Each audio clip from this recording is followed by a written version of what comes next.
Hello everybody and welcome back to Farming Simulator 25 and welcome back to Adalos Farms. In the last episode, we managed to get all of our fields turned over to cotton. So, in today's episode, our goal is simple. We need to fertilize all of our fields one more time. It is now officially March. We planted in February. The snow has melted, giving way to some absolutely gorgeous looking cotton plants. Look at these cotton plants. They are just absolutely thriving out here, getting an early start on the year, which is going to make us a bunch of money. Hopefully. That is the goal. But welcome, everybody. Let's get this party started, shall we? What up, Dewan, Jacob, Jess, Toller? Good to see you guys. Welcome to the stream. All right, now, it will take a little bit for the craziness to, subside, but, where is my little voucher? There it is. Oh, yeah, I forgot we got that going on, too. So we will be continuing to load up our wood to get ready to sell it. You guys know I like to sell everything in the same month. That way we get the most money possible all at the same time in the bank account. Makes me feel special. But now we're going to go over here. We're going to grab our fertilizer spreader. We're going to fertilize all our fields. The only one that we don't need to fertilize will be that bottom field that we bought because it was already 50% when we planted, meaning it should be fully fertilized at this point. We'll double check it when we're down that way. But fertilizing doesn't take very long, so we should be good to go relatively easily during this episode. But let me know if you guys notice any differences between the stream yesterday and recently versus today. I would like to see if the quality has improved a little bit. I am working on trying to improve my stream quality for Farming Simulator. Given the fact that I've been streaming this game a lot, I'm trying to find the perfect settings to make everything absolutely beautiful for you guys. Jeremy, how's it going? Appreciate you. Shameless as well. Welcome to the stream, everybody.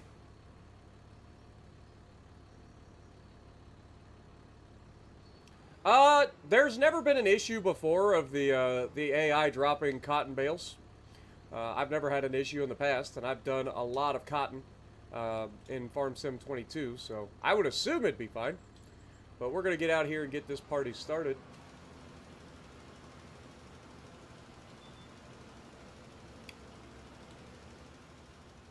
Shouldn't take too long. Also, I need to turn down my speakers. Boop. No more speakers. Nah, you didn't necessarily talk me into it. I was actually considering streaming today anyway. I've been streaming a lot. I don't know if you guys noticed this, but I've been streaming a lot lately. Like, a lot. Whether it be Legends or Farm Sim. I've been streaming a lot. Obviously, I've been streaming a lot more Farm Sim, but even Legends, I've been doing usually a couple of streams a week on that. So, I don't know, I've just been feeling like streaming lately. I also took the weekend off in terms of posting videos. I actually didn't post a single video over the weekend, which was kind of nice, taking a little bit of time off. It's not going to be nice when I get my paycheck, but it was pretty nice otherwise.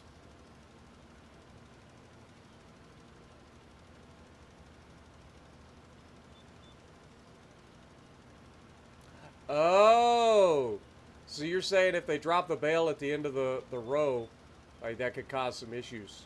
I guess that makes sense. When they go to back up, they might run into a bale and then stop. I guess that could make some sense. It looks like we're already done with this field. Dude, I'm telling you, having a big fertilizer, like, working with is so much nice. It's so nice. Because I don't have to, like, think about it. I just go out and do things.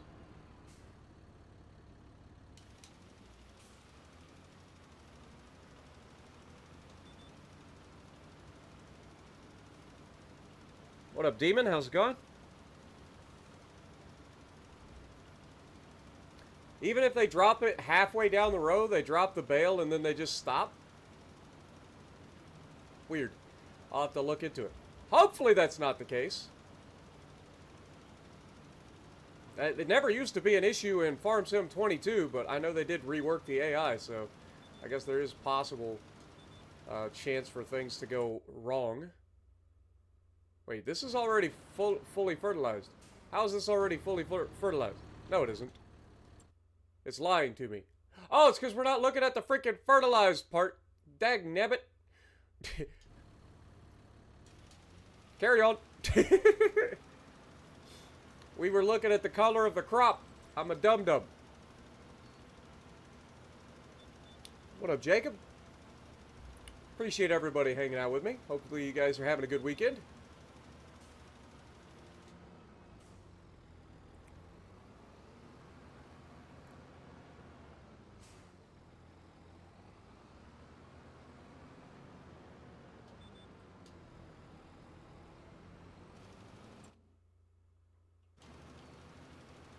Probably turned the spreader on just a little bit early there, but it'll be fine.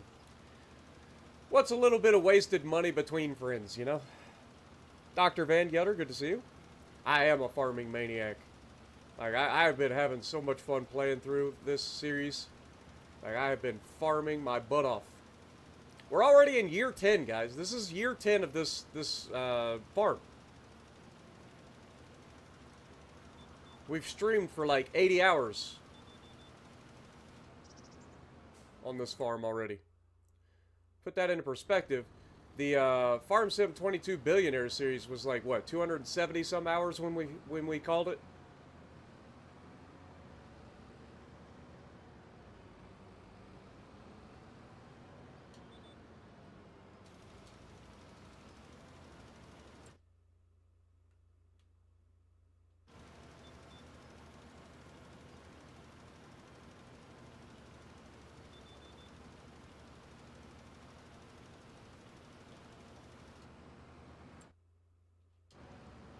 Let's dip over here and do a little shaky shake. Whoop!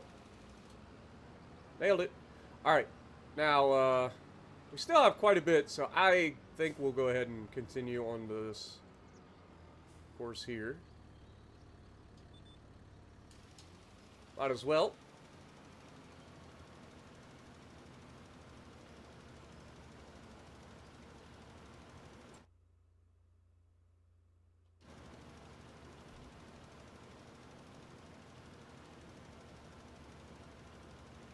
What up, Jacob and Jonathan? Good to see you guys. Hope to see me back in Legends very soon. It is amazing how many people are like, Spartan, why aren't you playing Legends? It's like, dude, I took 2 days off. 2 days. That's it. 2 days, man. Calm down. How dare I not post 7 days a week and stream Legends every day? We can't allow that. You must play Legends non-stop. Take 2 days off of people. Imagine having the goal to have a weekend off. Golly, you imagine going home from work on a Friday and be like, man, I think I'm gonna relax this weekend, and your boss be like, no, you must be here all weekend, every weekend, no days off. No days off. Oh wait, that's basically what happens in most places. At least if you work in factories, anyway. But it is funny. From my perspective, that's what it feels like. Like, it's like, how dare you take 2 days off? I demand that you play this game, and only this game, every single day for the rest of your life. I love you guys, though. I really do. I hope you guys get a laugh out of it, if nothing else. Laugh about my suffering.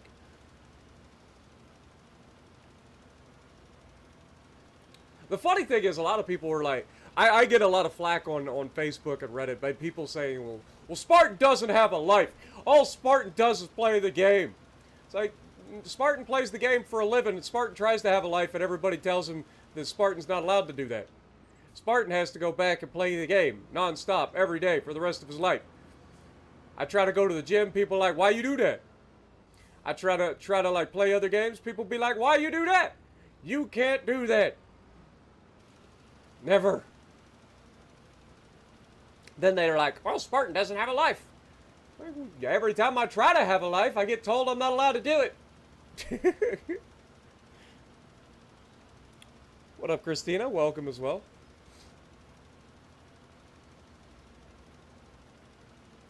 You're currently the black damage and XP holder. Didn't you just say you had a game of like 116k? That's really not a whole lot. I don't know if that's what I would consider a damage record. But I guess if that's technically the case, then who am I?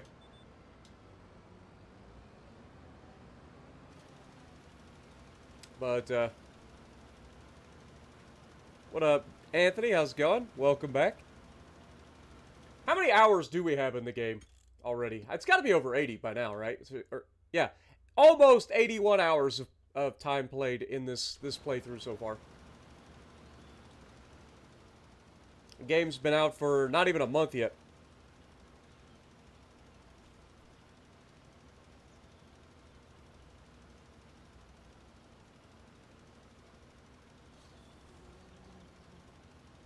Alright, we're about to hit the last part that needed actually fertilized there. Boop. Turn this puppy around and head back the other direction.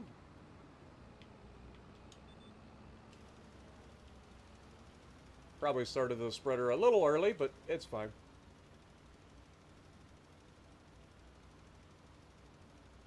So good to have such a big working with, man. Glad this little spreader is always, like, so good.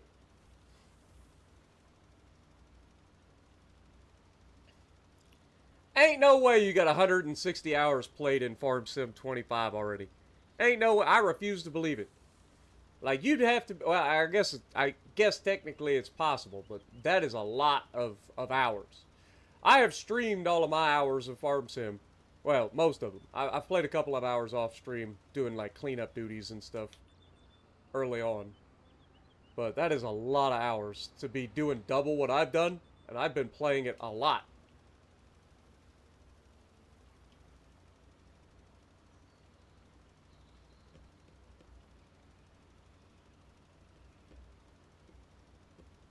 What up, Keith? You've been playing since I streamed this morning? Dude, I'm telling you. Y'all think that I'm just the only one that's crazy out here playing Farm Sim like nonstop. Y'all be making me look sad. Y'all be making me look silly out here.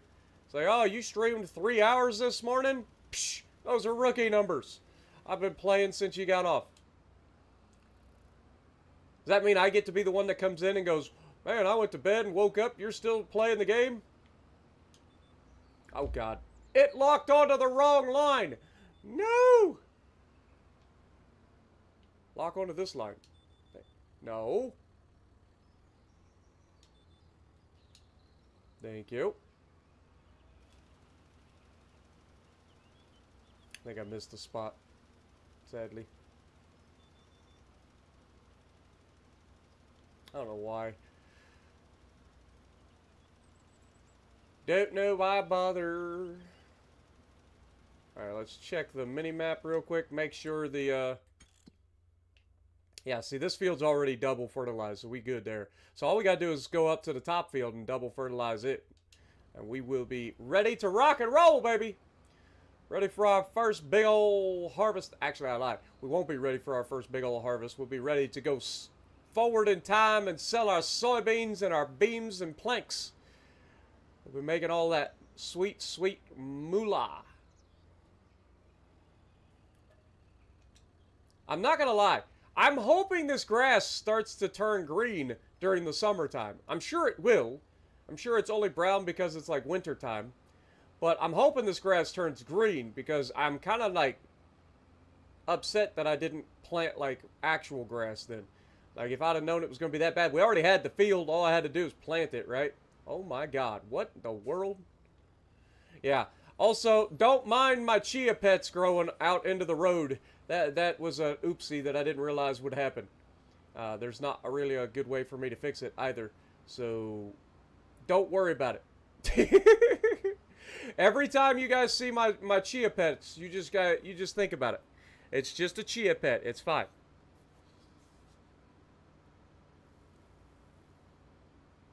Jess is here. But Jess wasn't feeling very good today, so hopefully she's going to be feeling better while she gets to relax and listen to the soothing sounds of my voice. Alright, we're going to start on this left line. Because I feel like this is one of those few few farm fields that I can actually just do down and backs the entire time. I don't need a headlands pass. Kind of wish that that was the case. Like, I wish that when I set this up... That's the wrong button. I wish when I set this up... So we have a 42 meter working width, right? Like, if I don't want a headlands, I should be able to turn the headlands off. And just do all down and backs. So that is one change to the GPS I would like to do. Like, I feel like they should allow us to go to a 0 headlands and just do all down and backs. If we want to do that. Not saying that's necessarily the best way to do it. I'm just saying that some fields like this one, you don't really need a headlands.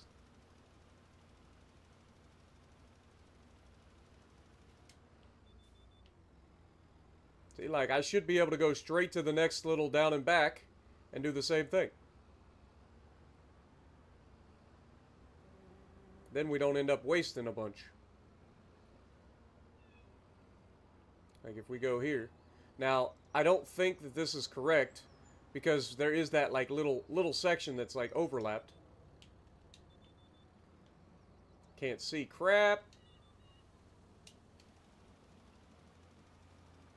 But there is, like, a little section over there that we're going to have to try to go back down. But I'll save that for last. We'll go to a narrow spread, and we'll knock that out, no problem. But yeah. What up, Zach? How's it going? Good to see you.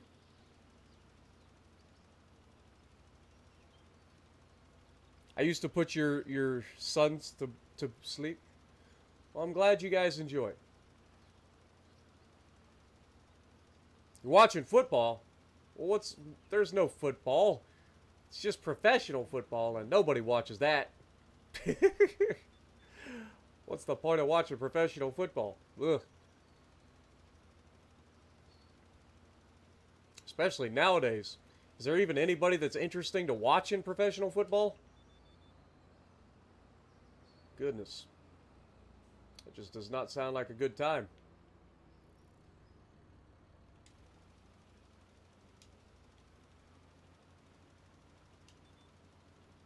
I was wondering where my line was. My line wasn't showing up. Now I missed a couple of spots. It's going to hurt my yield.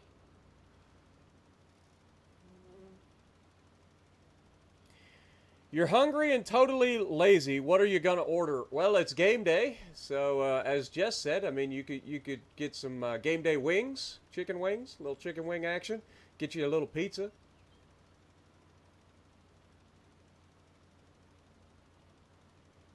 Steelers? Now I know you're trolling. Who on their right mind would choose to purposefully watch the Pittsburgh Steelers? Lord have mercy. I don't know what's worse, watching the Steelers play or trying to watch the Bengals or Browns play. Like, that they're basically all the same. They're bad, is what I'm saying.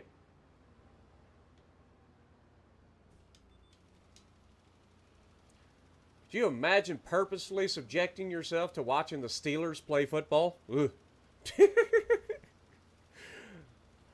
Ouch. Bengals are playing Pittsburgh as we... Oh, the double whammy of just absolute mediocrity at its finest. They're leading the division. But again, leading the division of what? Come back and talk to me when they get to another Super Bowl. It's like saying we're leading the Western Big Ten. Like, I know the Oregon Ducks are doing well. They're actually looking good this year. It's their first year in the Big Ten, and they look like they're poised to win it all, which is great. But on the other side of things, like, a lot of years the Big Ten West is just awful. So, like, even a terrible year is going to result in a pretty easy Big Ten West championship for anybody out west. I think this is it right here, so hopefully I left enough on there. Looks like I did. There we go. Go right down the middle. Anthony Franklin with a $2 bomb. Hey, you take my bangles out your fucking mouth. I don't know how I feel about that statement. See, so many people have turned that, what should be a horrific thing, into a meme. Like, that is actually a horrific thing. Like, the fact that some dude gets upset about something somebody says in a joke and then goes up and punches the guy, well, actually slaps him, but punches the guy on stage in front of millions of people watching around the world and has become pretty much just it's a funny moment. No, it's a horrific moment. You watch a guy get assaulted live in front of everybody. It shouldn't be a ha-ha, this is funny. It should be, dude should be going to jail for assault. Or at minimum get sued. Right? Say what you want about, you know, the guy was making a joke about his wife or whatever, but the joke wasn't even that bad. To warrant you going up and slapping somebody? Like, could you imagine if I got slapped for every time I made a distasteful joke? It ain't even like a crazy joke. Like, it was relatively tame. And they were both chuckling initially, but then she gave old Will Smith the side eye, and suddenly he feels like he gonna have to do something or he gonna sleep on the couch tonight. That's all I got out of it. Like, that's the only reason he did anything. He was chuckling at first. He thought the joke was funny. He's a comedian. You telling me he didn't think that joke was funny? That was a funny ass joke. I have alopecia, and even I thought it was a joke. Like, I thought it was funny, right? But, you know, people soft nowadays. Like I said, until she gave him the side eye and made him think he was going to be sleeping on the couch, he was fine with the joke. And then he get all pissy. He's like the Ohio State Buckeyes after they got beat yesterday and got all pissy because of the Michigan guys decided to plant their flag. Now, don't get me wrong. I think planting the flag is childish. I think you should act like you've won before in the past and just be like, okay, we beat you, you dumb fucks. Right? Like, we won. Y'all soft. We won. You don't need to then go plant a flag on somebody's field and be all childish about it. I think it's childish. But if you don't want your rival to plant their flag on your field, here's a thought. Don't lose. Play harder. Don't play like a bunch of little softies out there and give up your home field advantage to your biggest rival. Like, hello? Am I wrong? I don't think I'm wrong. All right, we got another month easy there, so we'll go ahead and stop that. But yeah, that's one thing that drove me crazy because everybody's so up in arms from the Ohio State. I can't believe Michigan would do something. That's such a disgraceful thing in college football. Dude, how many other times did it happen yesterday? There were like 3 or 4 different rivalry games where the rivalry ended with the visiting team planting a freaking flag on the home team field when they won. Like, I think it's childish, but I also didn't win the game, didn't lose the game. So I say, like, if you are upset about it, don't lose. Play harder. You came in as the number 2 team in the nation and got outplayed by an unranked team. Where was the pride in the moment? Where was that pride? They talk about pride after the game. Well, there's some prideful guys out there. Didn't look like it. I saw 60 minutes of football that looked like they ain't a single person on that team had any pride. Not a single one of them. Vegeta over in his corner talking about how I need to show these guys what pride is all about. Because I didn't see any pride. I saw a bunch of Ohio State guys getting their butts pushed around like they were like kids. Like they were soft. They were soft. There was no pride. Then they get butthurt because Michigan wins and decides that they want to make a spectacle out of it. Again, I think that's childish. But if they won, hey, they got the right to celebrate. You don't have a right to do... You lost. Go to the locker room. That's what I think, but that's just my opinion. What up, RC? How's it going? Loops, Arrow, good to see you guys. Welcome everybody to the stream. Steelers scoop and score. It's currently Steelers 42, Bengals 24. There you go. Perfect score. You just reverse the numbers and there's your score. 42-24. Our grass is green, everybody. It's green. I knew it. Okay, we're good. We good then. I don't mind if the grass goes brown in the wintertime as long as it turns green during the rest of the year so that my house looks spiggity smooth. Look at this. Look at it. Now respect it, right? Look at all the green. Also, look at our fields. Fields looking good. Fields looking real good. Look at that hillside. A thing of beauty. It's a thing of beauty, folks. It's the little things in life you got to look forward to. Take a step back and smell the wildflowers. Look. See this? Smell it. Smell it. Smells good. If you have never stopped and smelled the wildflowers, shame on you. Shame on you. Look, we even have the deer. They appreciate it not being a mess over here. I can't get rid of these stumps, unfortunately. These are just part of the map. So we don't talk about this is Minefield Gully. Okay, we'll say that we were required by the national what is the resource officers? Who am I thinking of? The Department of not Human Resources, Wildlife Resource, DWR. There we go. The Wildlife Resource Officer stopped by and said that these stumps were part of nature for a long time before we got here, and he didn't have a problem with us clear cutting the area. But we had to leave these particular stumps. He marked them with a little spray to make sure that I didn't clear these stumps. They have very special termites in them. Apparently only live in these stumps in this area. So we had to protect them. I'm going to tickle the shit out of you for dogging my Steelers, lol. I'll have my wifey help me beat you up, lol. Jess is threatening me with a good time. But also, if you're going to pay me every time I make fun of somebody that you enjoy watching, I'm going to do it more often. That's like the reinforcement of the stream snipers. If I get upset every time stream snipers get caught, like stream sniping, then it reinforces the behavior. Well, if you're going to pay me every time I make fun of your Steelers, I'm going to do it more often. Thank you so much, Jess. Appreciate you guys. I need a few more big trees around your house. I've thought about planting a couple of nice trees, like over on this side specifically. Like, I feel like we have a couple of spots that we could plant a tree, you know, like right here in particular. But the problem is, like, we're awful close to the power lines. And again, I don't think that that would be a good place. Now, over here, this hill's all by itself. It's a nice distance away from the power lines. So I feel like a big tree right here might go real hard. You know, right here on top of this hill, a big tree.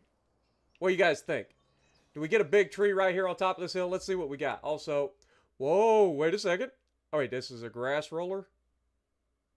Is that what this is? Or is this a weeder? This is a weeder with a grass roller. And a cedar planter? I'm so confused. So this can do spinach, I think, and grass. It's a planter, but also has a roller and a weeder? I don't know what this is. I don't know what this is. I'm confuzzled. But no. Construction. Let's look at it. Let's look at getting a big tree over here. So we want to go to plants. We've got these big old trees. What kind of big tree should we have? I'm thinking something massive. Like, what is this thing? Oh, wait, this is the paintable tree, isn't it? It ain't going to show as a tree until I click it. I think this is a small tree. It just wants you to think it's a big tree. What is this? Old oak tree. Oh, there we go. This is what I'm talking about. Something big. Something big and meaty. What do you guys think? An oak tree? Get some acorns up in this thing? Got to be right on top of the hill, though. Oak trees go hard, though. What about a maple tree? Do we have a maple tree? Oh, God. Wait, what? You can change the tree size? Since when? Oh, look, we can have a baby tree. Oh, my God, I have options. I didn't know this. We were looking for, like, shrubbery and stuff to be able to, like, put around the house the other day. I could have just made smaller trees, but do they grow? Like, if I make it a smaller tree, does it stay small or does it get big? What's the biggest it can get? Apparently, that's as big as it can get. Or we can have a sapling. Dude, that's crazy. All right, well, what is this? Shagbark hickory. Well, this is one of the native trees, so there's that. And that's not too bad, but I don't really like the look of it. I do like hickory nuts, so having a hickory tree nearby wouldn't be such a bad thing. All right, what about this? A Manchurian red pine. Oh, that's ugly as... I'm sorry. No. No. That must be a tree from over another... No. Just no. I'm sorry. It's hideous. If I'm going to get a pine tree, I'm going to get a nice pine tree. A large northern catalpa. Now, this is another one of these giant spindly trees, if I remember correctly. Yeah. I do like this. Because it's a flowering tree, too. And I'm pretty sure that's what we got over there on the other side. I think we could go with this tree. I like these trees. They're like the really like the spindly tree, but it's thick and it's flowery. I like it. I think we go with this thing. Just like on the other side of the farm. What do you guys think? You guys with me on this? Commander Tragic, thank you for the like, my dude. Oh, I got plans for our property. I just got to wait till I get more money. But I was trying to, like, decorate a little bit. This not going to stay like this. I'm going to have, like, little flower beds and stuff scattered around the hillside at some point. Like, we gonna fix this property up. We just got to wait till we get more money. But I think we go with this catalpa here. This is a good looking tree. I like it. Let's go with it. Look at that. There we go. Look at it. I think it's perfect. I think it's perfect.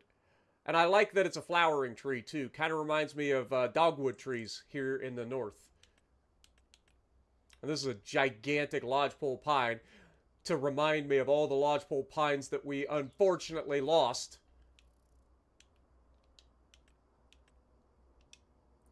There's a Japanese Zelkova tree. I kind of like the look of this. Can we make it smaller? Oh, we totally can. There's our shrubbery. There's our shrubberies.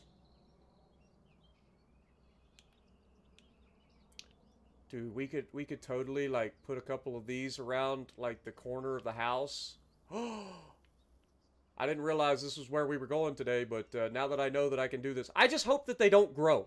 Like I kind of want them to stay this size. It says it's a decorational object, so that tells me it probably won't grow. But we can't actually, like, we can't do anything with the ground being off here. So I'm thinking, now I don't want this to go through the wall, but if we can go, like, close, put it something like that. And then rotate it randomly. Kind of want, boop.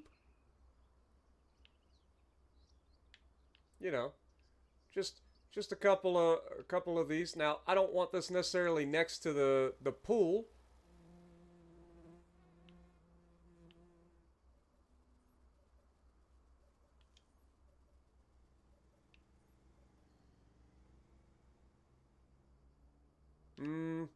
I think we leave that. Having a couple of these on this side is nice. Kind of mixes it up a little bit. Maybe we bring it around the corner a little bit. Do something like over here. Yeah, something like that. Just kind of makes it a little bit different. I would like to at some point make like a flower bed here along the front of the house. Or down the side. I know this is in the shade at the moment, but like the sun does kind of come up over the top, I think. So this will eventually not be in the shade. But I'm thinking like a flower bed along the side here and a flower bed along this little point. Let's see what kind of decorations we got. So obviously I say plants. You can't really do like a flower bed per se. But there are like little decorations that you can kind of cheese stuff with. Ooh. Can we? Not really. It doesn't... We don't have a good enough porch for this, unfortunately. Though, having a swing... See, if I were to have a swing, though, I'd want the swing on this side of the house. I know there's no door here, though. That's the problem. Like, if I'm going to swing, I want to swing with the sun in my face. You know, just having a good time. That's the perfect thing for this corner.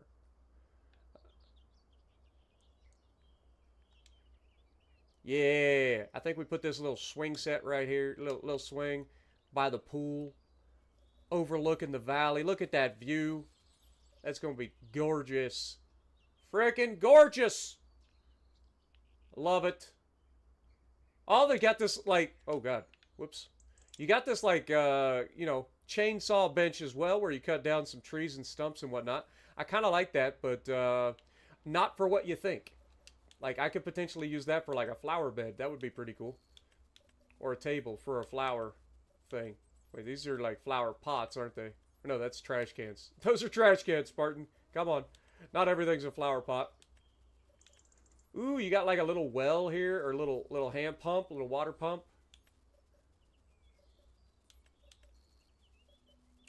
Ooh, I do like this though. I do like me some of this.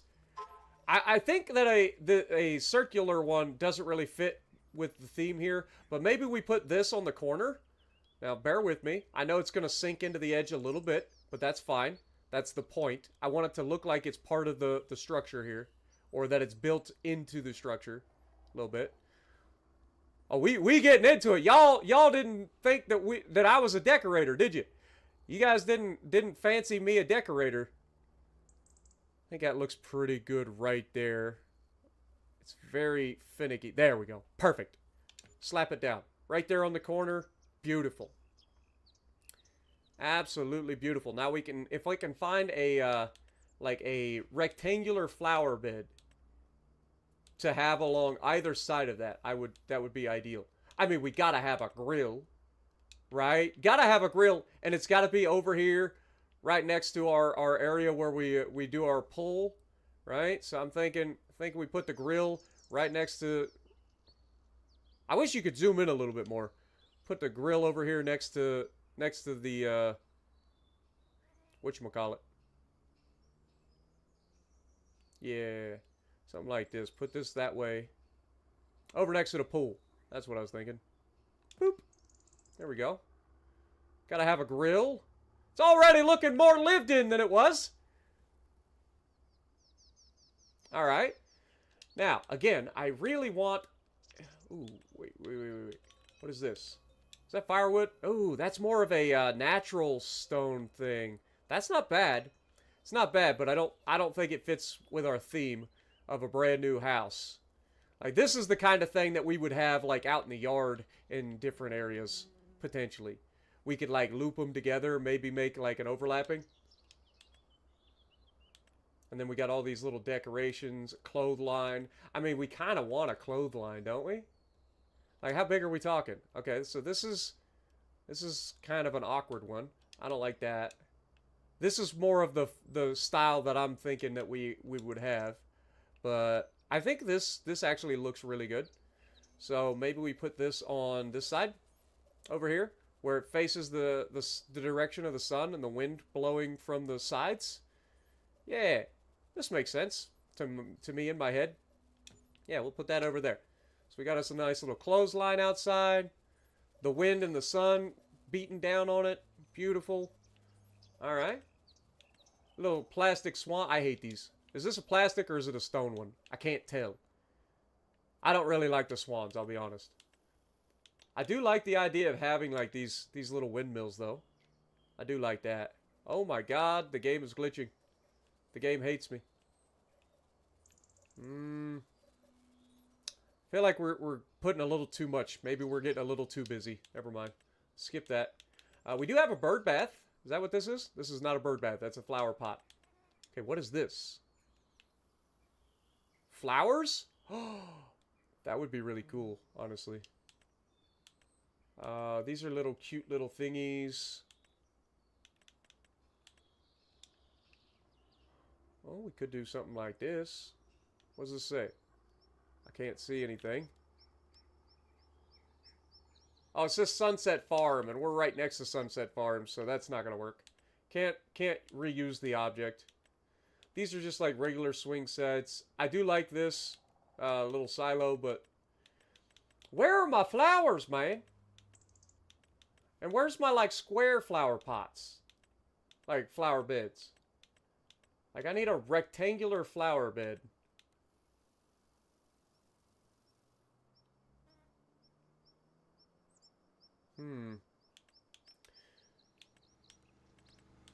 Anything in here? I think these are... I do have a mod installed that's going to allow me to do a little bit of, like, these stone circle things. Like, if I go to this, we can put this around our tree. So we need a bigger ring.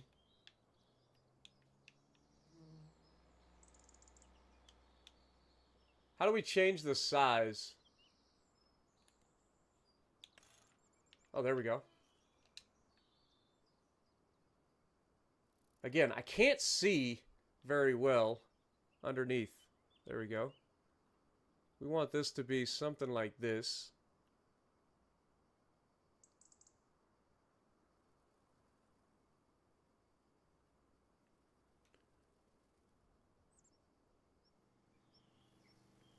Something like that, maybe. It's not perfect, but it'd be nice if I could move it. Can't really move it. It'll be fine. I say it'll be fine, but I really mean that I don't like it. Like, I wish I could move it.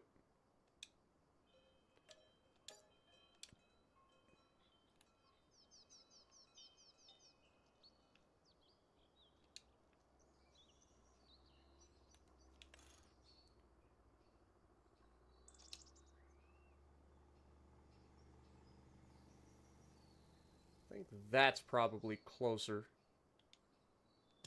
There we go. That's better. That's better. A little bit more centered anyway. Kind of like that. And then as far as this one goes, we have the dog box right under it, so I don't think putting a stone ring around that makes a lot of sense. So we'll leave that one as is. Let's see what we can do. God dang it. Wrong button. Wrong button.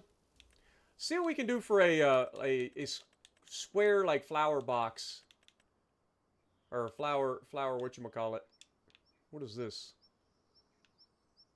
Is that like a well-looking thing? I think it is. It's not what I'm looking for. I want like a ground level flower box. This is the circular one. This is the stone. Like, this is kind of what I'm looking for. So what I'm thinking is that we kind of mix this in, right? Something like this. Don't go on top. Stay right there. Now, can we then...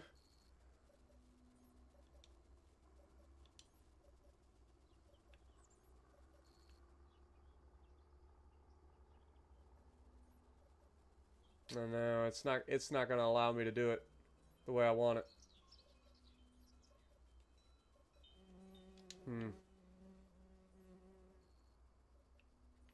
Alright, well that's not going to work.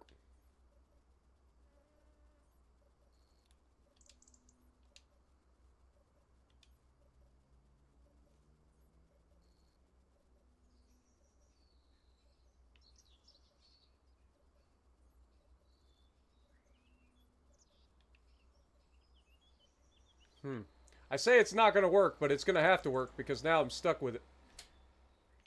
Well, if that's the case, then we go and we do the same thing on this side. Where we,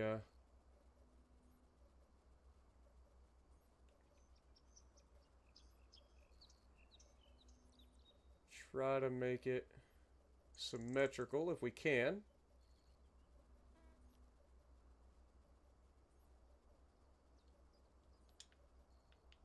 God darn it.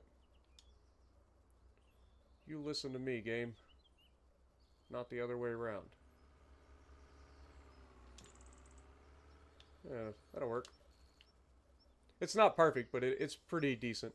Now, how do I get actual flowers?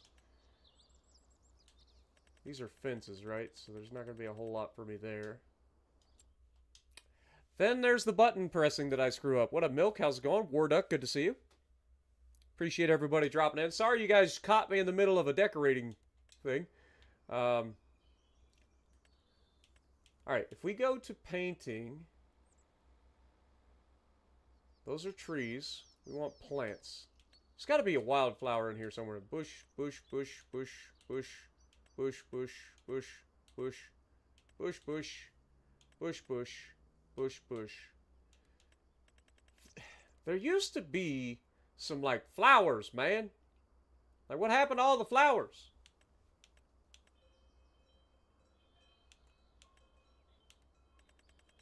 It's not going to be in the trees.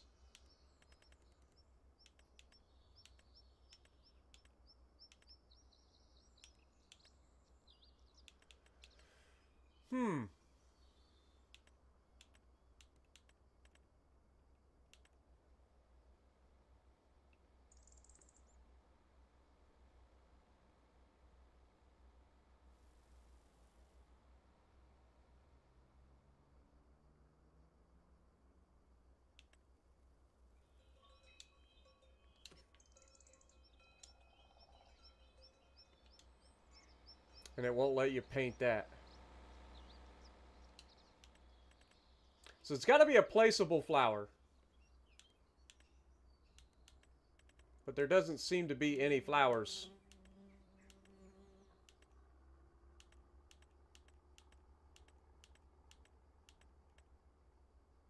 At all.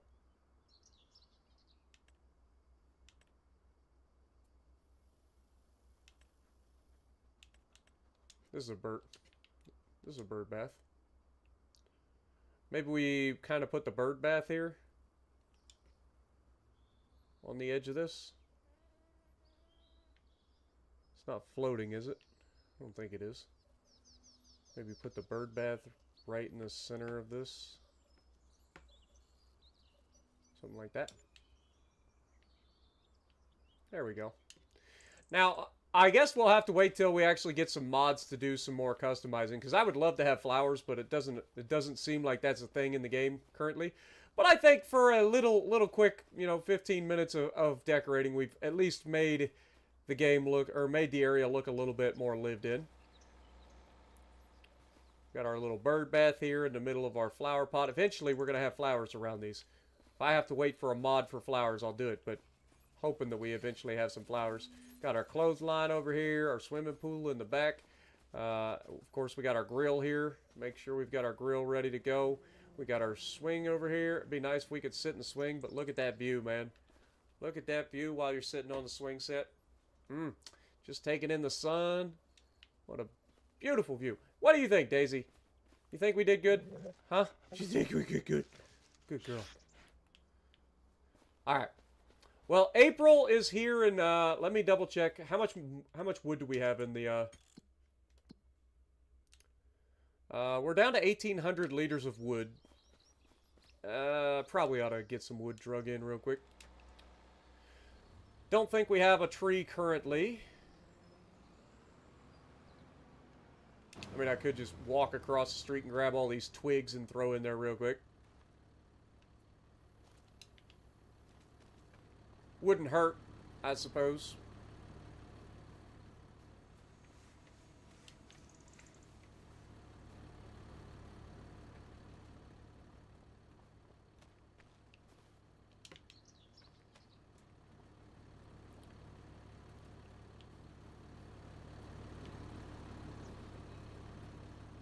What up, Hanzo? Good to see you as well. Appreciate everybody dropping by.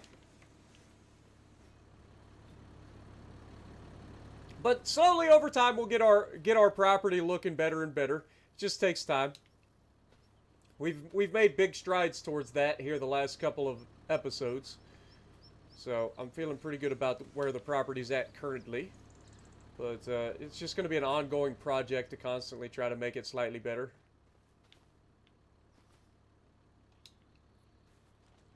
But hopefully as they get more mods and stuff, we'll have like flowers and decorating plants and stuff like that a little bit more. Because currently there really isn't any good options. I like to decorate in video games. I just do. Like, I don't know if you guys ever saw when Peak and I did the Citadel in Ark Survival Evolved back in the day. I ended up going ham. Once I built the place, I ended up going ham and decorating it. I decorated the entire, like, upper floor as my quote-unquote living space. It looks so good.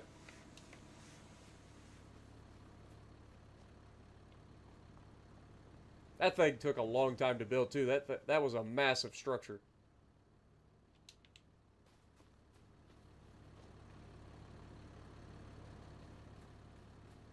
Ended up having enough room for everybody to move into the Citadel at one point. Like, every person on the server was able to come in and claim a floor for themselves. Had an elevator to get off at each floor.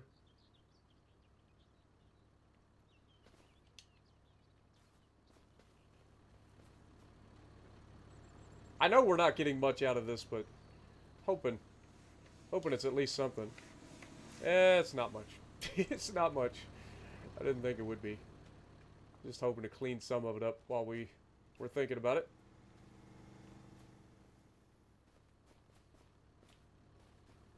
Thought there was like another piece over here. Oh, there it is. It's right there. It's right there. I thought so. Alright, now we gotta try to get another tree. Because our current tree is cut, like, onto a property, or is stuck on a tree that's on a different piece of property. So we can't actually use it. So we gotta go down and see if we can get one of these other trees.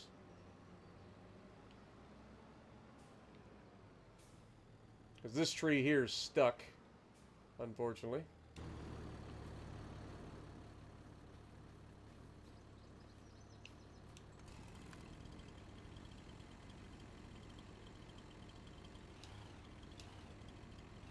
Oh wait, it's letting me cut it this time. Alright, I'll take that. Well, that's good news. Maybe we can drag this tree out finally. Last time it said it was on the other property. You're not allowed to cut this tree. Oh, well then, in that case, now we should be good. Where are you at? Now it should drag right out.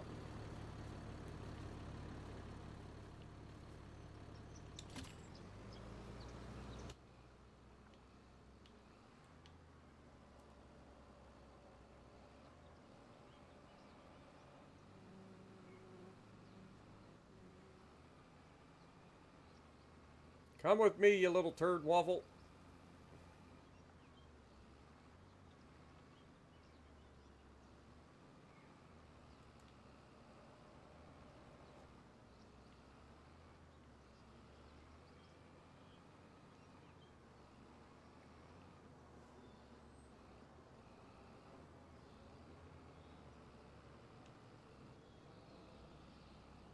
Dude, this tractor's transmission, I've said it before, I'll say it again. This tractor's transmission sucks.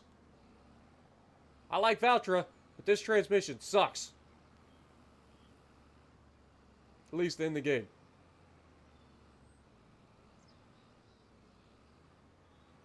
Also, we need to get this tractor repaired, and we need to get this thing fueled up. So we'll do that here in a second.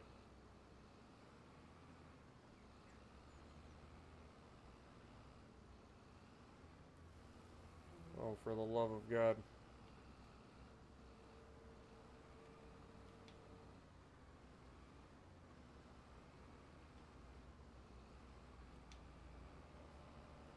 Boop.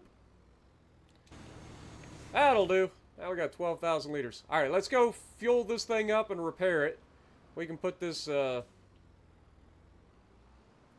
winch down because we don't need it. We do need fuel we need to repair.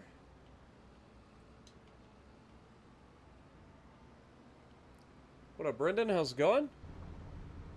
Just got done representing the Iowa family with 7 kills. Very nice.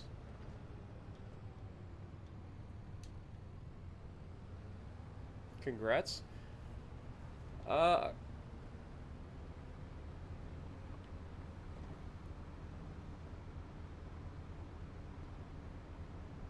Akatsu Kenizu? Appreciate you dropping in. I apologize if I screwed that up. Akatsu Kanisu. Is that... Akatsu Kanisu. I don't know if that's how you would say that or not. But I appreciate you dropping in.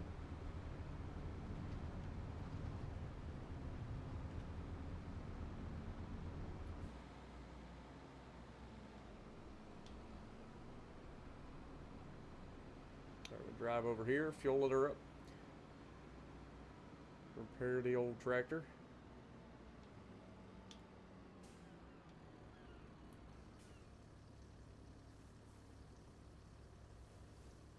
I'm trying to read chat. I'm sorry. I'm sorry. And I saw a new name that I had to try to like pronounce. And I'm really bad at pronouncing everything. You guys know this. It ain't nothing new. I do try.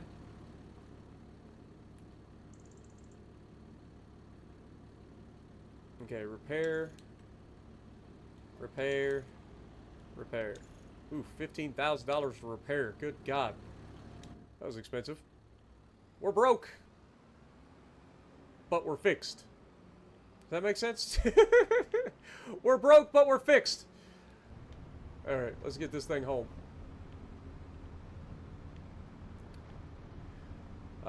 We got 2 months until we sell our soybeans. Everything else should be good to go.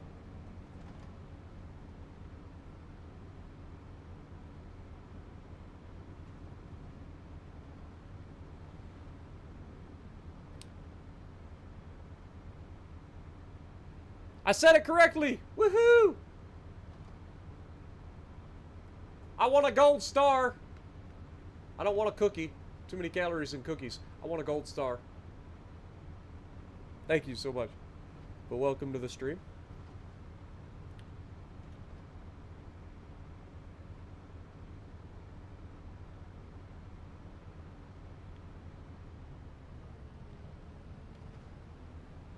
Hey, I dodged a sign for once.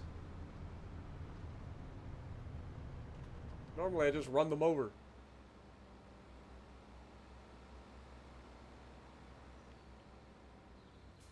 Alright. Actually, we want to load our wood up first, so we'll hold for the time being. Should have plenty of time to get that loaded up in the next month, or 2 months. We did check the used market, right? Yeah, there was nothing there for us. We're good. God, the house does look really good though now, doesn't it? It actually looks like it is lived in, rather than just being a placed object. Like, we actually have a little bit of a story to tell, you know? I would like to, at some point, put, like, some sort of, like, maybe stone or concrete sidewalk in to kind of come around the house. But we'll see. We'll see what we end up doing. Alright, let's go sleep. Got 7k XP and, like, 3k base. Nice. That was 178,000 damage in the Savetsky Soyuz. Nice. I'm not a big fan of those Savetsky Soyuz. I'll be real honest with you. Like, I wanted to like it, but it just me and it does not get along. Ooh, a harvester for sale. Too bad we don't need it. Where's Tuna at when you need him? He could come in and buy himself a new harvester. Manure spreader. Definitely don't need that. Everything else should be good to go, so we just keep the party rolling. Another month.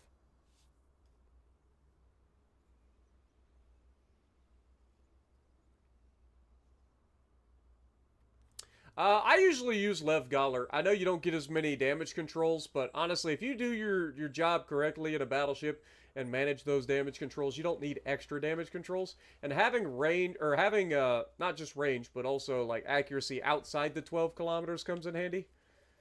Now, once you get within 12 kilometers, you get railguns, which is nice. But But yeah, it's nice to have a little bit of accuracy outside of 12 kilometers. All right, it's officially June. Let's get Daisy her food real quick.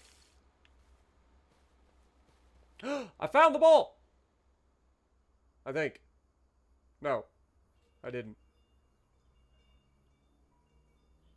Never mind. Oh, well. Alright, let's see what we got. What is this? This is a weeder. Well, I don't use weeders, and I don't need this. This is a good backed-on grain header.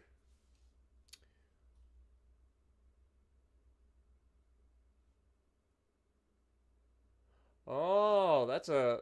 Is that a swather? I thought it was a grain header. It is a grain header. Weird. Alright, anyway. We need to check prices, so we need to go into this menu. Got plenty of wood in the thing, so we don't have to worry about that. We've got a couple of pallets to pick up and put on the trailer. First things first, what is our prices and who's buying our soybeans for the most? So soybeans are selling $21.85. Seems to be the bigger one. Nope. Yeah, $21.85. So the farmer's market. That's perfect. It's right across the street from us. Love it. It's my favorite. But first we sell our planks and stuff off. So let's go ahead and load this stuff up.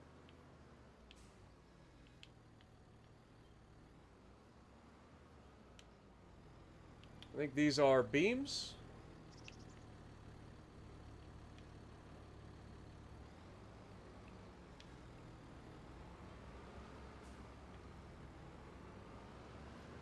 Take these. I think we only had the one pallet of beams that we were going to end up with.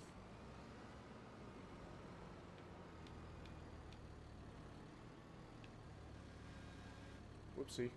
I always forget that this particular loader ends up going forward when you lift it up. So, like, it moves forward initially.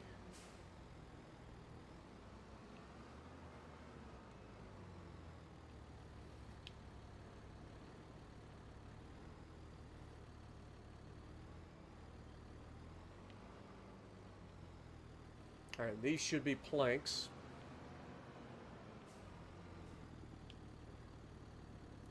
Nope, those are beams as well. Well, if I'd have known that, I'd have just stayed there and picked them up.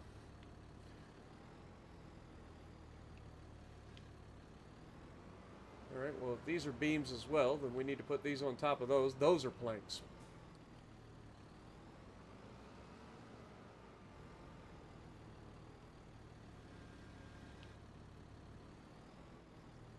Oh god, mistakes were made. Come on now. Straighten it up, Spartan.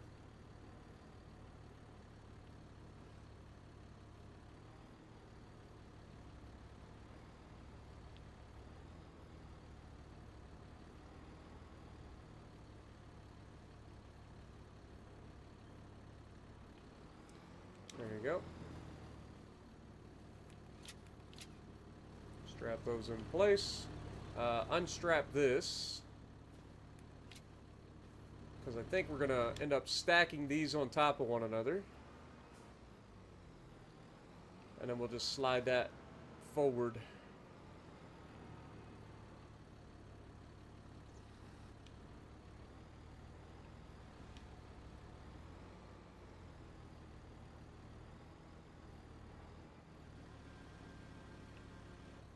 That's how I get the most consistency out of my Russian battleships too, is running Levgaller. I think most people would agree. I know some people like to use the Brawler Commander, but having that extra accuracy and consistency comes in handy.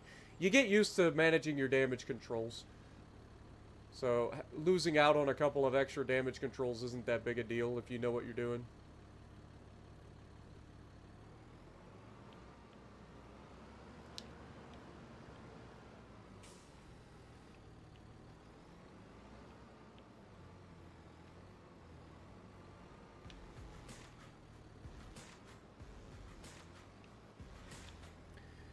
Yo, Bumpkin, thank you for coming in and dropping for 7 months, man. 7 months. Appreciate you, my dude.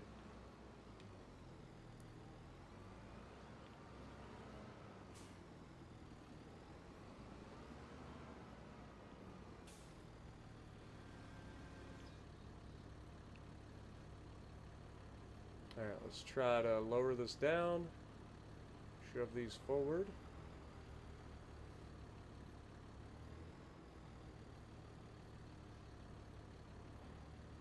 Shove them forward.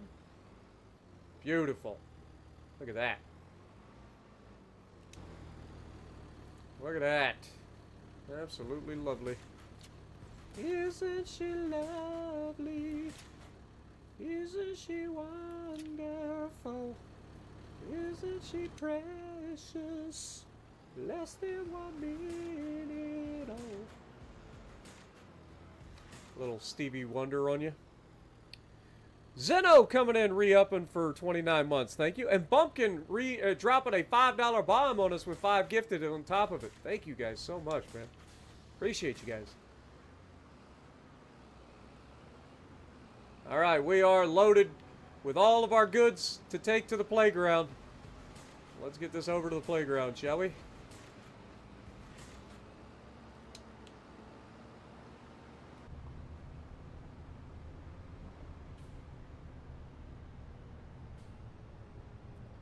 Isn't she lovely? Isn't she wonderful? Isn't she precious? Less than 1 minute old. You're cursed to avoid the gifties. I know there's a lot of people that say that, but you got to remember there's 55,000 people subscribed to my channel, and I'm pretty sure the gifts can go to any one of them. So it'd be like, it's basically like winning the lottery every time you get a gifted membership. I mean, not quite to the same extent, but it's pretty close.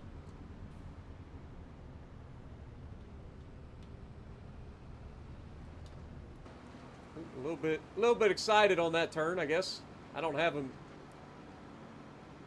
stacked the nicest in the world. I mean, I got it stacked all right. They're just a little off-centered. Didn't quite get it balanced properly.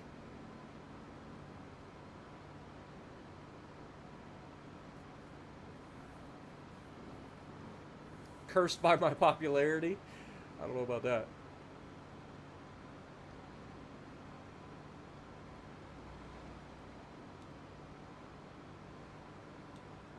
Turn our blinker on because we'll be turning left here.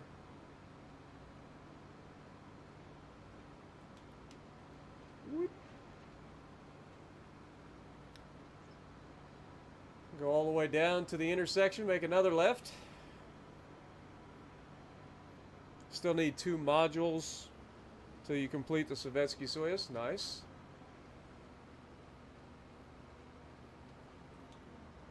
I wanted to like the Sovietsky Soyuz, but for whatever reason, I just don't get along with it. Like, I love the Vladivostok. I have a lot of fun in the Lenin in Vladivostok, but the Soyuz just doesn't get me. I don't know. It just doesn't seem to work for me the way that I want. Oh, look, it's Jess's farm.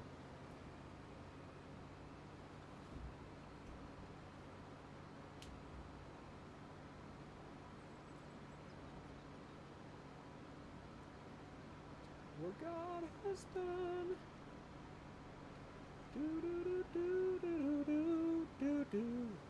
Isn't she lovely? Made from love. Do do do do do do do do do.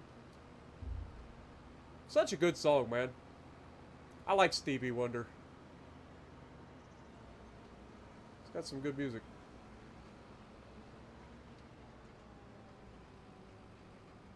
Alrighty, time to earn that money. How much are we gonna make? Should be a good chunk. Be like 60 grand or something like that.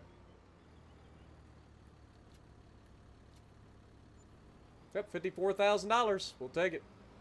Oh, another tip for those of you who don't know. There is a collectible here inside the playground.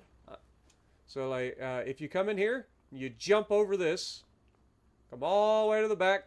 Go all the way downstairs. It's right here on this little table, I believe, if I remember correctly. So, if you guys ever want to find a collectible, there should be one right down here on the bottom.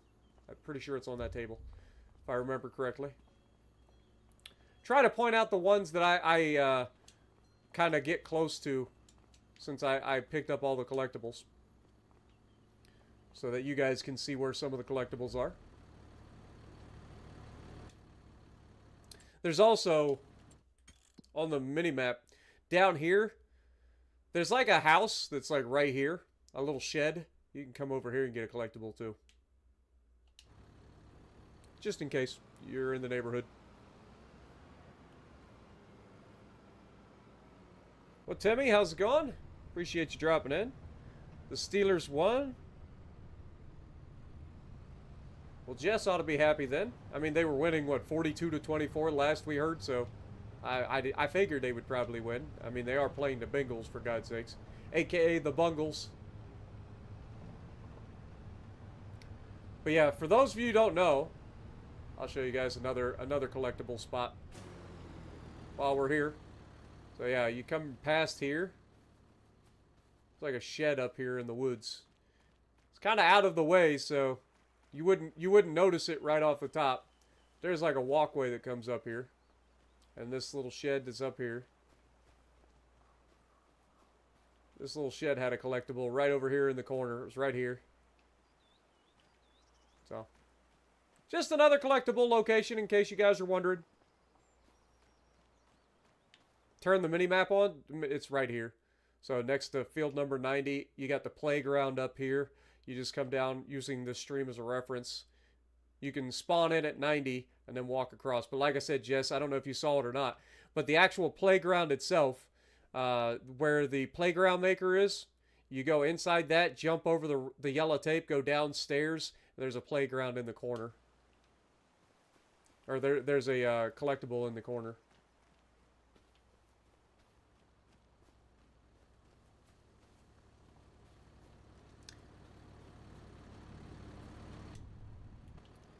All right, let's take this thing back over to the house, and we'll grab our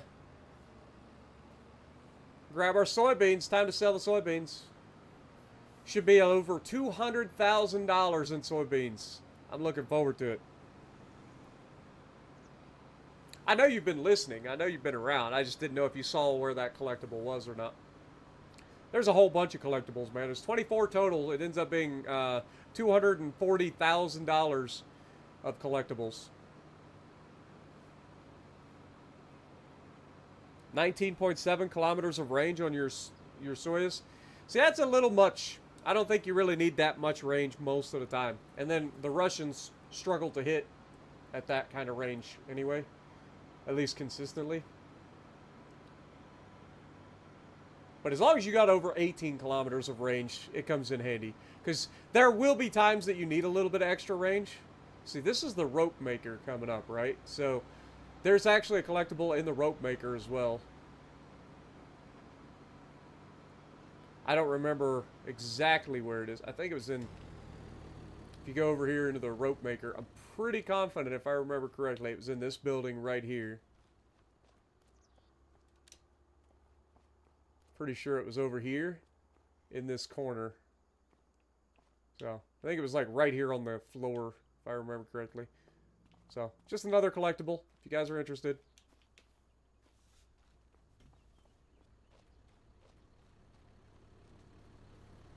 $25 total. I don't think so. I think it was 200. I think it was 24 total.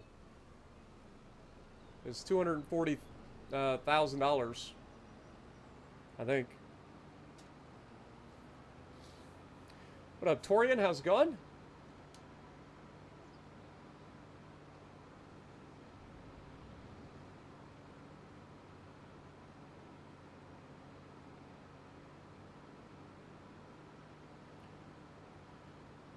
If you're in Savetsky's Soyuz, and a Yamato is like close range, you can just push it and get its broadside depth strike it. But yeah, if you just sit there and let them beat your bow up, it's not ideal. Yamatos are only scary for those people who don't have a chance to like charge it down. Like once you've done it 100 times, like Yamatos aren't really that scary. They're always something you have to respect because of that hitting power. You don't want to go broadside to a Yamato, for instance. But it's never something that I actively try to avoid. In fact, most of the time, I'm actively seeking Yamatos out because it's easy damage. Because people are all too happy to go broadside Yamatos for some reason. And half the time anymore, they're all shooting HE, so... kind of best case scenario. But there's your grain elevator museum. Now that I have all the collectibles. What does it take to actually build this up? That's the other thing. Like, I haven't actually looked at it. I think you gotta buy it, right? Like, I don't think you can just, like, start bringing stuff to it. Or maybe you can. No, you can totally just start bringing stuff to it. So we need 6,000 liters of beams and long planks. Well, I mean, I just sold all my beams and long planks, but that's something to think about in the future. We bring them over here and we can start to fix this up. All right, well, maybe we'll start doing that as a side project. I thought you had to buy it.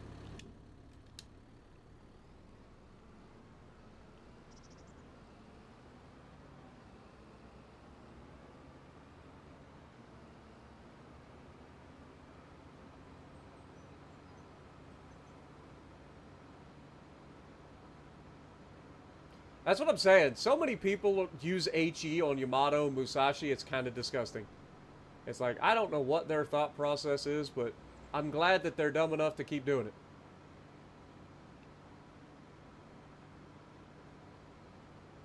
Hey, if you want to shoot me with HE with your Yamato, by all means, go for it, sunshine. And I will have no trouble closing the distance and sending you to the Shadow Realm.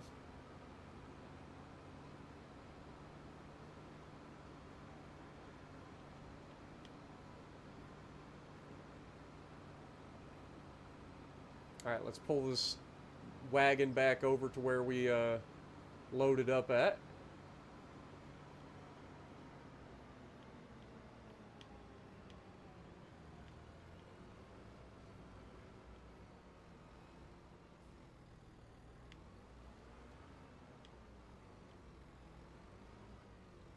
That'll work. Time to load up the soybeans. 104,000 liters of soybeans to be exact. And we're only going to the farmer's market, so it's not too far away.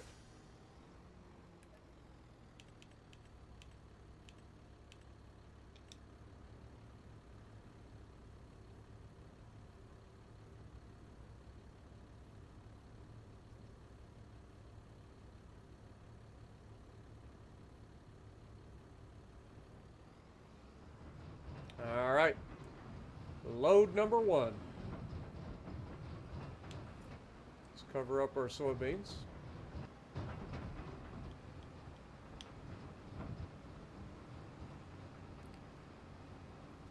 So this should be over 200,000 liters, or $200,000 in total.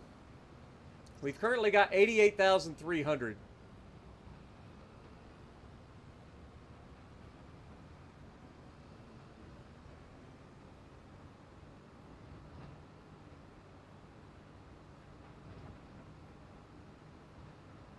You're watching your wife play Astroneer?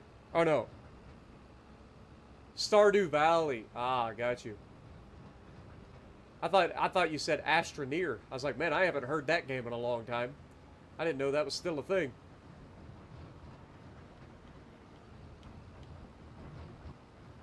I wonder how much they've changed that game since the last time I played it.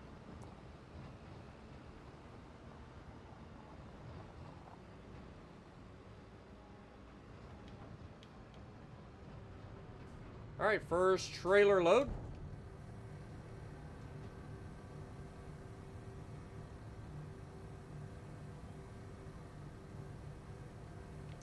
A little bit of extra tip for you guys who maybe didn't notice.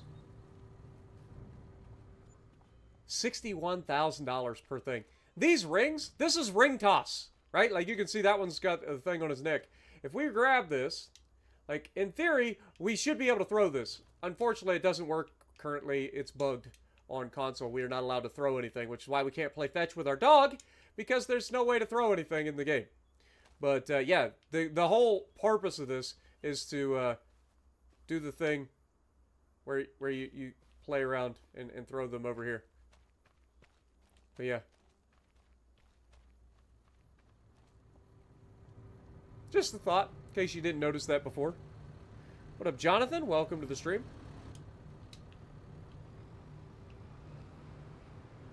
We'll pull out and do a little loop-the-loop. By the way, this is the canned food factory right across the street from the farmer's market, if you guys are ever interested in that.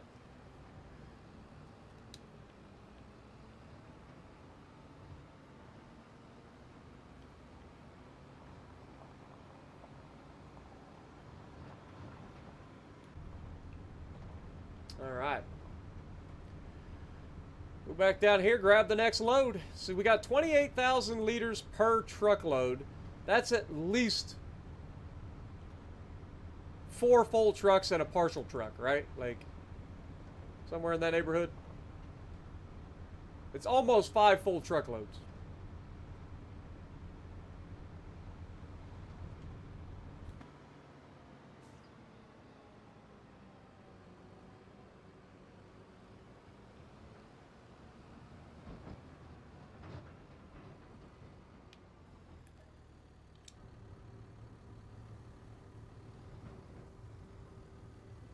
Wait, 28, that's 56.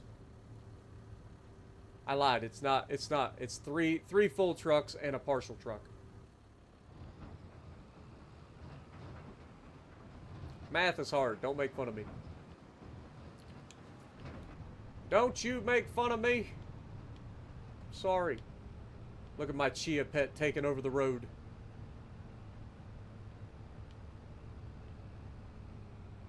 I wonder how many people out there actually remember the Chia Pets. There used to be commercials for Chia Pets all the time. You got the Chia Head, the Chia Cat, the Chia Dog. You got all the Chia Pets.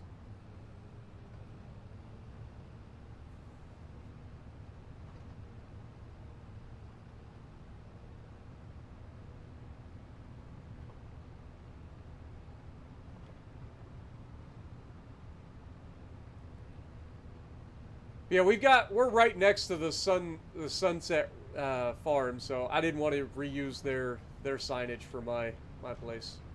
I do like the idea of having the little, like, wooden archway, but alas, it's not to be. Maybe one day they'll give us the chance to have like custom signs and stuff.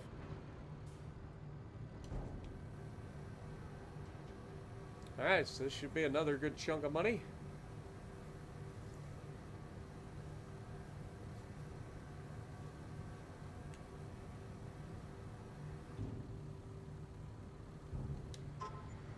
Another $61,000. Man, there have been a lot of sirens today here in town. And there's always a lot of sirens, but today seems like there's been an especially lot of sirens. I don't know what's going on. Probably all the Ohio State fans out there losing their minds and rioting.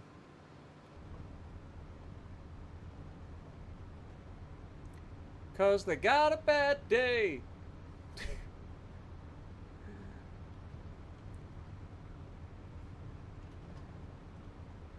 You suck at math too? It's a thing. I know enough math to get me through day-to-day life, you know? That's what matters. And I can do quick math in my head for a lot of situations. As long as I know that, I don't need to know trigonometry and all that stuff.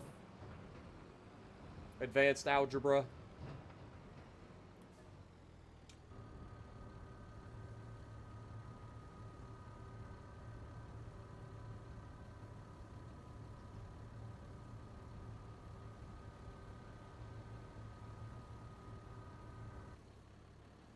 Beautiful.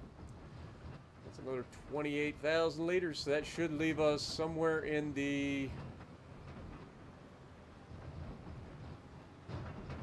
9,000 liters short of a full truck. So that'll put us about 19,000 liters left in the soy, or in the silos. Look at all that money coming in the bank. We had, what was it, 88,000 to start with? Will we break 300K in the bank? It's going to be close. Have over $300,000 in the bank. It does look like we will have to rent the harvester this year for the cotton. But hey, it is what it is. Hopefully we'll have enough money to make a purchase of a harvester for the next year.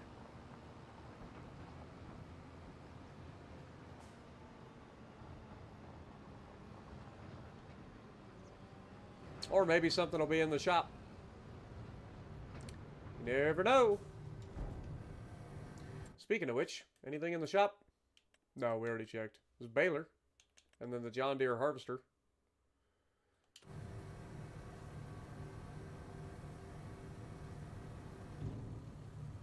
What up, Buzzy? How's it going?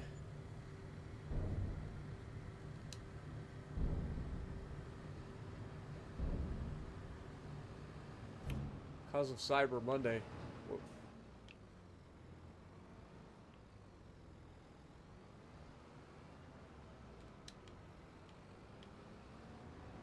I have no idea what you're talking about.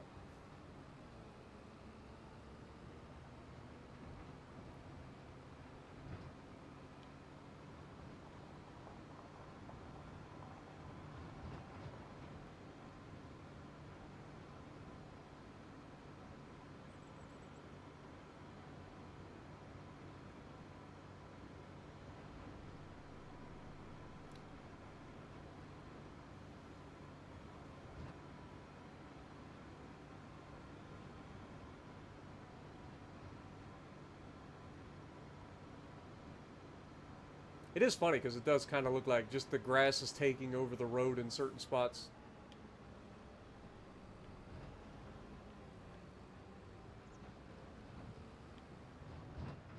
All right. 19,000 liters exactly. See, I can do math. I can do math.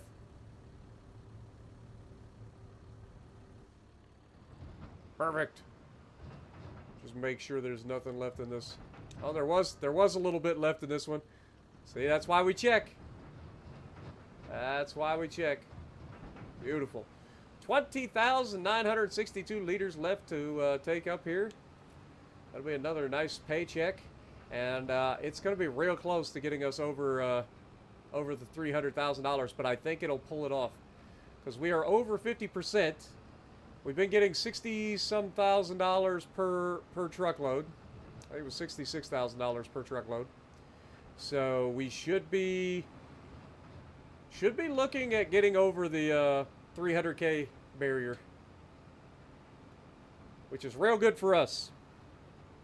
Oh, Cyber Monday is causing your sirens? I don't know. I doubt it. It's probably just crazy people. It's a holiday weekend. It's always people doing things that they shouldn't be doing.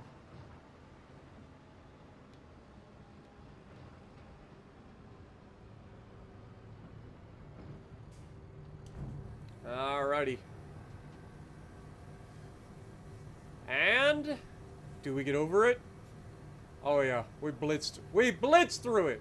310, 15, almost 320,000, $318,000. Let's freaking go, man. What a soybean harvest. Oh, that's so good. That's our best soybean harvest so far.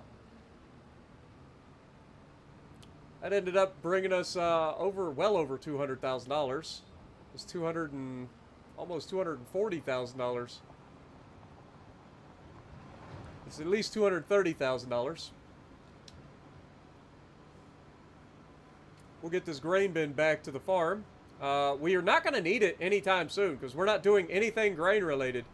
So I wonder, do we go ahead and sell this trailer, sell off our silos, or do we just hold on to everything for, you know, the eventuality that maybe at some point in the future we need them again?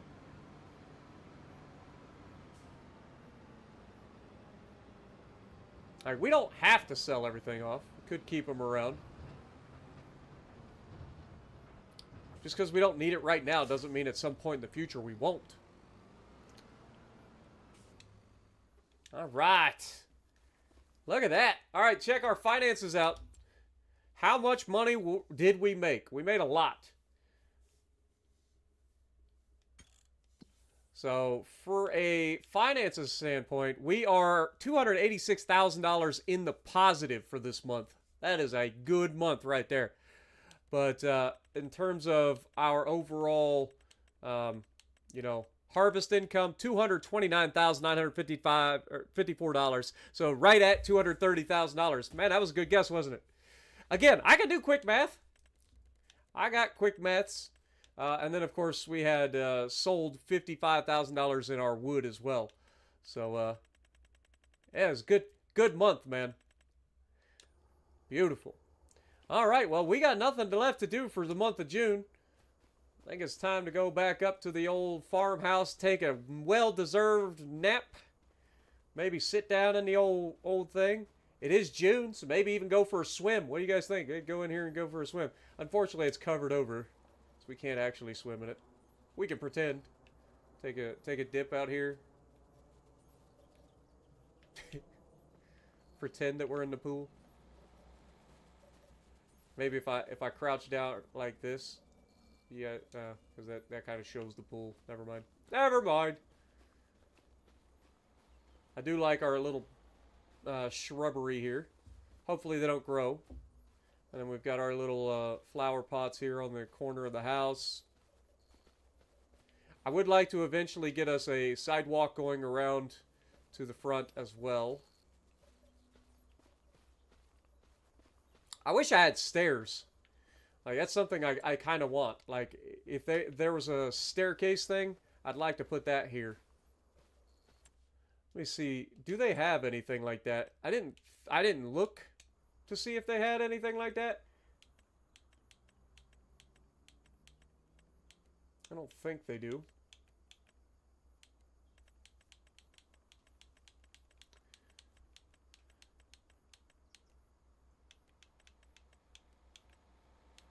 These are lights. Having some lights might not be the worst idea. And then these are fences.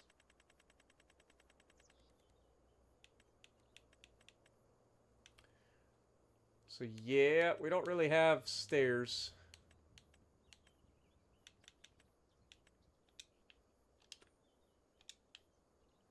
We rotate this around. Can we make our own stairs?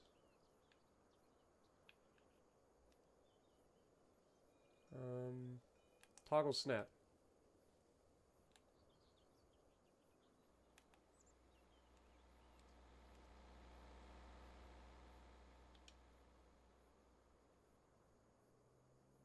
Do something like that.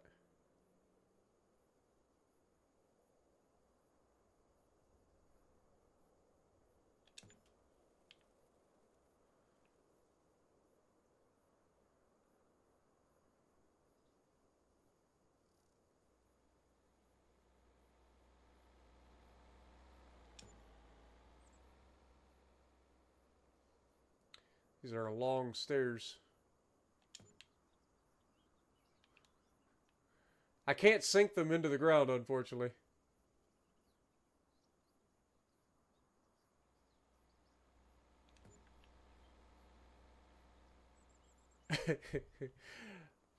um...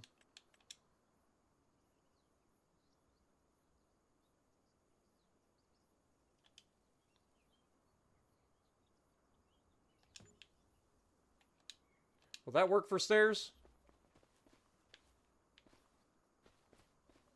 Oh, it totally works!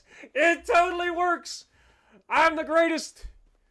I know it doesn't look the craziest. I actually like these for stairs. This kind of looks cool. Oh, that is awesome. The fact we were able to make that work. Oh, man. Let's try this. Let's get rid of this real quick.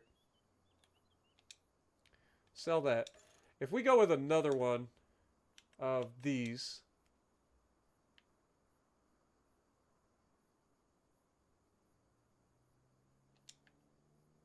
Whoops. I want that to be...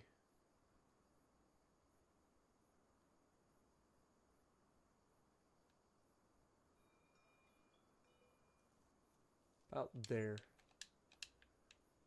Can we walk up on that? No. You do need to have that little stair. Little step.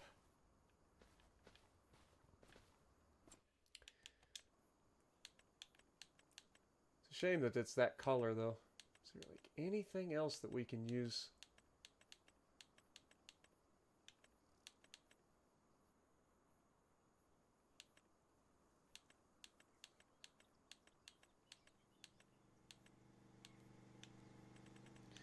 Really isn't. I mean, other than maybe something like this. But I don't think that's going to work. I think it has to be that bench.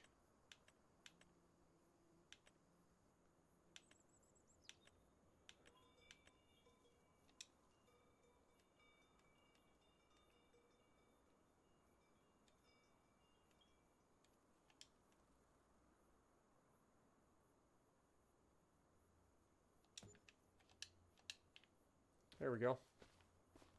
So yeah, stairs. And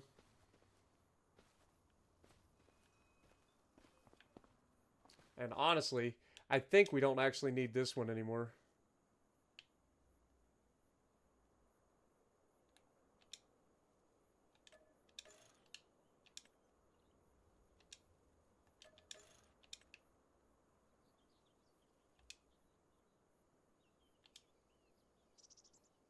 Just go with what we had.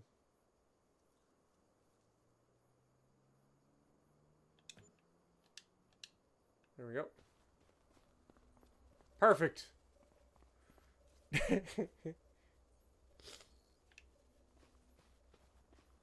Like, I like the look of it, to be honest. Like, I don't mind this. I just wish we could get it to sink into the ground a little bit. We could make our own steps. But I don't think there's a way for me to, like, lower it into the ground. I wish there was. But I feel like we got the spacing right. I think it looks really good. And then at some point we can add, like, to this side of it, like, to kind of, you know, do a little something with it. But no, if we go in here now, we should be able to paint. And then we'll do, like, a little gravel sidewalk.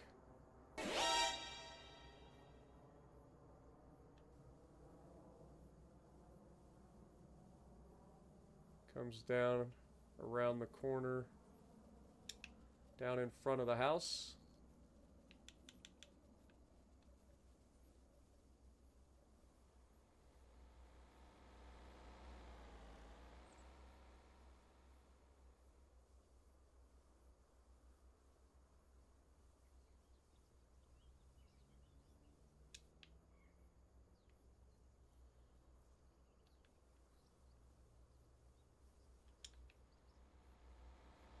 There you go.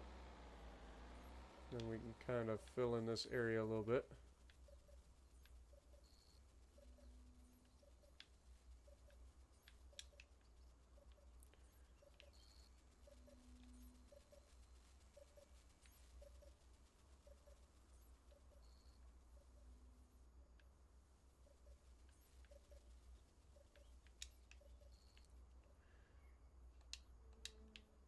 There we go. Now we got us a little bit of a gravel sidewalk. Come around to the front, or side house. Coming through. I like it. I like it. Alright. Well, in that case, it's time to go to bed.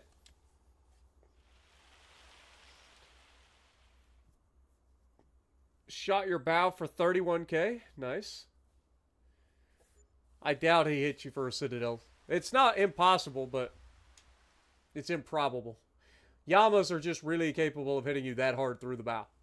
They don't need to citadel you.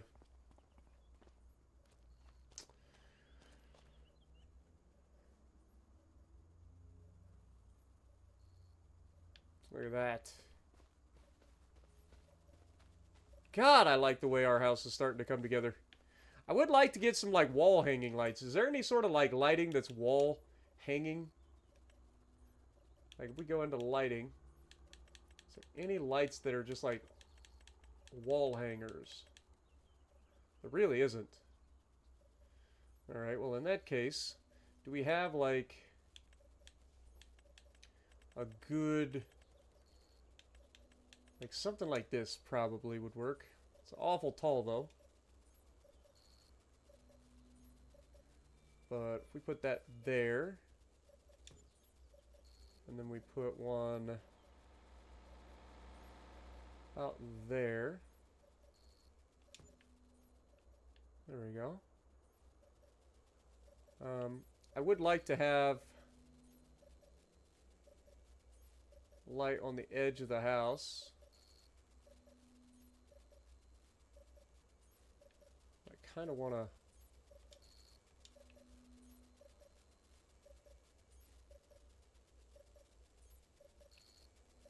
can't really tell. Okay, so there's the corner. We come all the way in. Just come out just enough. There we go. That there. Now on this back side, I feel like we should have like a better light. Like instead of this thing being over here, I feel like this would be more of a floodlight style. Do we have like a floodlight maybe?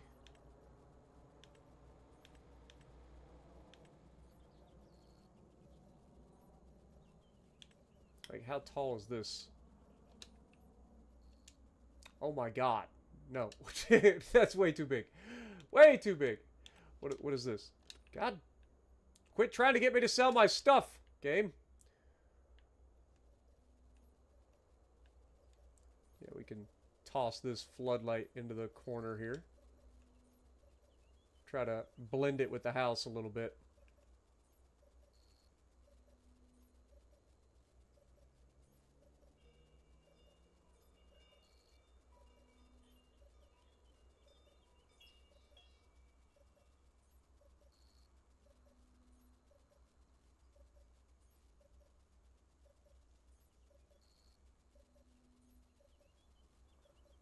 Such a touchy thing.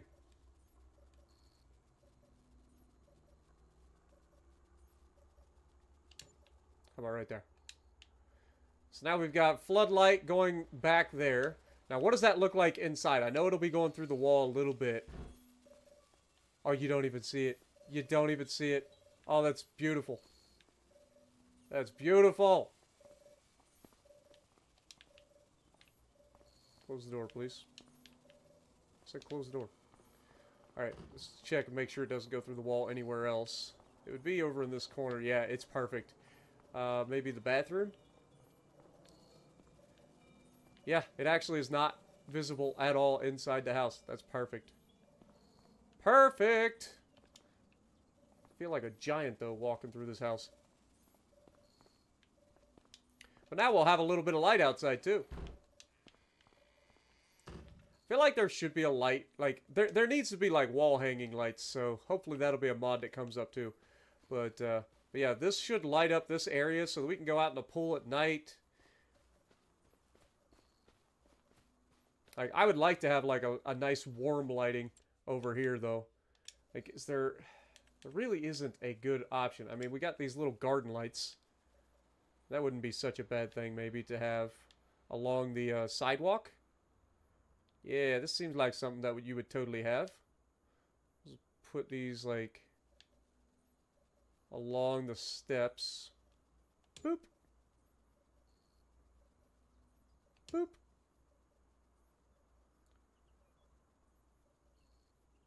Boop.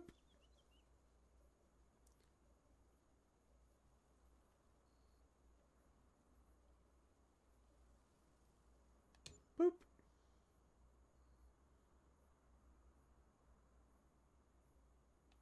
Boop.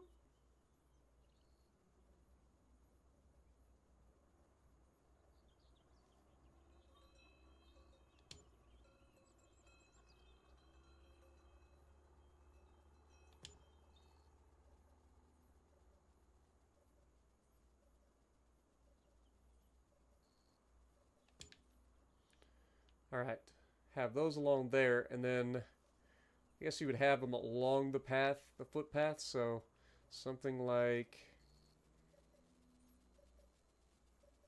here. Here. Trying to get them about evenly spaced if I can. There. There. Whoops. Too much of a jump. There. There. And there. Nope, those are too close. Hold that thought. Sell it. Crap. Want to split the difference here. We want to put it about there. There we go. That's better. That's better. Now, is there any way that I can kind of make this...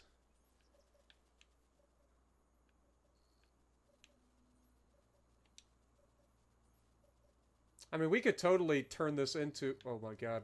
The game does not like me messing with it. I'm totally going to do this. Think of this not as a, like, a plant. Let's try to put this, like, right above the door. Would it be better to have one on either side, or would it be better to have just the one? I think that's fine. Just one will work. Yeah. And then we could have one on either corner. Nah. I think we're getting a little too crazy now. Maybe down here. What do we want to do? Like down here, maybe? It's like this perfect little crease. We can put that like right there. Again, just think of these as a wall hanger. You know what I mean?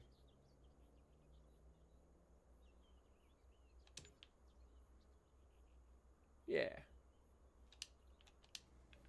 That'll work. Try not to think of these as ground placeable objects. Think of them as like they're molded into the wall, or they're like actually part of the wall. Yeah, I don't think that looks too bad. All right, now we got to see what the place looks like at night. All right, let's speed up time and see what the place looks like at night.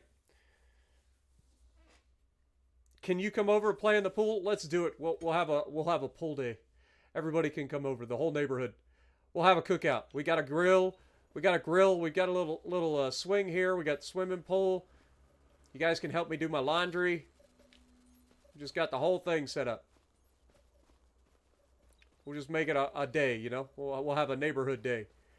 But yeah, let's speed up time and let's see what the game looks like, or what the house looks like at night.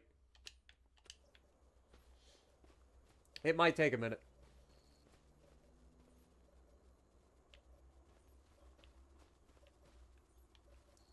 As we enjoy the day passing before our eyes.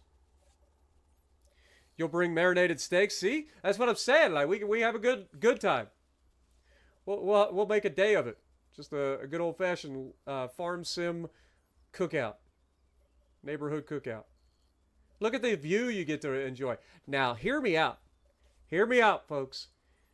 What if we did a small vineyard on the side of this hill? Like, I hate the idea of this being so uneven, though. Like, but wouldn't this hill kind of look sick with a vineyard? Like, even if we don't do anything with the vineyard, what if it's not even a vineyard that we actually like work, but we just kind of like, you know, just put up. Nah, I feel like we're overthinking it now. We're gonna end up cluttering our hill back up after we just spent so long getting everything nice. All right, I want to keep my eye away from it because I want to turn around and have like a review. Actually, you know what? Let's go down here to the bottom so that we can look back up the hill at our house at nighttime. Because those lights should be working at night, right? Like, in theory. Dude, there is another set of sirens. That is the fire truck now. Oh, it's getting dark. Let's wait for it. Oh my god, there we go. Alright, settings and boop, real time. Look at that beautiful nighttime sky. No! Where's my lights? Oh, hold that thought. They're starting to come on. The render range on the lights apparently isn't very big. There we go. Now we have lights. Now we have lights. Okay, they don't render in at long ranges, unfortunately. But we do get a little bit of light, and this does its job of flooding the area over here by the pool. Look at how well we lit up the pool. It's perfect. It's perfect, man. Tell me that ain't the perfect, like, lighting for the pool. God, I'm good at this. Somebody should hire me as an exterior decorator. Look, we got our little lighting area over here next to the garage. If I had to do anything extra here, probably would be put some sort of lighting around the garage. Maybe a couple of the little pool lights to mark the edges of the doorway. That would be something we could totally do. But look at how nice this looks. We got our little walkway over here, just walking along, minding my business. Oh my god, it looks so good. It looks so good. And then we walk up our stairs, take a look out over our... Oh, it's so good, man! I like it! I'm good at this. I found something else I'm good at, guys. I found it. I found my calling. I need to be an exterior decorator, clearly. Let's go out on our porch, which is now illuminated by the lighting above our head. Look at it. It's just a nice little soft lighting. It's nothing too crazy. Just a nice little bit. It's not going to overshadow you. Just kind of get to come out and enjoy looking out over the valley. So good. Oh my goodness. I think I did good, guys. I'm not one to toot my own horn, but god darn it, get me off the stool. But yeah, I think I did good. I think I did good for once. We did a thing. Oh, we did forget this one, though. If we're going to do that on one side, we got to do it on the other side, right? So, this is a double door. So, do we do the same thing where we put one over the middle? Or would we put one on either side? Since this is a double door. Let's think about it. That's the only thing that we didn't do, was that. What do you guys think? I think this side might... Because it's a bigger balcony, too, I think this side needs a double light. So we'll grab these. Go up here.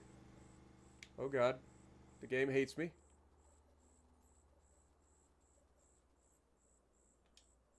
Put these, like, I don't know, right here, even with the door. Boop. Oh god, it's so sensitive. Even with the door.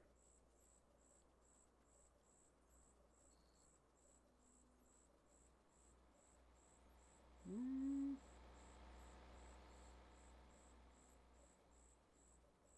think that looks about right. Yeah. Doesn't that look good?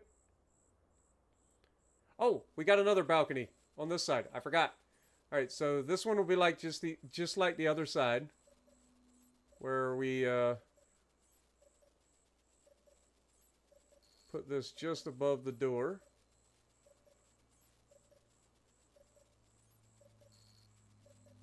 It's so sensitive. Alright, that looks pretty good though. Boop. There we go. Perfect. Alright, look at our little house. We got lighting. Looks good. I ain't gonna lie. I'm pretty happy with how this house has turned out. Like, I know that sounds obvious, I think. Most people would probably agree that it sounds pretty obvious, but look at it, man. Tell me you wouldn't want to live here. Oh, we did say we were going to put a couple of those over here as well. So we've got the garage right here. So we put this off either side of the garage door.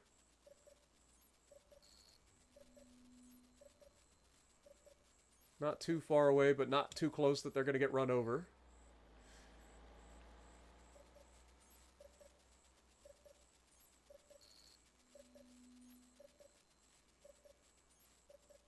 Hmm.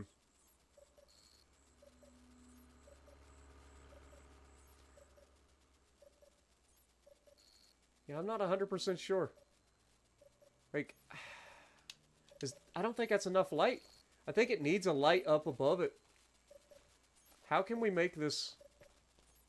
How can we make this work?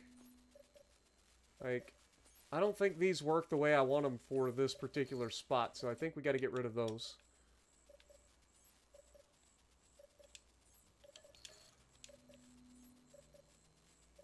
They didn't have the desired effect.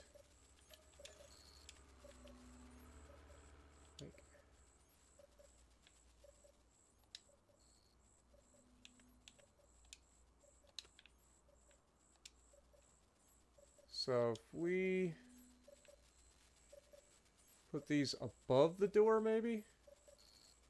Like, just kind of put them right there on the edges of the garage door?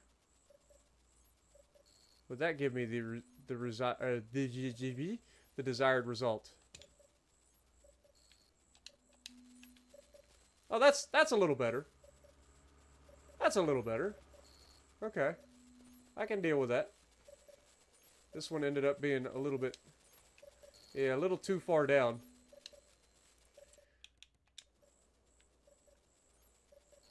I didn't realize that my my thing actually stays on. That kind of helps, low-key.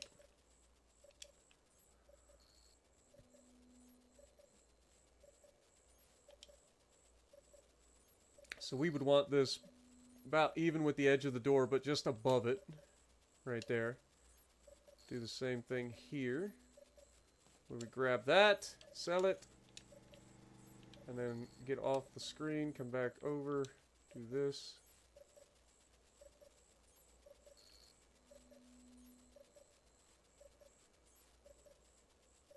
Hello, sunshine. Answer your phone.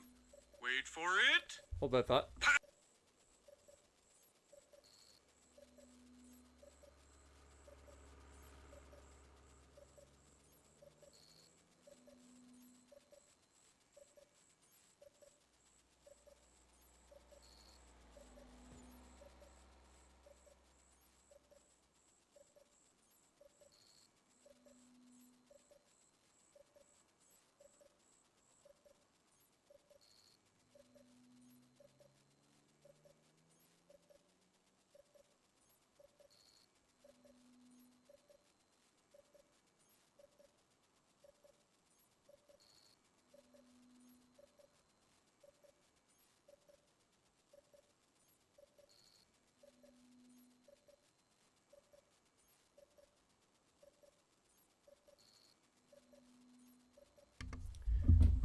Sorry about that.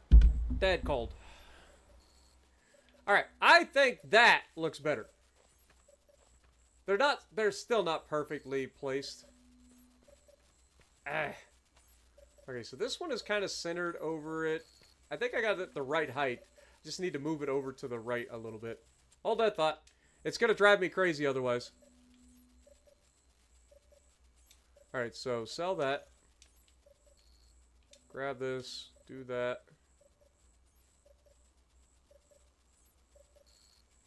Just over the doorway. About halfway. Something like that. There we go.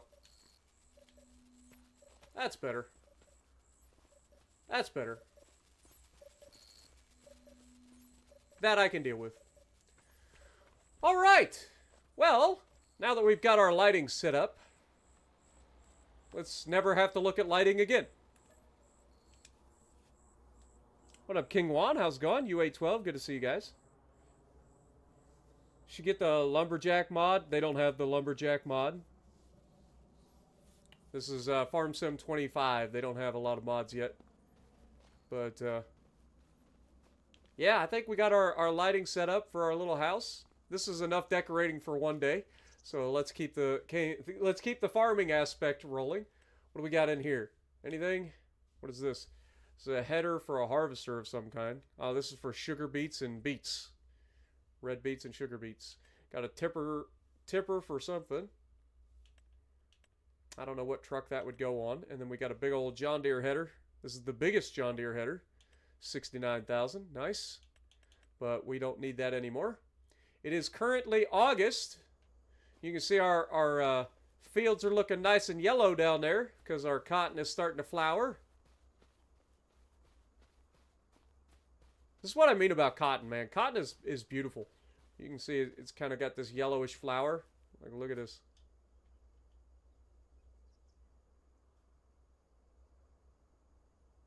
It might actually just be the cotton starting to come in. I don't know, but in the game it kind of looks like a flower. I've never seen cotton in real life because, like, I live in the north. Pretty sure cotton isn't a thing in the north. I think it's a southern thing. But look how good the house looks now. Look at that. We got our tree over there. Oh, we should have put some of those lights around the... We're doing it. I know I said it was enough decorating, but before we forget, we totally need to do that. We need to put some lights around here as well. Hold that thought. Alright, so we want to put right over the center line if we can.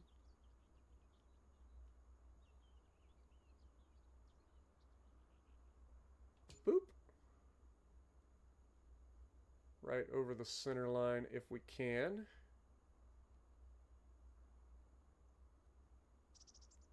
Boop. Right over the center line if we can.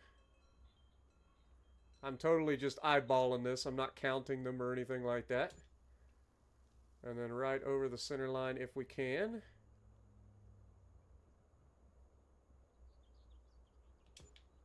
There we go. Now we got a little bit of light over here too. Again, I'm just eyeballing that, and right off the gate I can tell you that this one should have been over like here, I think.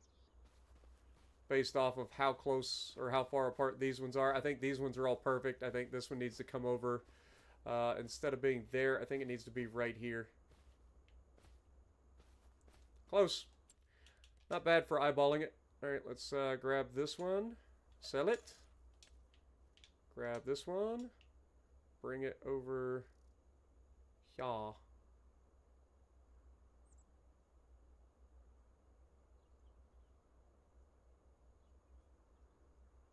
Boop. There we go. Now they're more evenly spaced, I think. Question mark. It's not perfect at all, but hey, it's not bad. It should get the job done. Alright, so we have nothing to do in August either. Let's check in on our production chain while we're thinking about it. We can do that from our menu once it saves. Question mark. Alright, so we actually have 3... Yeah, we need to get wood. Alright, let's get some wood. Drag some wood over for the old sawmill.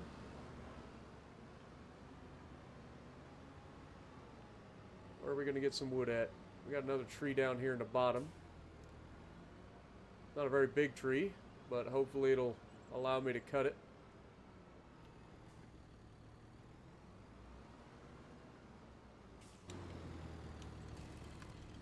Alright. Can't see crap, so I'm just going to walk forward until I see a tree. Hey, look, a tree. Box elder tree, 13.8 meters. What up, Gregory? How's it going? Ivar, good to see you. And I'm making a video about the Atlanta. I have made several videos in the Atlanta. Some relatively recently, not super recently, but... Well, welcome everybody to the stream.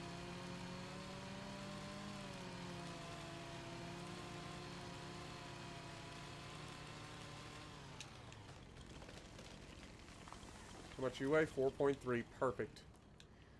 Means we can pull you out with just looking at you. I didn't grab the winch! The winch is kind of important for this job, guys. How'd you let me drive away without grabbing the winch? Kinda need the winch, guys.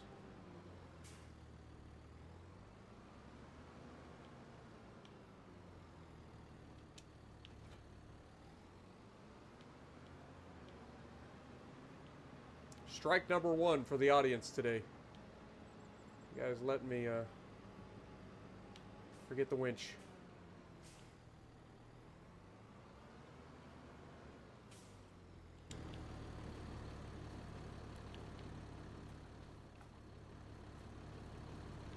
You gonna let me winch? Hello? Thank you. There's my tree. Boop.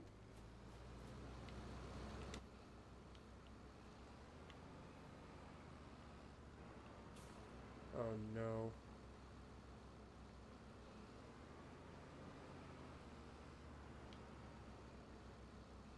That doesn't bode well for me, does it? Why are you being annoying? Oh. I think I know why it's being annoying. I think it has something to do with the fact that there's a devil tree here. I'm telling you, these devil trees are the worst.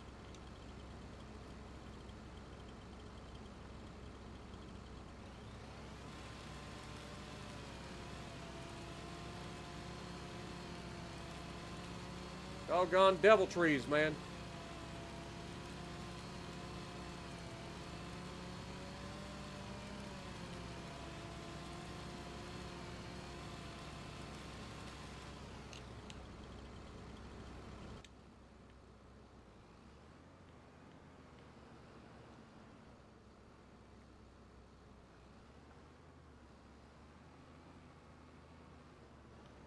What is there, another devil tree there?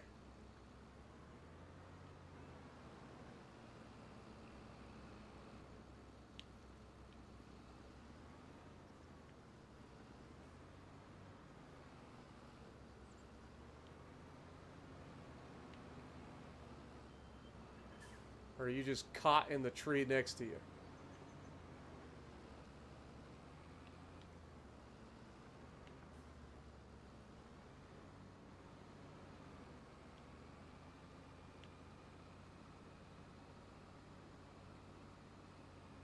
Push!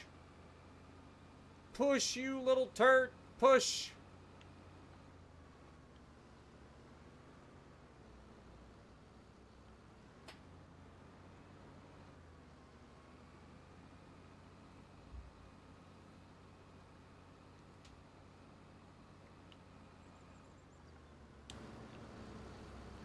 This is the part where I go to cut down this last tree, and the game tells me it's not on my property.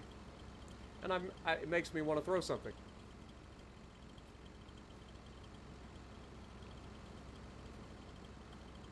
Dude, I literally can't see anything because of this tree. It's ridiculous. Where's this other tree?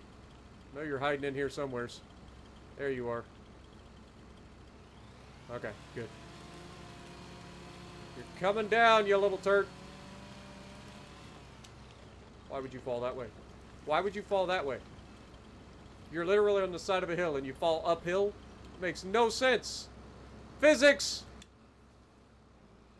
Physics, God bless America, physics!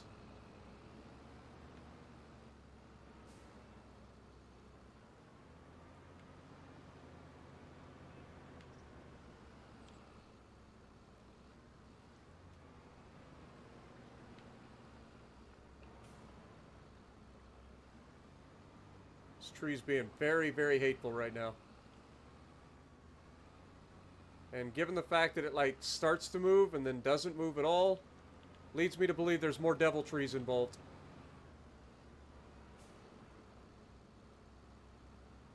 Because if it was just these 2 trees that are cut down, I'm pretty confident it would be fine. Maybe if I pull this way?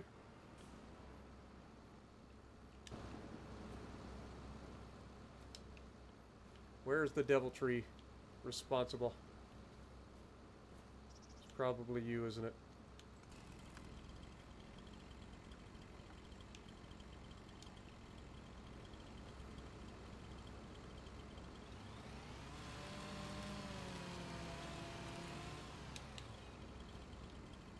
Alright, is there any other devil trees? I think these are just devil trees, but they're like not cut, or they're already cut.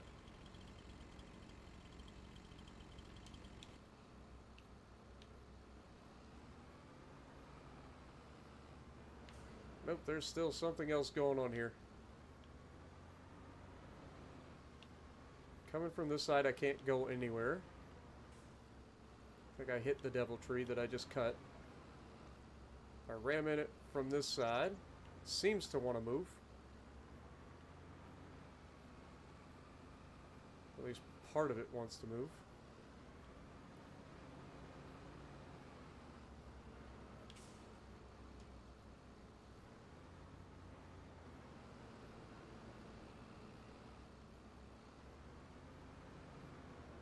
There's just no way to do it.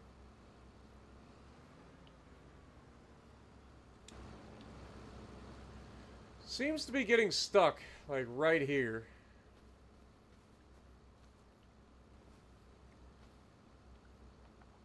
Just is no good way to look and see if there's anything blocking it. Don't see anything.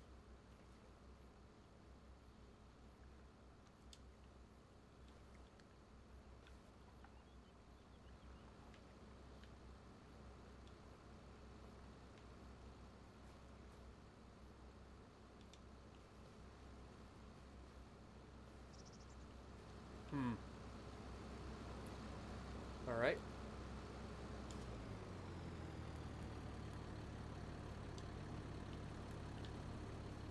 Let's try a different approach. We got the smaller tree. And I'm sure the smaller tree is now hooked into the bigger tree, isn't it? I can't see crap! See, this is the bigger tree. What happened to the littler tree? Oh, the littler tree fell uphill, that's right. So if we go boop.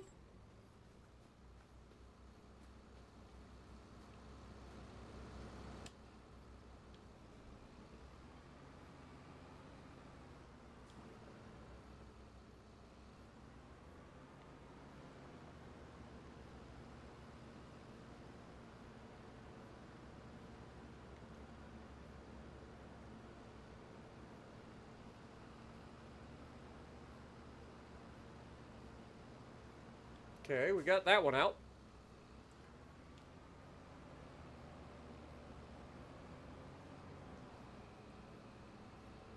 We can drive right up through here.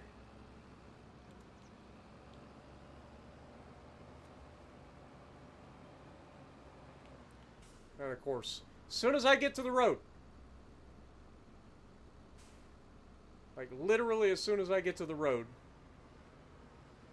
concrete truck has to show up.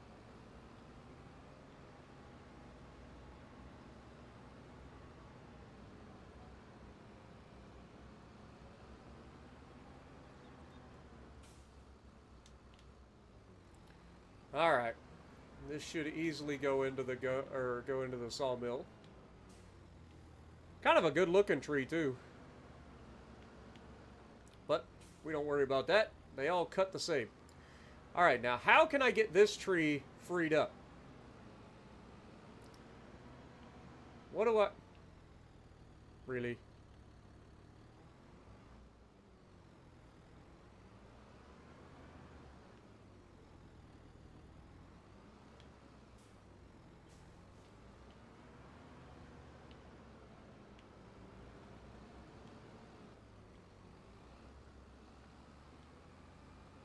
What are you stuck on? Stop being so hateful.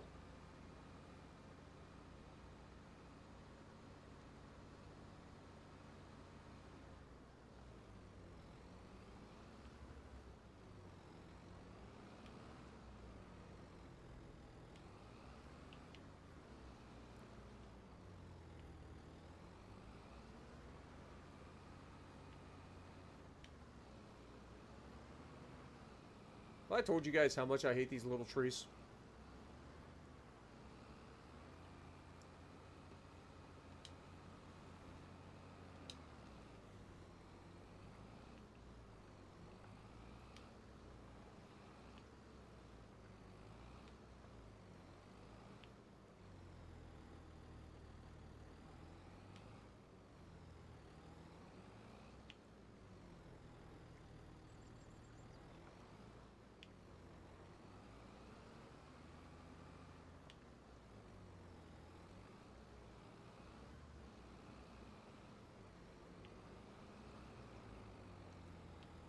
Oh my god, I hate it. I hate everything about this.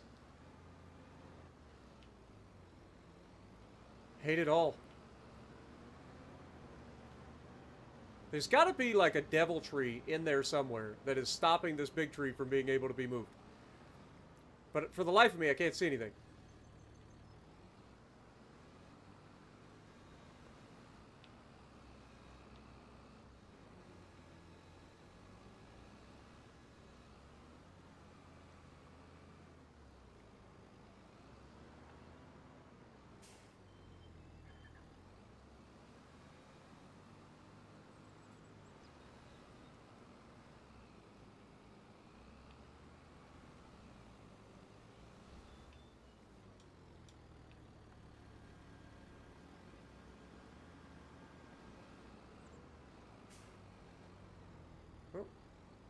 Well, I've got you moving. I guess you're coming with me, you little turd.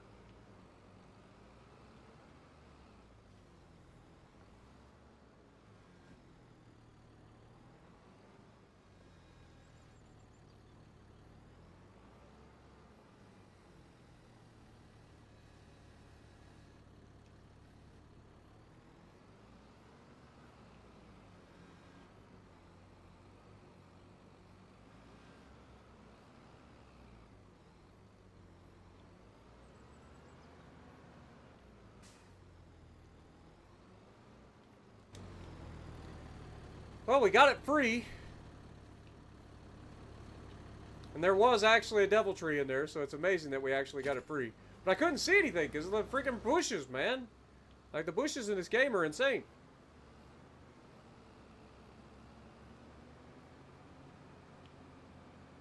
Thankfully, our narrow tires don't destroy the field. And then, the tree doesn't seem to destroy the field either. All good news.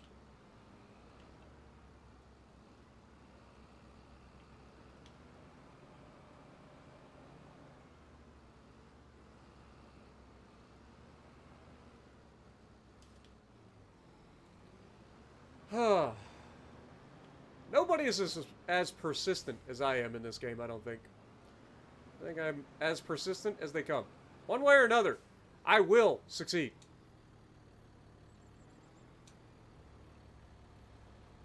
What do you mean detaching is not available in this state? Oh. Because I wasn't trying to detach the right tool. That'll help. Alright, that should be enough wood to get us through for the time being. So we shouldn't have to do anything with that for a little while. How much wood is that, by the way? 13,998, so we probably lost a little bit of wood there, I think. But, yeah, this little devil tree right here was the culprit. You can't really see it, but there is like a devil tree right here. See this? This is what was hanging us up. Right there.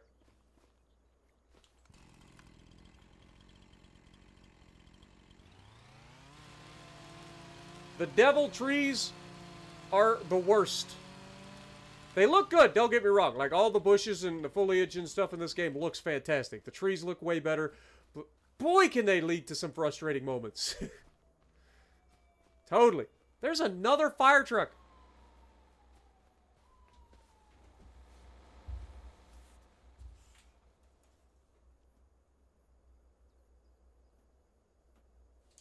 What in the world is going on out there?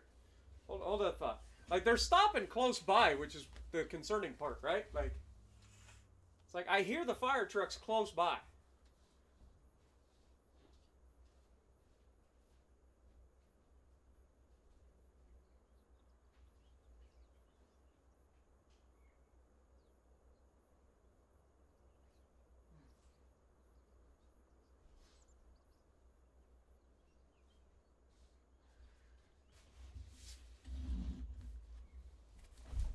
I don't know. I don't know what's going on.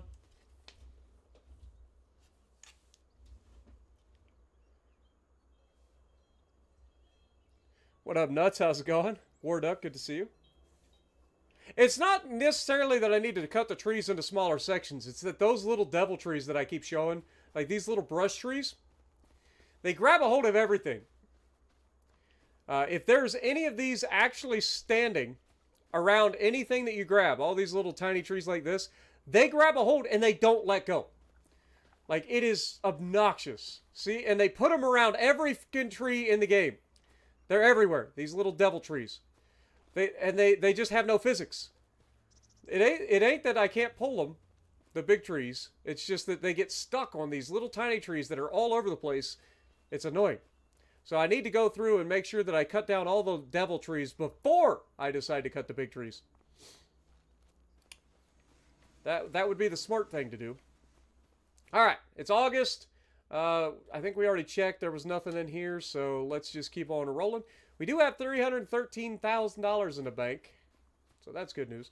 But we are going to have to potentially rent our cotton harvester.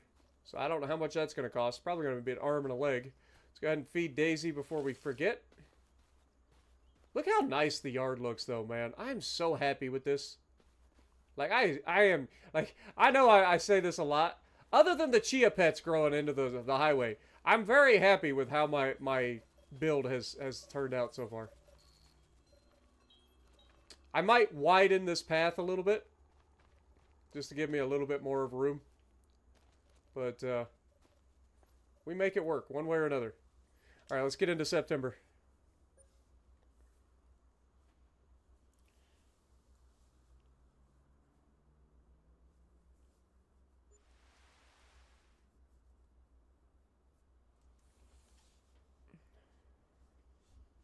Yeah, I mean, in theory, but it's not quite that simple either.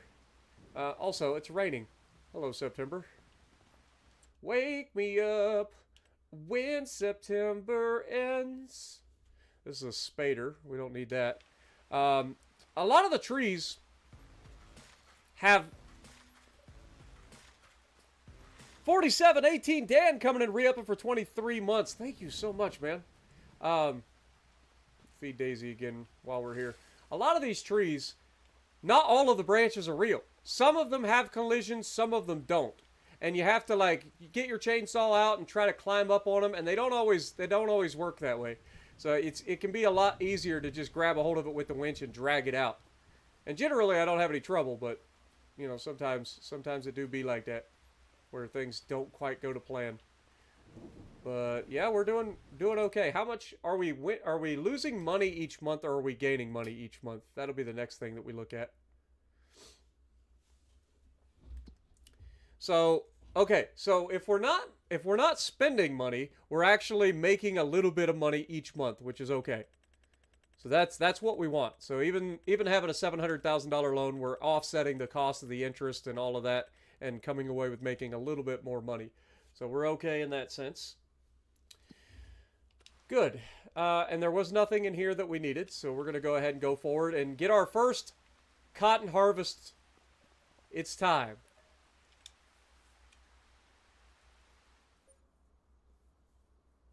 Jess found all the collectibles. She now has $415,000. Nice.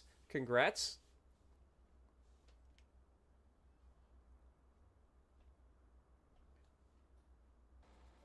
Yeah, I was going to say, it kind of does look like I mowed and the grass clippings got into the road. You're not wrong.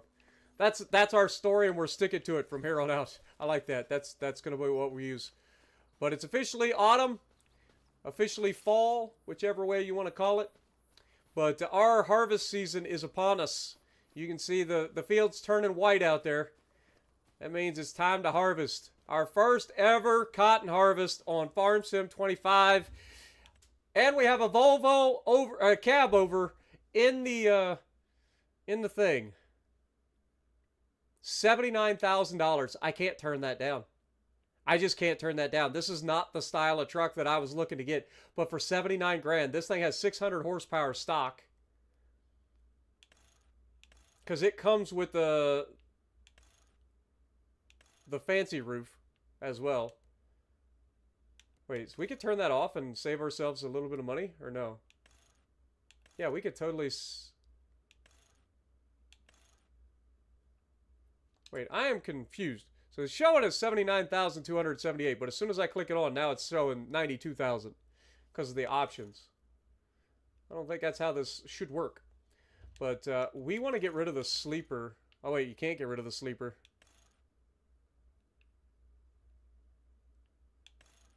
Let's get rid of that. Engine setup is currently FH16600. We can't even see the engine, right? Like, not really. It doesn't change. It just gives us more horsepower. We don't need that. The wheel setup is currently 4x2. Could go with the 8x4. That adds another 50 grand, though. Good God. We don't need it. We don't need it. Aero parts, no. Oh, okay, so this is the side skirts that cover the side of the fuel tanks and stuff. Again, we don't need it.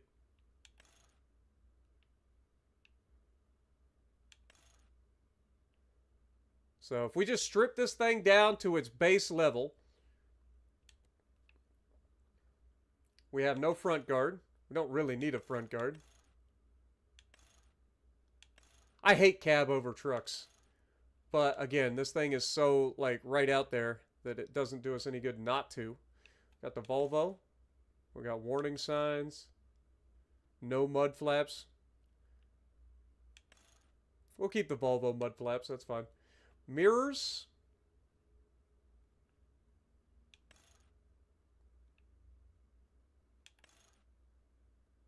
I'm confused as to what the difference is here.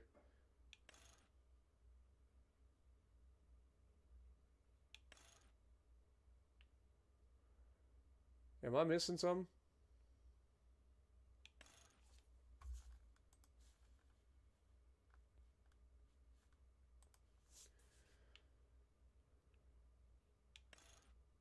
Okay, so this definitely puts a mirror there on the windshield.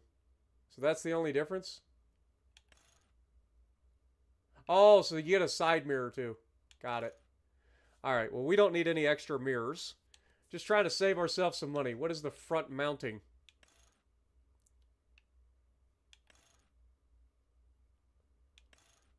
Was it like little strips over the headlights? 250 bucks? Nah, we don't need it. Main color's black. I'll be honest, I like the black.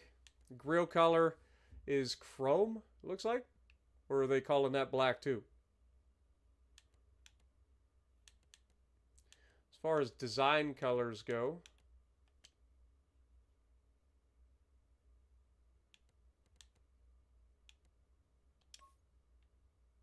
what does that get us?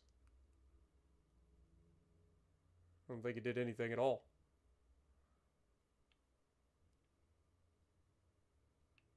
Yeah, literally didn't do anything for us. Probably on part of the arrow or something.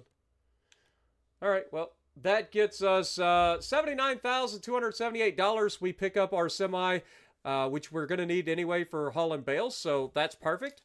It's not what I would normally pick up, but it will work. So we'll go ahead and pick that up. That'll be our new semi for hauling our bales. What is this? This is a grain seeder. Okay, so we're not going to be able to use that. It's not a planter. It's only 6 meter anyway. So, all right. Well, in that case, let's take a look at the inside of this good old-fashioned Volvo. You gotta love a Volvo, man. Volvo semis are nice. Like, they are incredibly nice.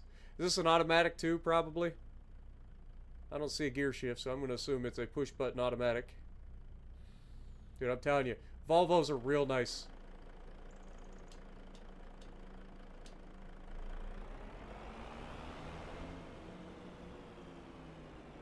But this should be perfect for hauling our little cotton trailer around.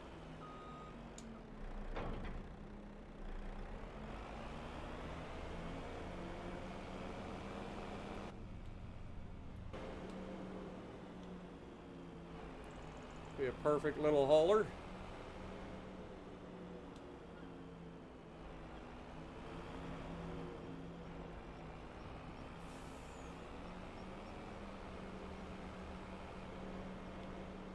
There's that bus doing crazy bus things again.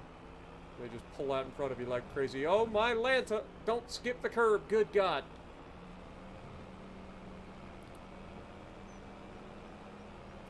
Having a short wheelbase truck is a little bit sketchy, but it'll be fine. For what it is, this should be perfect. Shouldn't need any more than this. I would imagine that we could get away with... I gotta make sure we don't drive into our field right now like a dum-dum. Let's just park this off to the side. I should have parked it down our haul road there, because I don't think we're gonna need it for the first couple of fields.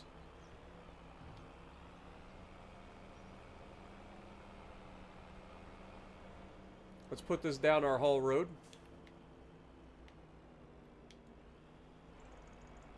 Off to the side.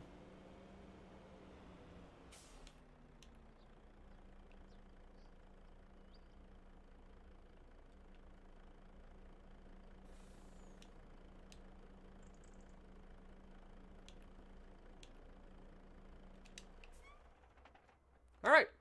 So there's our new truck. Bought and paid for. Very nice. Now, we got to lease a harvester, so let's go look at how much this is going to cost us. So we got to go to specialty harvesters. There's our cotton harvester.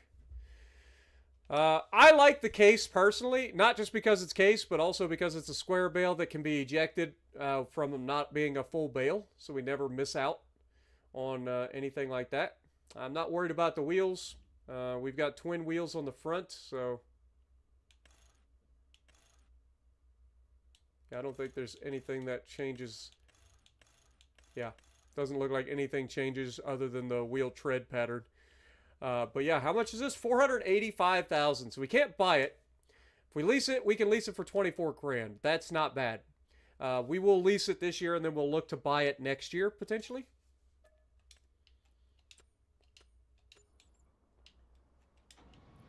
Look at this fancy piece of equipment here. Of course, it's case, so it looks amazing.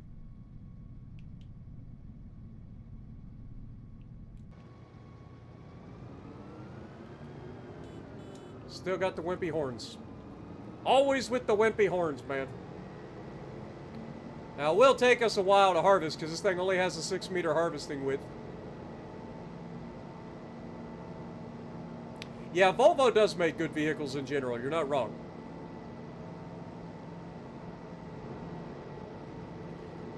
Let's just put it this way. Our farm is a good enough size at the point that Case decided that they would lease us a vehicle for this year's harvest to, you know, kind of give us an idea of what we could look forward to if we decide to go purchase one of these later on.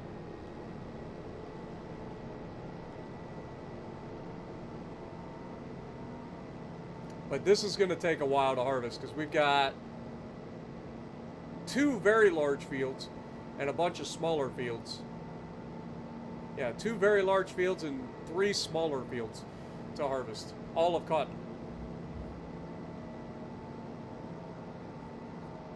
We're playing on the Xbox Series X. Also, how does the stream look today? Is it any better or any worse or same? Let me know.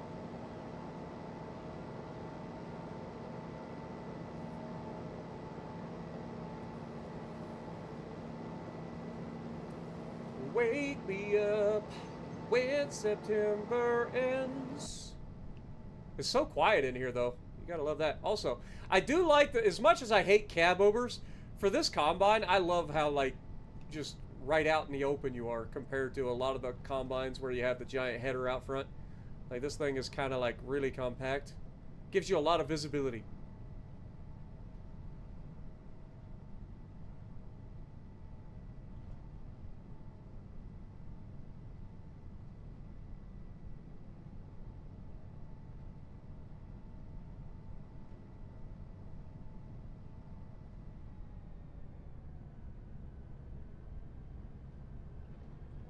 All right, here we go, folks. Time to get this party started.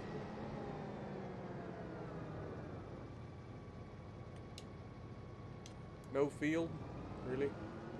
Let's go ahead and unfold this sucker.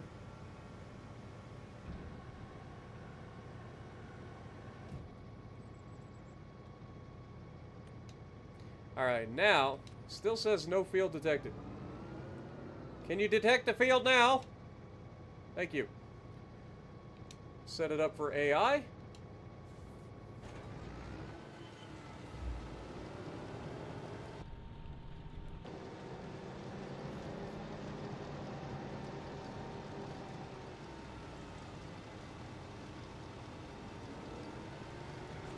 And we're off.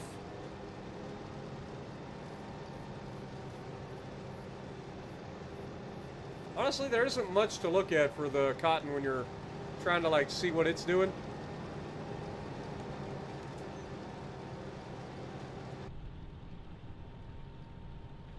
Normally, you'd be able to see a lot more, like, stuff happening, but apparently not with cotton.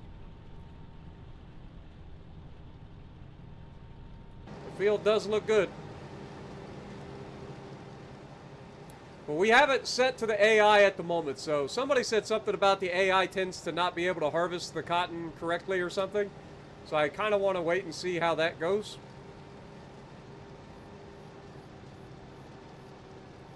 When it comes time to eject a bale.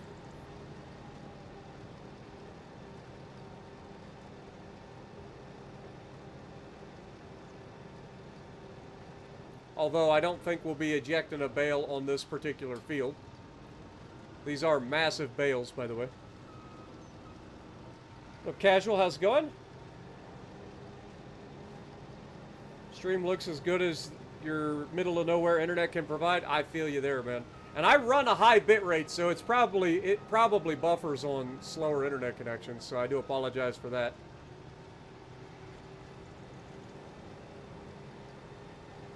TV upscaling can only do much. You're not wrong. You're not wrong. Okay, he's cutting the corner back, so now let's see if he goes down the left flank.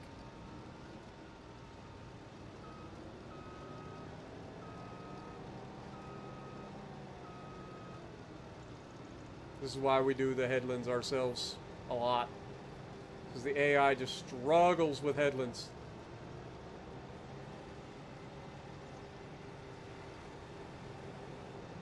Okay, here we go again. Our first ever cotton harvest.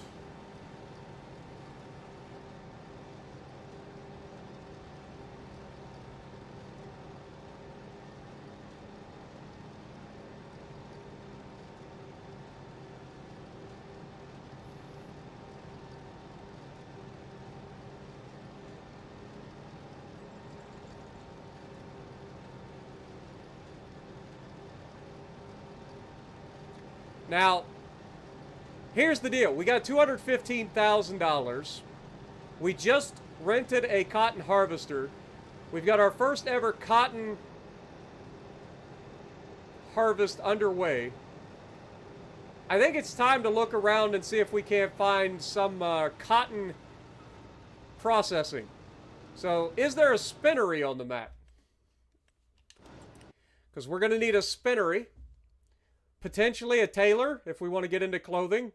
And the rope maker is the other thing that I wanted to look at. So, let's see on the map where everything is located. So, I know the rope maker is down here.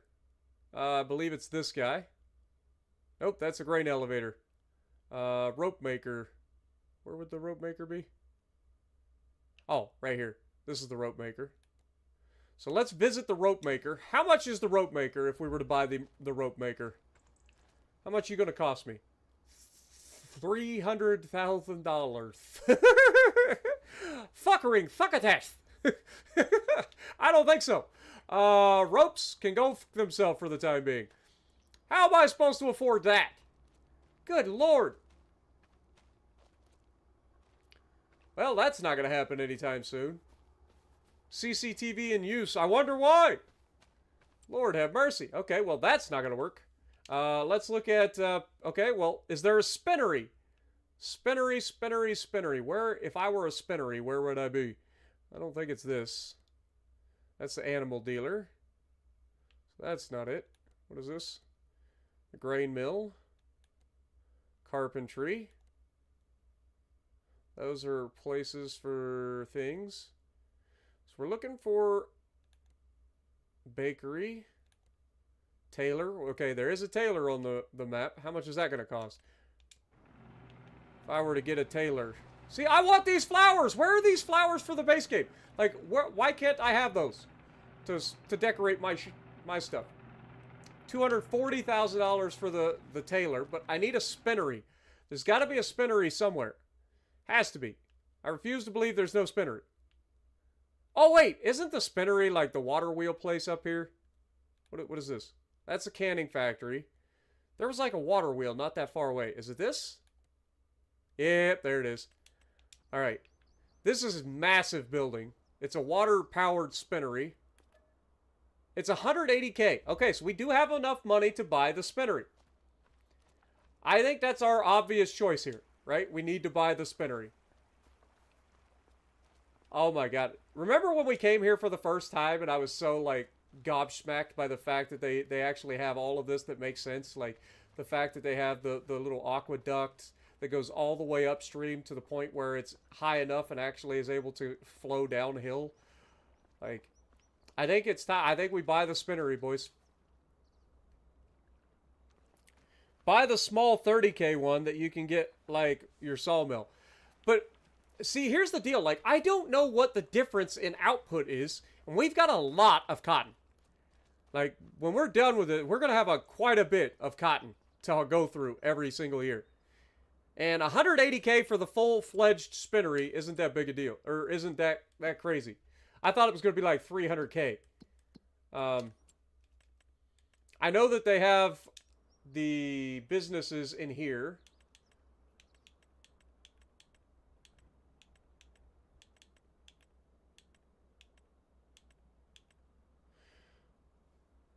This spinnery is 180K as well, but this isn't the one that's on the map. I want to get the one that's on the map because it's cooler. What is a cooper? A cooper is like wood buckets and barrel maker? That's kind of cool. Also makes sawdust.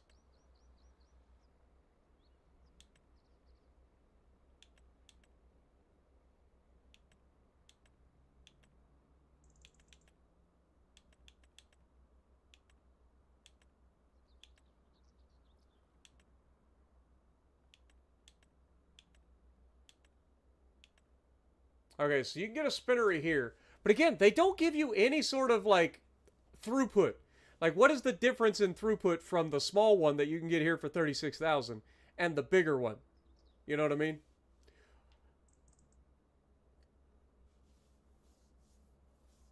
Can you upgrade the spinnery? No. Not that I'm aware of.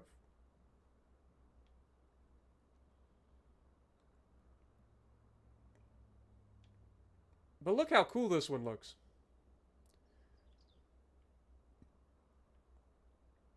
I want to buy it just for that reason alone. I mean, look at how cool it looks. It's one of the places that we looked at earlier in the playthrough, and I was like, dude, this is awesome.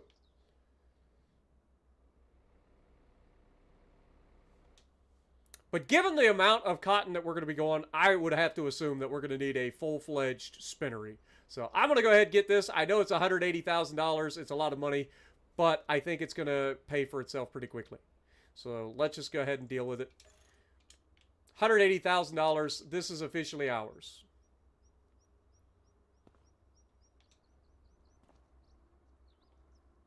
So no active productions.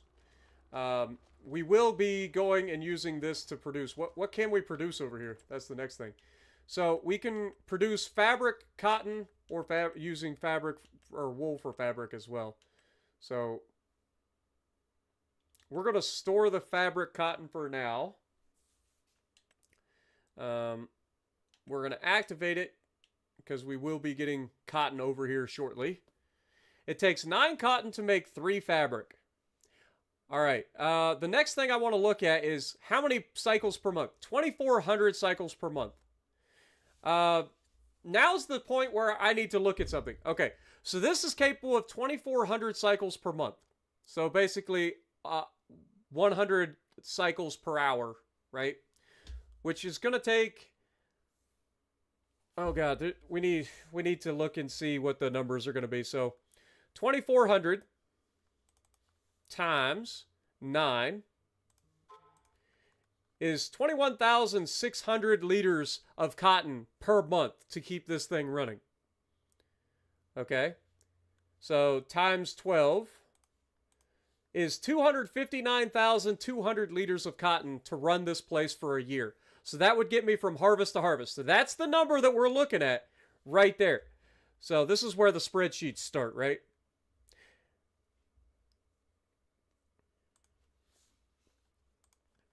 So we need 259,200 cotton per year.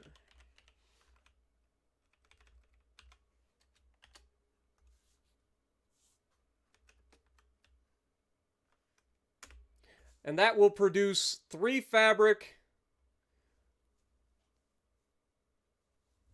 So 3 times, let's clear that. So that'll be 3 times 24. And then multiply that by 12. 86,400 liters of fabric per year. So 86,400.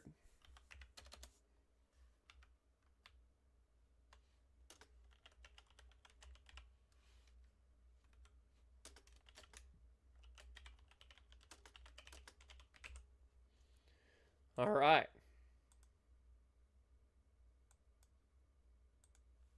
Beautiful. All right. Your Alaska Kandaka kinda? Dude, the Alaska is nasty. Like, the Alaska just is really good. What up, Monique? How's it going? Aaron, good to see you. Alright, now the kicker is how many... If we go to productions and go up to sawmill. So this does 24 cycles per month.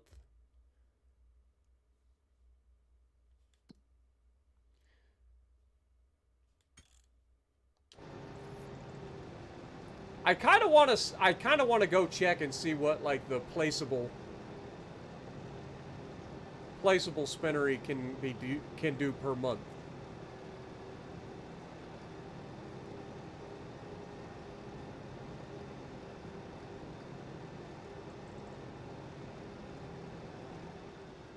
You're kind of getting the urge to harvest your cotton, Jess?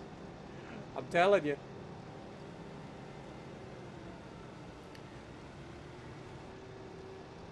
If anybody has the game, can you do me a favor and start up like just a throwaway world real quick and place a cotton harvest or like a spinnery, the $36,000 spinnery, and tell me what the throughput is? I want to know if I made a good decision or not.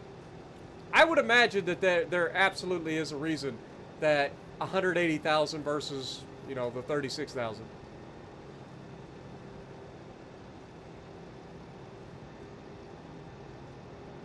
You made your Alaska have 8-second reload. Bullshit. Not constantly 8 seconds, that's for sure.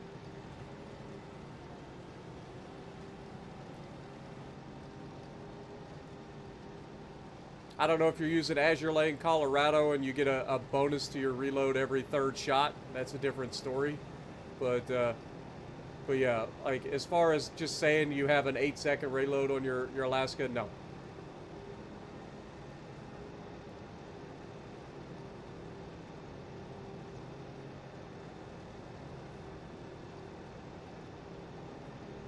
Okay. So every third shot you have an 8-second reload. That makes a little bit more sense. Because the base reload of Alaska is 16 seconds. So that's why it's cut down. But the problem with doing that is a lot of your perks for Azure Lane, Colorado are specific to battleships, meaning you give up a lot of different accuracy perks and stuff.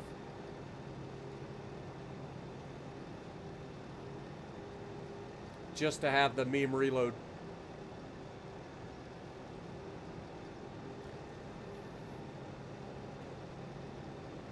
All right, so we're almost done with the first field. We still have not emptied a bale yet, as we expected.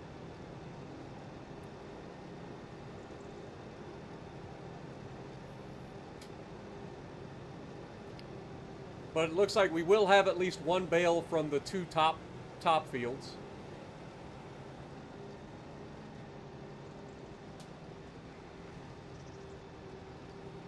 You wish the Alaska... Why?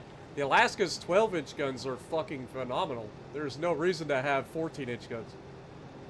Like, she's phenomenal as is. Those 12-inch guns hit like a freaking freight train. And they're accurate. Reload quick.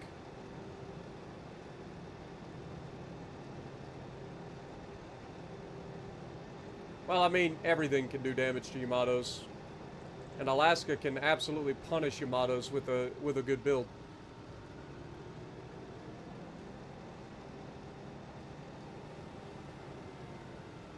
Super cruisers, man. They're nasty.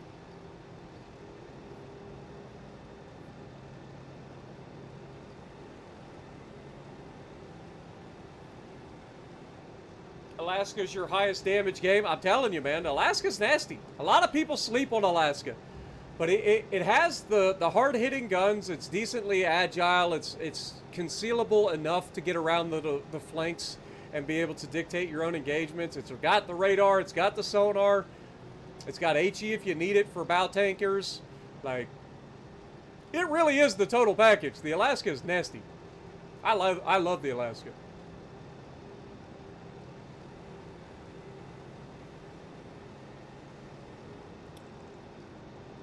$240 cycles per month. So it is 10 times less efficient and holds less cotton and fabric. Gotcha. So yeah, it makes sense if you're going full production on cotton. Like if you've just got a couple of small fields to start with and you're going to work your way up, start small, work your way into the bigger buildings.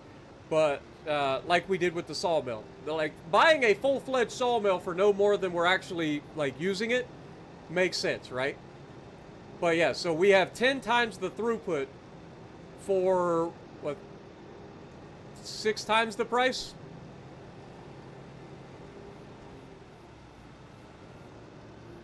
Does that make sense?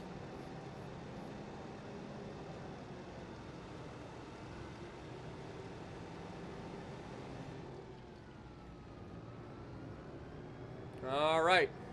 That field filled us exactly to 50%. Let's start on field number 2, shall we? We should get our first official bale of cotton from here.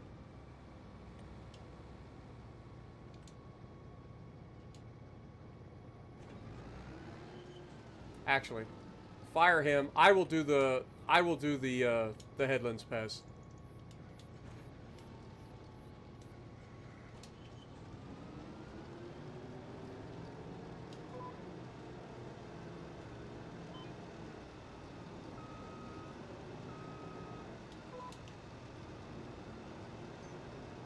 I also love the agility of this thing, man. This thing can, like, maneuver really, really nicely. But we'll do the headlands pass, because we can do the headlands a little bit faster than it can. How many headlands passes did we say? Okay, so it's 2 headlands passes, and then we'll let the AI take back over.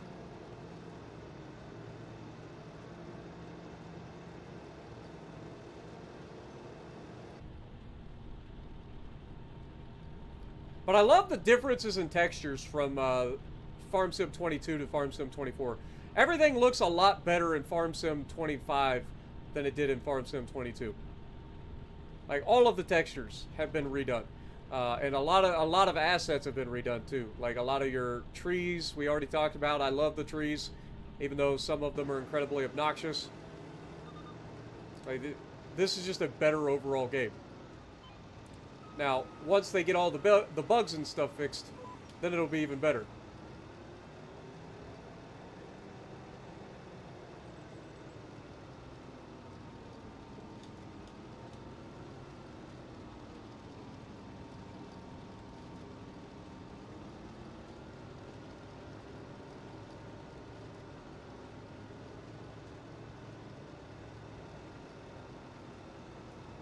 But thank you, Jess, for letting me know. I figured it was probably about that. I figured it was probably 10 times or so more efficient than the smaller version. But it is nice to have those smaller versions in the game for getting started. So you can get started with productions a lot sooner than you used to be able to.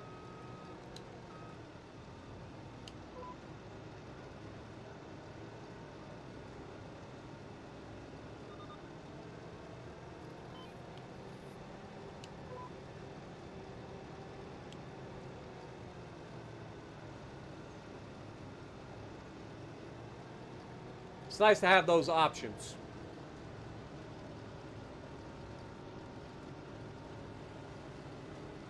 Also, you're welcome for me getting you into wanting to harvest your cotton now. Tell you, this game is addicting, man. It's so good. I enjoy the crap out of it.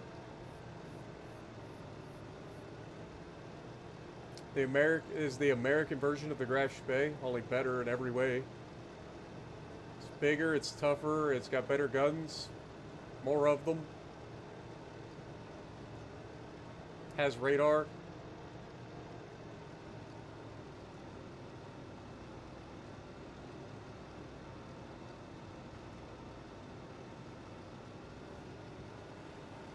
Glad you enjoy them.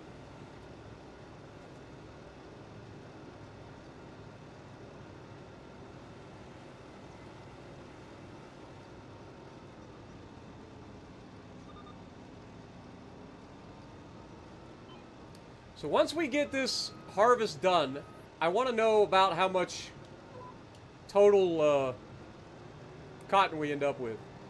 Because we need to have at least 259,200 liters of cotton in order to fill up our spinnery for a year. Keep the spinnery running for a year. That's our goal. Now, I'm pretty confident we're going to have more than enough. But I guess we'll find out.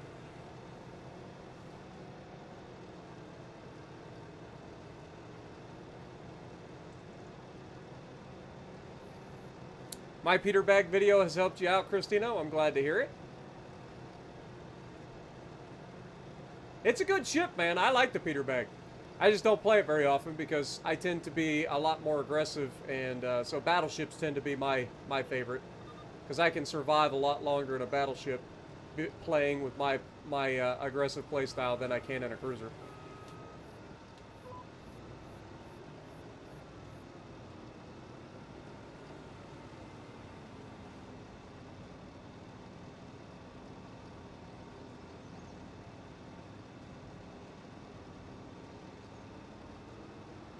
I will say this, I think that they increased the fuel usage in this game compared to Farm Sim 22.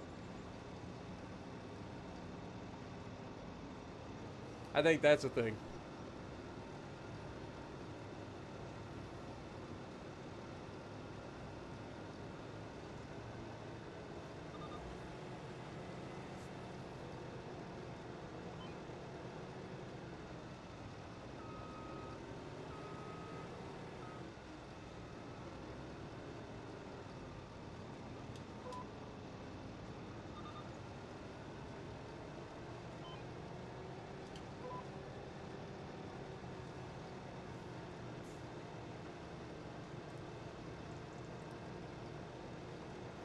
Okay, we've had no dropped frames, so that's good.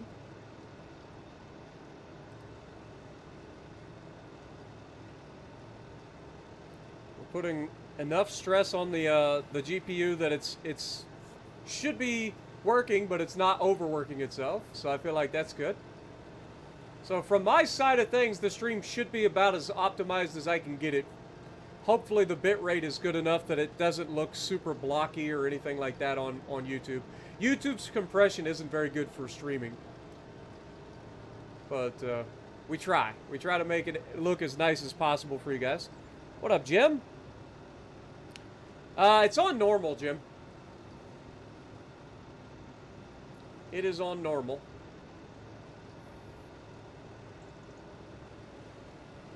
But it does seem like it goes through more fuel in Farm Sim 25 compared to Farm Sim 22. But it could just be me. I could just be like thinking it does. Alright. So now we set this up for AI.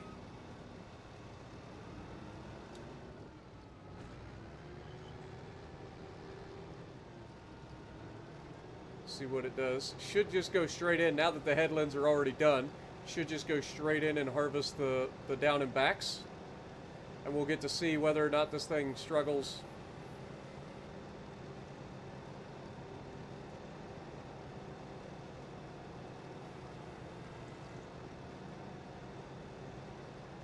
When it comes time to dump the bale.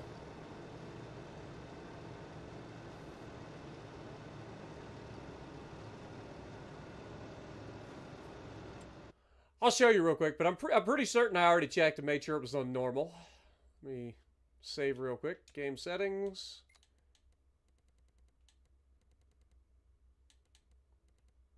Fuel usage is on normal.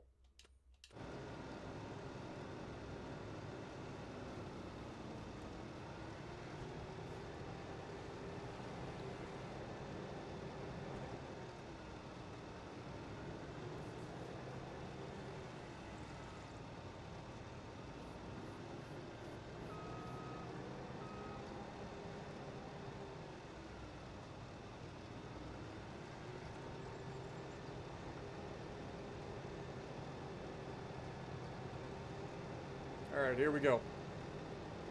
AI officially taken over doing the down and backs.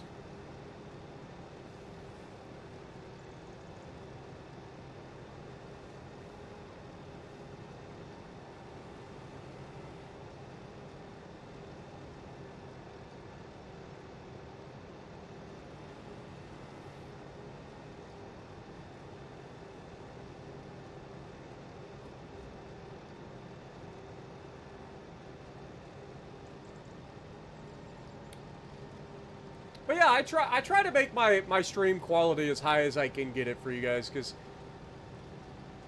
and again, that's why I play on Xbox as opposed to my PC, because I do have the ability to play this game on PC. I elect to do it on Xbox because I can play the game in 4K and then stream it in high quality 1080 for you guys. I could stream it in 4K for you, but then we would have a delay built in. Because YouTube won't allow me to stream 4K unless I have a delay. It's like a 30-second delay if I want to go 4K for you guys. But I think the game is only technically in 1440 30 on consoles. So the game doesn't quite look as good on consoles as it does on PC. But it still looks pretty good. Like, I think it looks pretty good anyway.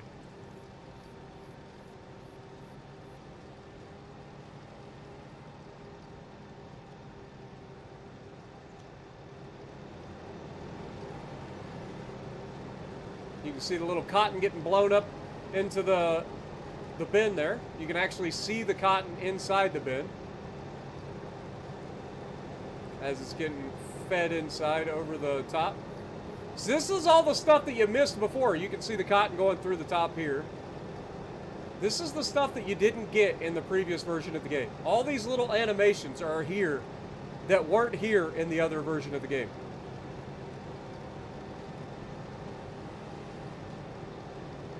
And then it compacts it,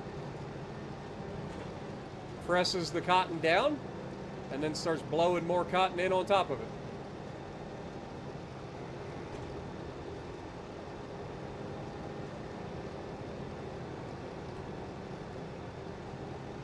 Just the little details like that weren't there before. I don't know if that shows very easily for you guys to see, but I'm trying to show you. You can see through the screen on the top of the combine, all the little cotton balls getting flung all the way across. Then it comes down, it presses, compresses everything, and then it comes back up and feeds more cotton into the bale.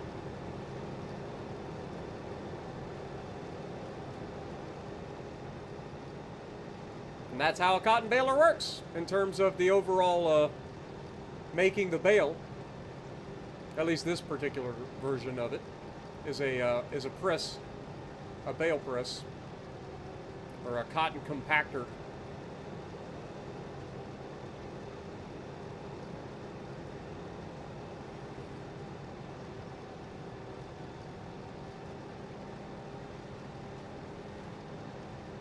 90% of the way to our first bale. Does that mean it's going to be a 20,000 liter bale? Is it a nice even number? Because that'll be easy for me to keep track of.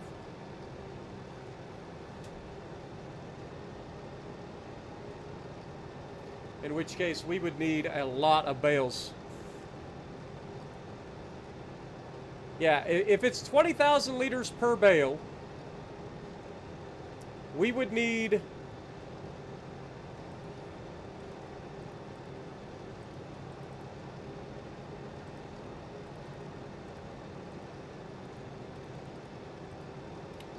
almost 13 bales to get through a year.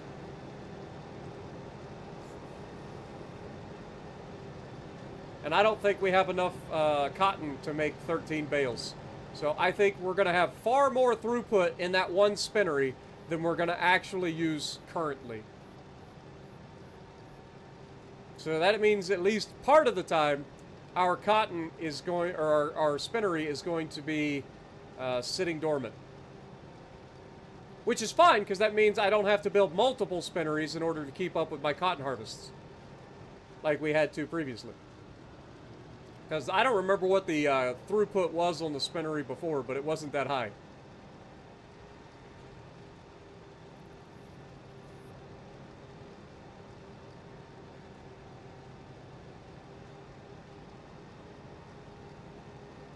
And it does seem like it's going to be a 20,000 liter bale. I guess one way we could check would be to simply go into here and look. So it has a, yeah, it's a 20,000 liter bale.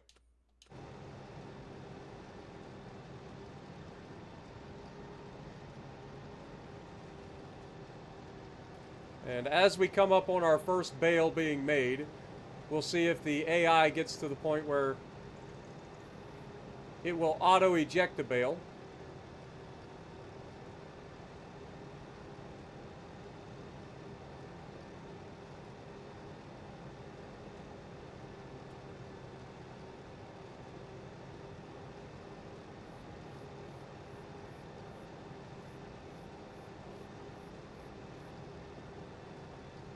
So close. So close to a bale. Swing it around, Jerry. Got a couple more liters to put in this thing. It should be on auto eject. I didn't turn on auto eject, which might be part of the problem if that's the case.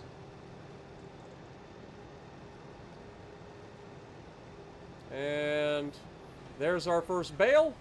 It stops, it puts up everything to eject the bale, ejects the bale out onto the ground,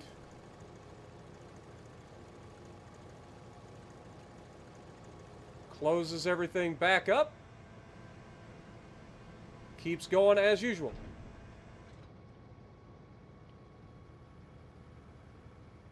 Or not.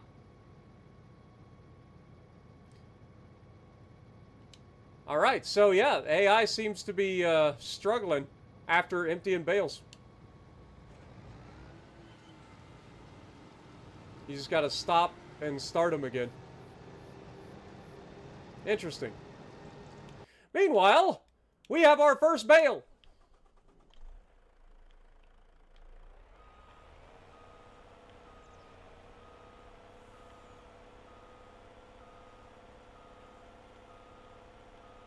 Look how smooth that was. Look how smooth that was. You ever seen somebody so smooth? Alright, let's pick up our first cotton bale ever. Put her in loading position. Okay, Y is unload. X is to put it in operating position. You got to turn it harder than that, Terry. Come on.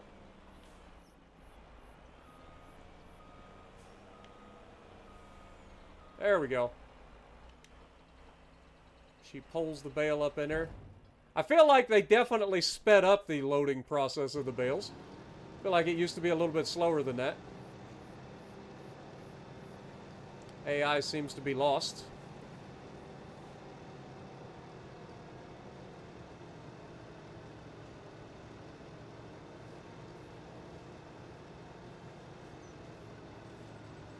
That's me, Timmy. I am the most satisfying driver in all of Farming Simulator. I may not be the best, but I am satisfying. Are you kidding me? Really? You got the entire field at your leisure, and you got to come to the one place where I'm sitting here waiting for the next bale. You ever feel like the AI just does things to irritate you? I think that was one of them. I think that was the AI just spiting me. It's like, I want to come all the way down here and start because I can make you get out of my way.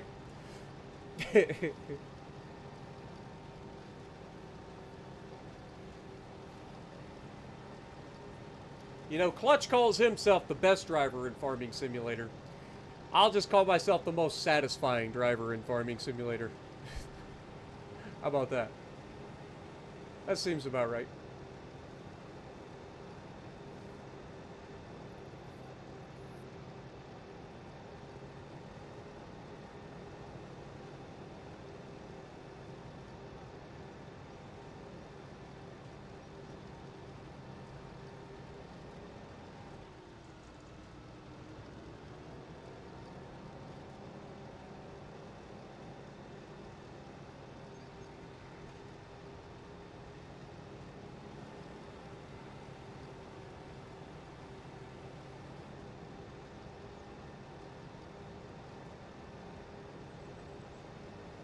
All right, and now to kind of go over like the thought process in terms of how much money we're going to be making. If we look at the price of cotton, cotton sells pretty decent price, $2,475 per every 1,000 liters, meaning a bale that's 20,000 liters. So 20 times 24.75. One bale worth $49,500. That first bale that we got, 50 grand almost. Right? But if we turn that cotton instead of selling it as raw product, if we turn that cotton into fabric, which is what we're going to be doing right now, suddenly the price goes to $9,522. Okay? So $9,522 is a big difference. Now, obviously, if we look, our spinnery isn't going to take a 1-to-1 comparison. We're going to make, it's essentially a 3-to-1. So we divide the 20,000 by 3, right? Bear with me. Take the 20,000 and divide that by 3. And that's how much fabric is in it. So take 20,000 divided by 3. That is 6,666.666666666666667. Right?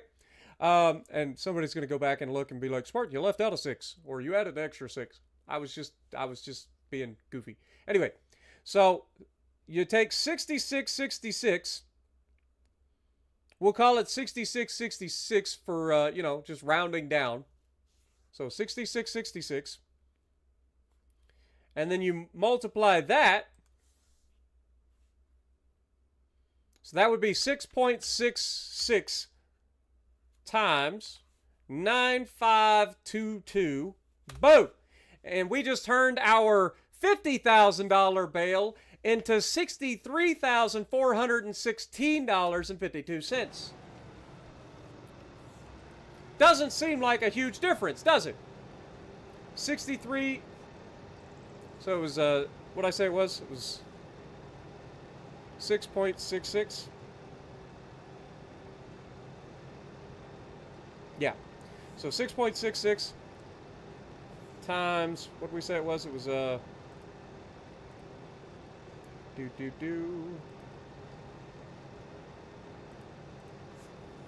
I looked away from the prices. Sorry. Hold that thought. Just try to get you guys an idea of what we're turning this into. So if we sell it as fabric, $95.22.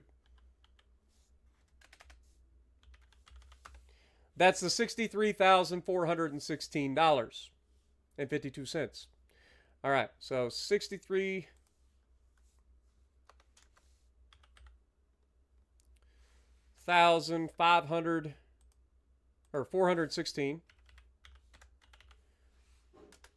per 20,000 liter bale. Okay.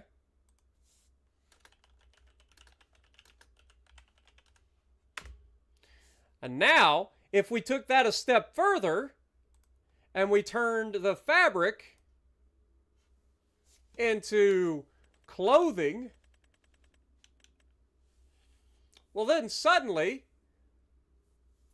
we would go to selling, let's just assume it's 1-to-1. It's not, but let's just assume it is. Then we take the same amount of clothing, we turn that into fabric into clothing, then it sells for $19,656 per 1,000 liters. You can also turn fabric into rope, I believe. Let me double check.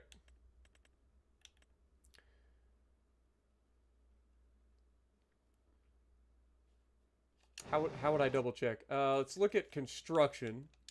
If we were to look at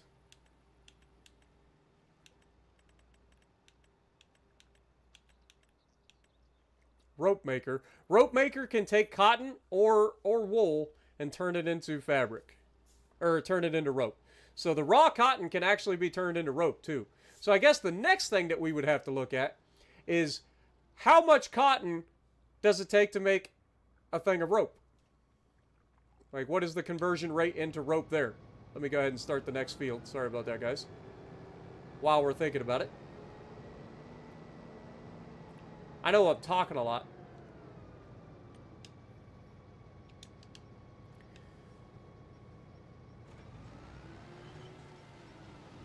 But now would be a good time for somebody to be able to, like, look and see, like, if you were to get the rope maker, what is the conversion of cotton to rope? Because right now, it's a 3-to-1 conversion of cotton to fabric, right? Takes 3 cotton to make 1 fabric, essentially. So now I wonder what it would take to go for, like, rope. Because rope sells for a pretty decent price, too. If we look in here, God, it always wants to save on me. Rope sells for $9,896 per 1,000 liters. That's not too shabby.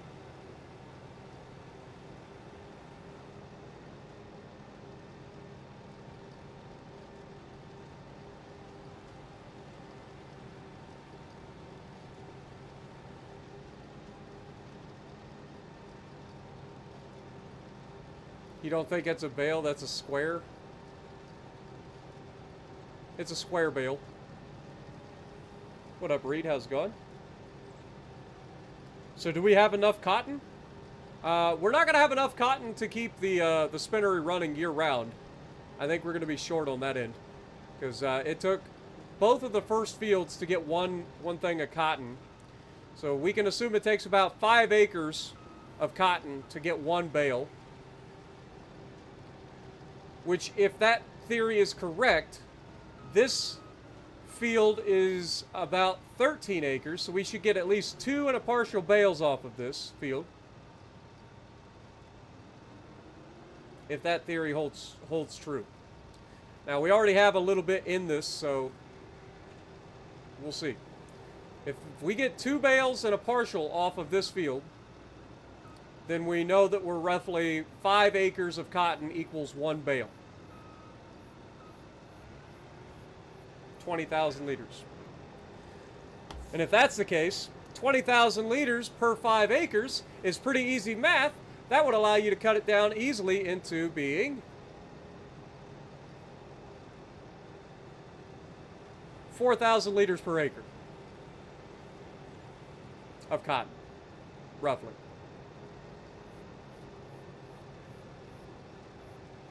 Pretty nice squared number. Kind of like it. Probably not that simple, but it's somewhere in that neighborhood.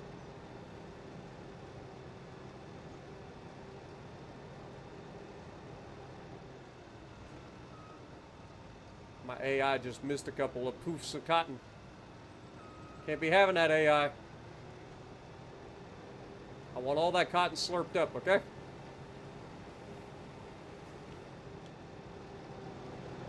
Go back in here and watch the cotton balls get blowed into the back and turned into our cotton bale.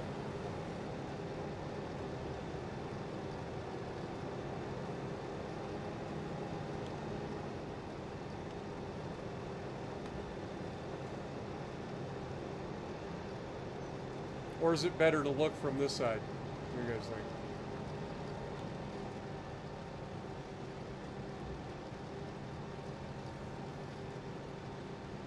What up, Kevin? How's it going?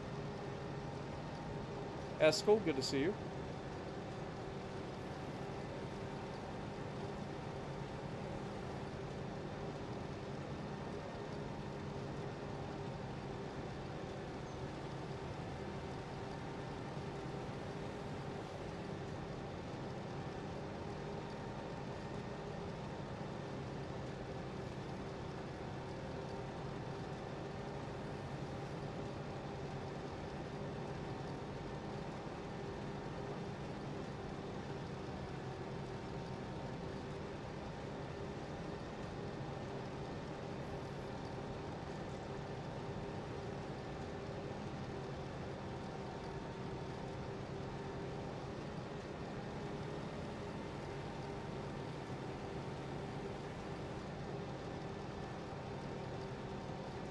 You think anybody will ever make like an Oklahoma map for Farm Sim, and now that they have like tornadoes, make it like a really high chance of a tornado happening every single year? Just a straight up Oklahoma map. That could be fun. Gigantic, flat, wide open fields. Tornadoes every single year.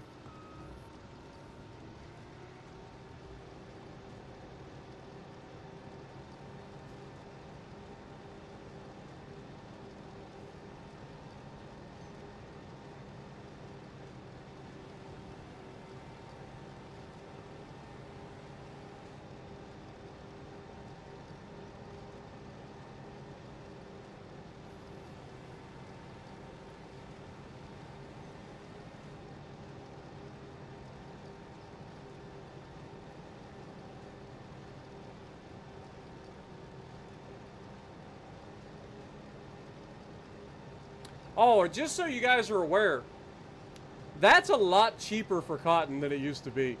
If I remember correctly, it was like $80,000 per bale for cotton in Farm Sim 22. So they have brought cotton back down in prices. If I had to guess.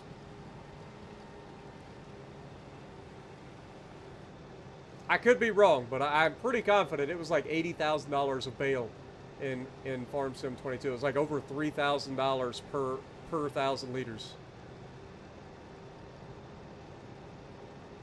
Or maybe it wasn't 80. Maybe it was like 3,500 or something like that. I forget what the prices were in Farm Sim 22, but I'm pretty sure it was like $80,000 per 1,000 liters or per bale. It was absurd. Cotton was like 50 to 60K? Okay. I mean, I could be wrong.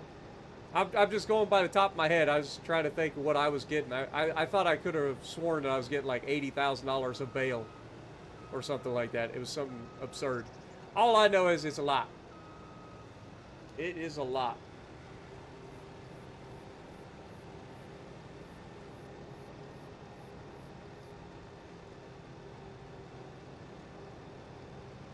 Whereas this is like $49,500 per bale. Now, of course, this is just going by the maximum theoretical price that it shows me on the map. We usually get a little bit more than that out of the actual sell points. Usually.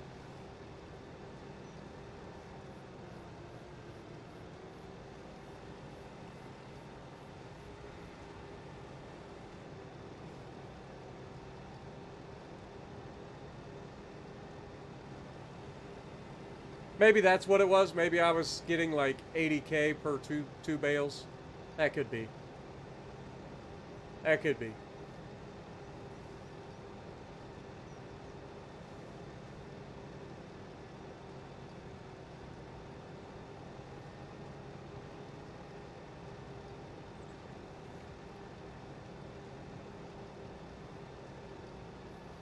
Either way, I think we can all agree that we should be making some money from these harvests.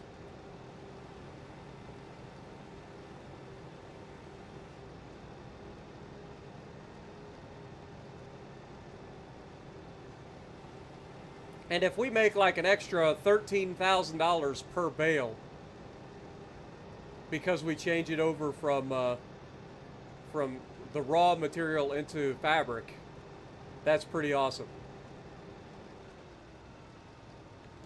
But I wonder how much would, like, I know that they sell the like regular tailor, the like cheap tailor in here.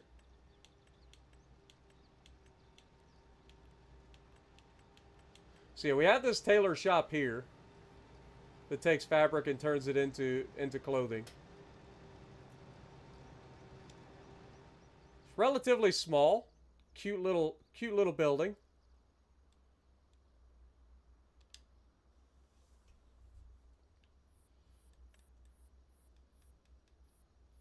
But I think for the first couple of years, we're probably going to have to settle for having just a regular spinnery and selling the fabric. And then we'll have to upgrade, because I really don't want to take out a loan in order to get, you know, the next thing underway. You know what I mean? And I don't want to skip to having a fully fleshed out production chain. I would rather see some progression there. So this year we couldn't afford to buy the harvester, so we leased the harvester, and then we're able to buy the spinnery. Then we use the spinnery to make fabric. Fabric ends up making us some money, which we can then use later on to hopefully go from there. Now, fabric and all of that should sell, I believe, in April. Let me double check. That is the one thing I didn't look at, is when it's at its highest price. So fabric at its highest price sells in April. Yeah, so April is going to be our selling month from this point forward.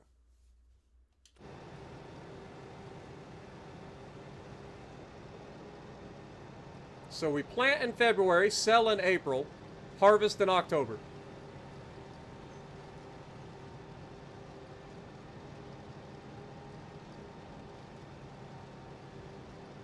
So overall, it should be pretty solid. And it does seem like there's a bug with this, that the AI does get stuck after they offload a bale.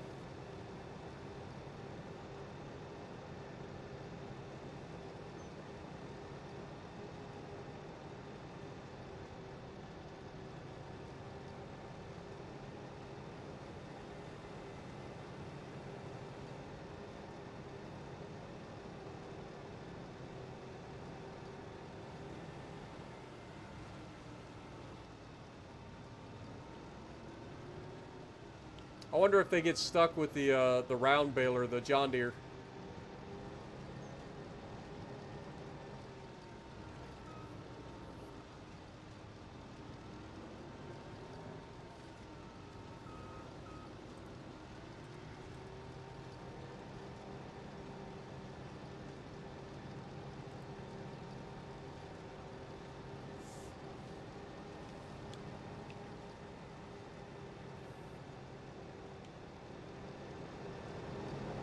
Think of all those little cotton balls we got in here.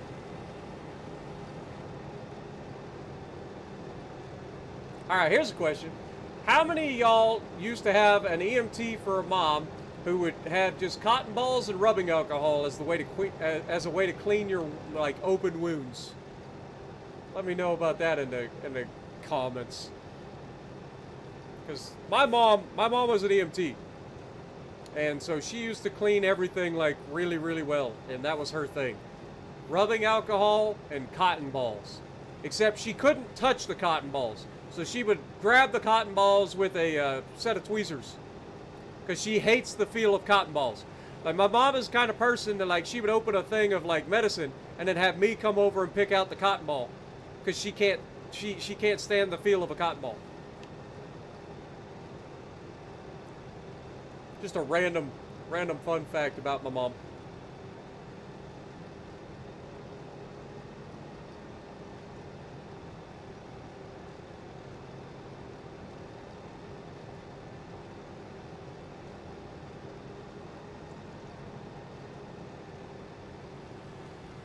Alright, this should be the end of the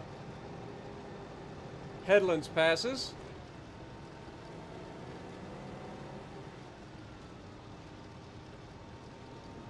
Turn around and do the down and backs now, I guess.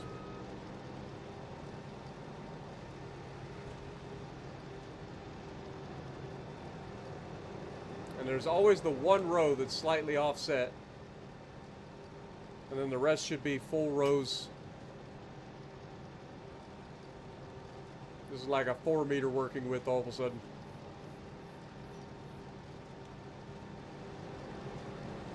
Okay, you can kind of see the little blades in there. They're vertical blades on this, spinning around, it looks like. Nice. Trying to get us a better look inside this thing. Game doesn't want us to see. It is cool that all that stuff is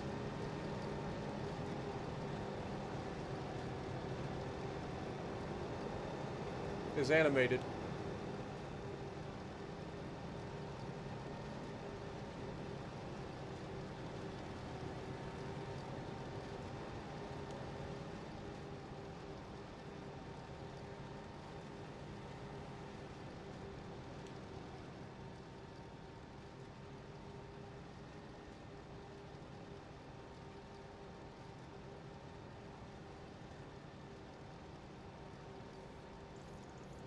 Alright.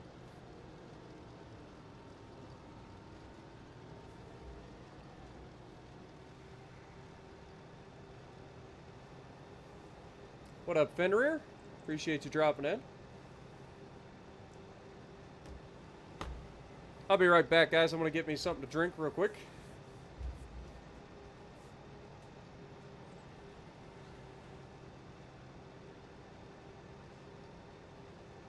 Water it is.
Alright, I'm back. Had to give me a drink of water, man. Mouth was getting dry. What up, King Juan? How's it going? What up, Mo? Good to see you. Nope, no warships tonight, brother. Just farming simulator.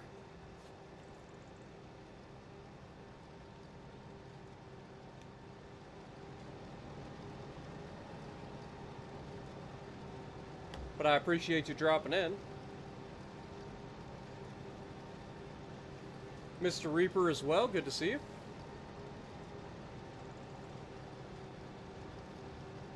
Glad you were able to make it to another stream, King Juan.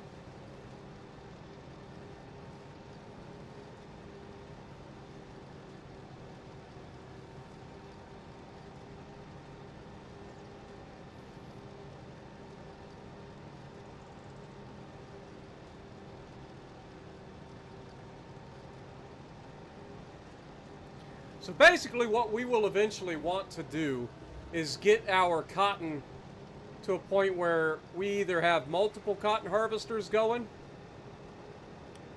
or yeah, like I don't know. Do we want to diversify after setting up our cotton production, like getting it to the right like amount and whatnot, or would we want to just do all out on cotton?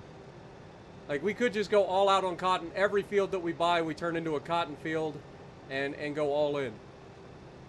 But we would have to set up more cotton or more spinneries and stuff like that at some point as well. And I'm assuming the tailor shop, I think there was a tailor shop in town, if I remember correctly. See if we can find it real quick. So I think the tailor was over this direction. This was a bakery, I believe. Yeah.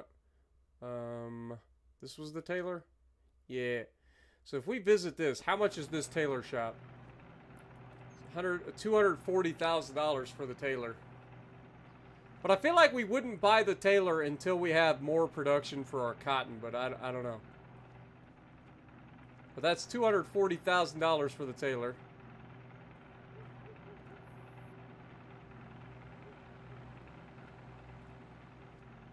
That'll be something to look forward to in the future.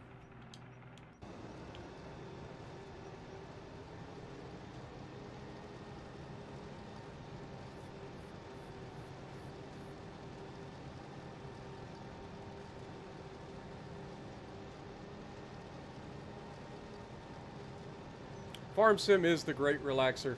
You're not wrong.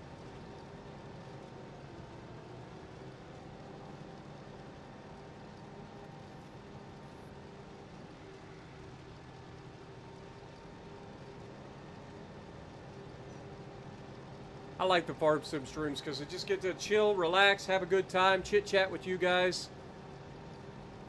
Not a whole lot of pressure involved, just fun.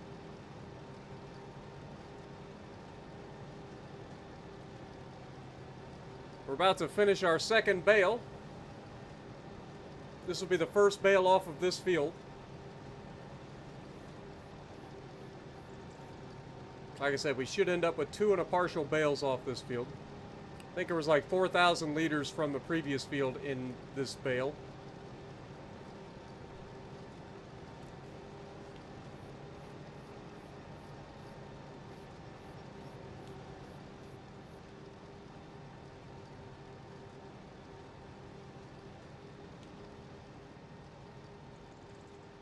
Okay, we're about to drop the bale. The bale is officially going out.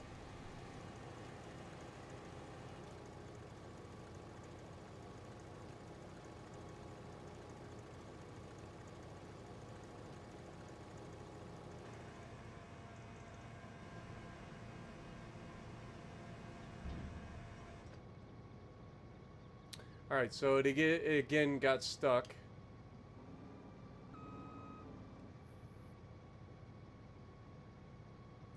Turn on automatic drop. I'm gonna try to turn that on and see if that fixes the issue. Like if I turn on automatic drop before the AI takes over, will that keep it rolling?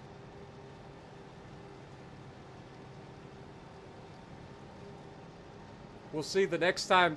If it keeps going after it drops the next bale, then that's potentially the problem.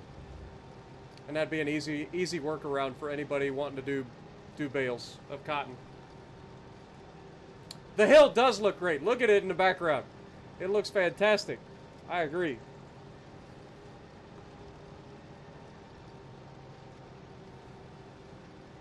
Cotton is where the money is at. Depends on what you want to do. Exactly. It does depend on what you want to do. Like, you can do anything in this game. Like, you can actually do whatever the hell you want to do in this game. Like, you don't have to be confined to doing just one thing. And you can do multiple different things. You don't have to do just one type of crop or whatever. You can do lots of different things.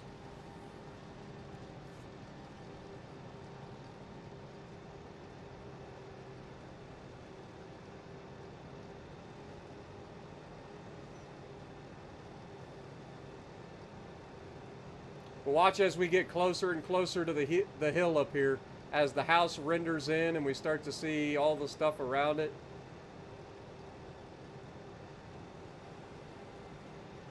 I think I did good with the house. There's the silo. There's the tree. We got our two trees on our 2 hills.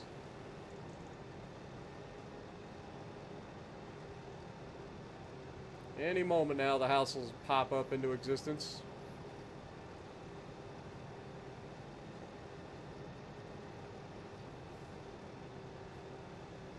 Okay, there's the paper mill. There's the house. That was kind of satisfying the way it kind of like faded in.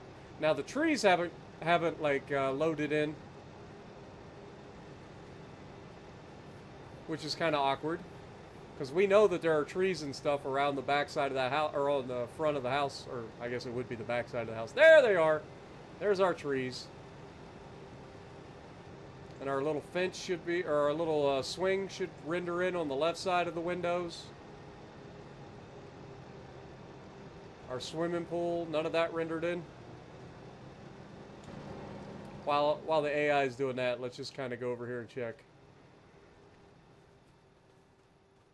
For those of you just joining us, I'll give you guys an update on the house. We did a little bit of decorating today. There's our swimming pool. Did a little bit of decorating today. So we added the tree over there. All right. Added the tree over there. And then we kind of did a little bit of spoofing up around the house, or spiffing up the house a little bit. Added some lighting on the outside of the house to kind of break it up so it isn't so plain looking. Got some trees going around the outside of the house. Some nice little fall colors at the moment. We built these little steps for ourselves to get up into our house.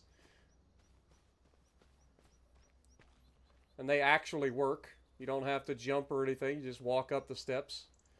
You got to come up to this side, though, to kind of walk on nice and easy. But we've got our lighting for our steps. We've got our lighting for this side of the steps. Got the lighting all the way around here. We've got this little flower bed with a bird bath in it. We built the little edges, kind of looking like Mickey Mouse over here. Got some lighting on this side. I'm not sold on these gigantic tall lights. I think we might try to see if they got like a shorter light. I think something that comes up to maybe here would be better. But either way, we got those. We ended up using these placeable lights for the like garden lights on the sides of the house too, to kind of give it a different look.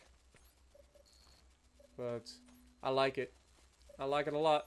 And then on this side of the house, we have our clothesline for drying our clothes. We got our swimming pool. We put a floodlight up here to light up the swimming pool at night, and kind of blended the pole for the light into the side of the house, so it kind of looks like it belongs. It's part of the house. And then we got our grill here. We got our swing. Some lighting here and some lighting up there. We got our eagle looking over, watching over our farm at Adalos Ranch. I like this. I think this house turned out really nice. It just works, you know. I don't think it's overly done. I think it just works. We need to pick up our bale, though. We've got our second official bale. So let's go grab a hold of that sucker.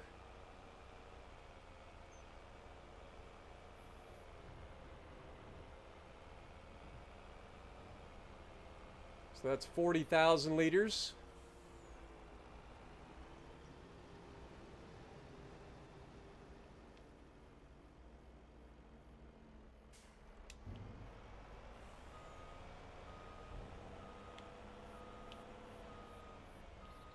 Boop.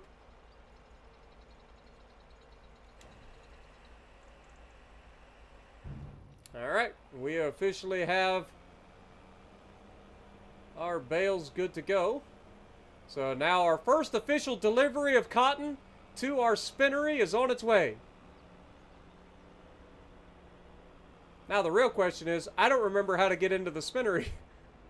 Like, I know where to go to the spinnery. Like, that's not the problem. Whoops. Let's take and drive through here. Use our turn signal. We got a school bus here, so we'll wait for him. Oh wait, we actually don't want to turn. We want to turn at the next road. My bad. Want to turn up here. This is the road we want to turn on.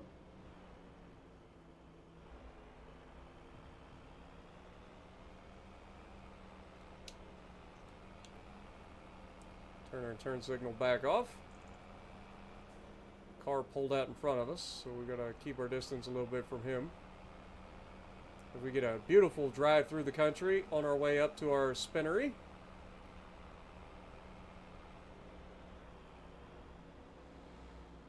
Should be a left turn here. Now, I don't think that we're meant to pull across the covered bridge here. But maybe we are. I guess we'll go this way.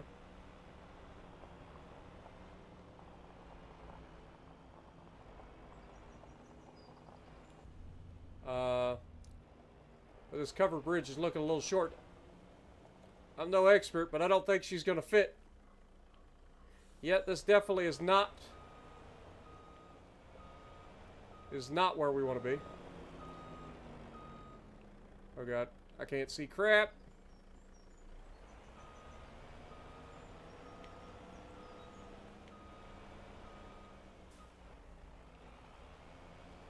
Still can't see crap.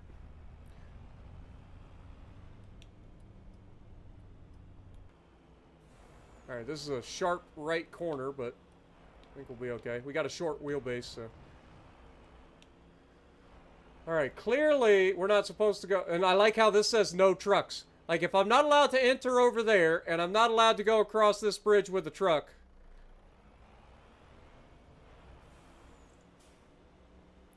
"15-mile-an-hour speed limit." We're going a little bit faster than that, and we're in a truck. Alright, this must enter from this side then.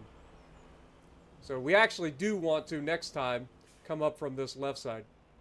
So that's good to know. Alright, let's turn in here.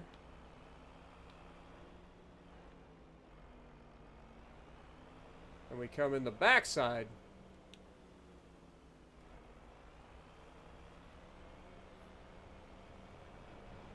That's what she said. Anyway. We drop off our cotton here.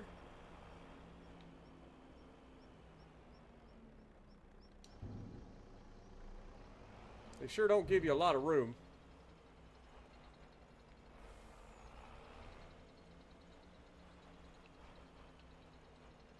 I feel like I've made mistakes.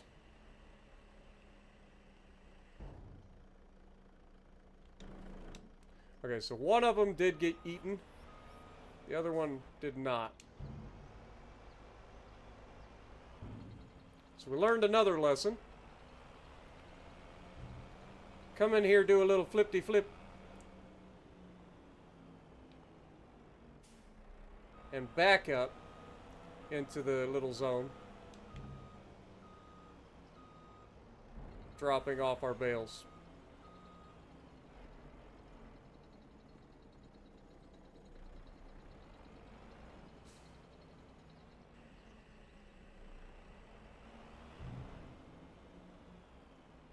Boop. Perfect. All right. Now let's go check out our production.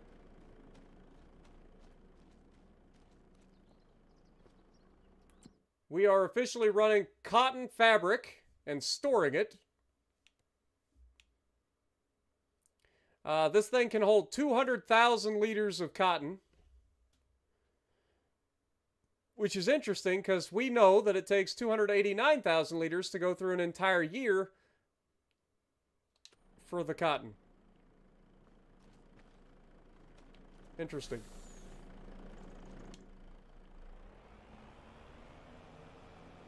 All right, well, in that case, let's head back down here. So from now on, we actually want to come the long way around. So we'll go all the way down here through town, make a left-hand turn. I mean, we could cut across the fields, but I just mean, like, if we want to kind of role play the fact that we got to stick to the main roads. We'll come all the way down here to the intersection, make a left, and then go to our farm that way.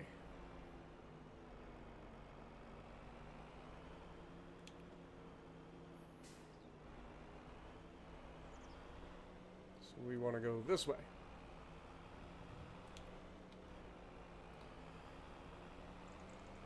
And this will take us back over to our farm.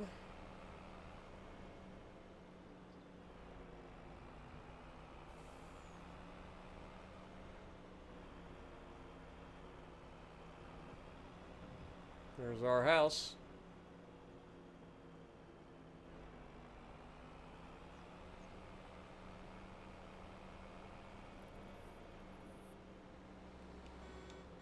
Oh, it's got a terrible horn too. It's the one thing we didn't check on this thing. Past the chia pets.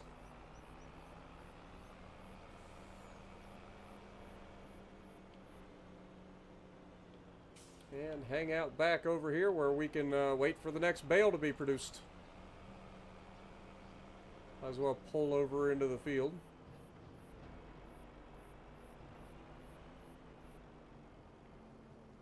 Just kind of hang out. There we go. Welcome back, Jess. How's it going? Hopefully your harvest went well or is still underway. Do I think they'll add AI to other farms to add some life to the game? I doubt it. Just due to the fact that like that would require a lot of moving parts, and I think that would take away from the assets like that you'd be able to do. The game would struggle a little bit more, if that makes sense. I mean, you never know. It would be kind of cool to see the farmers and stuff out in their fields and whatnot. But I don't think anything like that's coming anytime soon.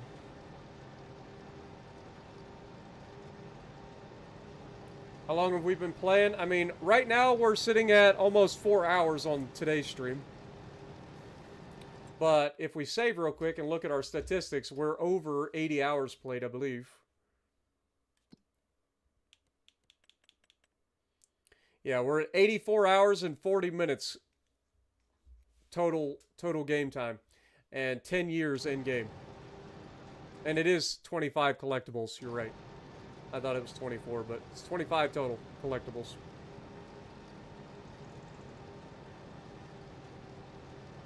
You're harvesting and cultivating at the same time? Actually, that's not a bad idea.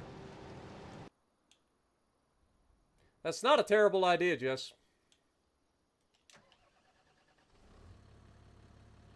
That would allow us to kind of do multiple things at once. We can't plant until February, but cultivating now wouldn't be a bad idea.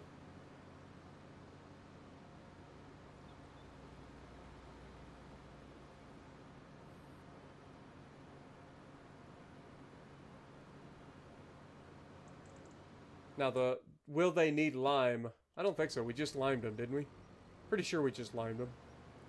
So we should need 2 more harvests before they need limed again.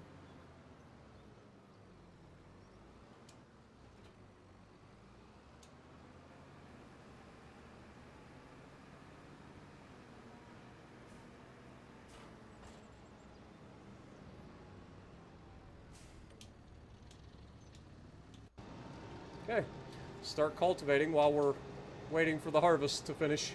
Because we still got a lot of stuff to harvest.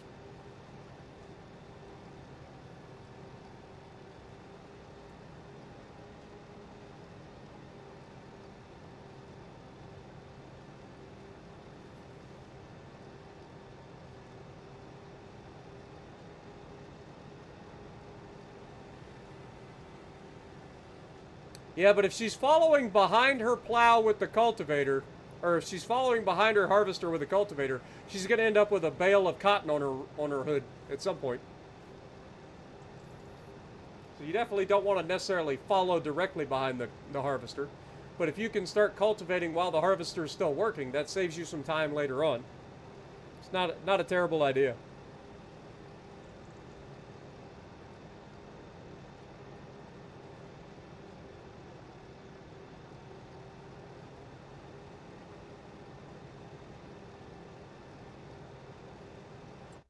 if we look at the map, see if we actually need lime. No, we don't need lime on the top fields yet. So this field and this field were the two that I was looking at potentially needing lime. They don't need lime yet. The rest of our fields were limed last year, so this is the first harvest. They should take 3 harvests to need. Look out, Daisy! Oh god. Daisy just got swallowed up by the harvester. And now you know why it's called Ghost. Oh.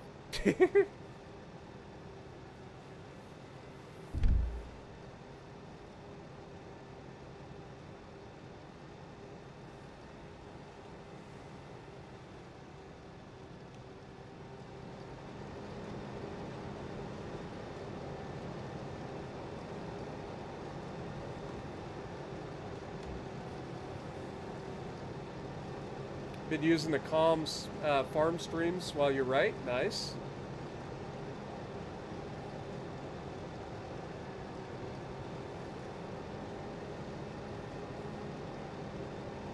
Could go inside for a second. Been a minute since we were inside.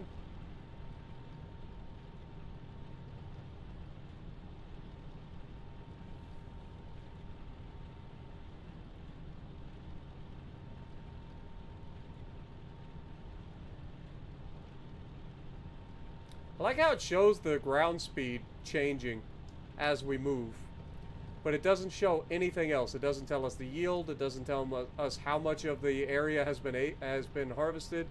It doesn't tell us anything.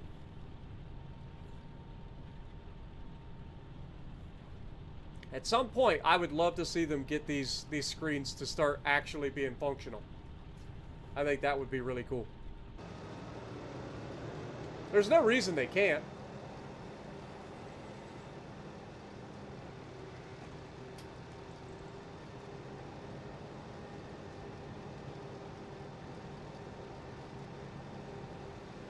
What did we end up making for Thanksgiving? I actually ended up not making anything.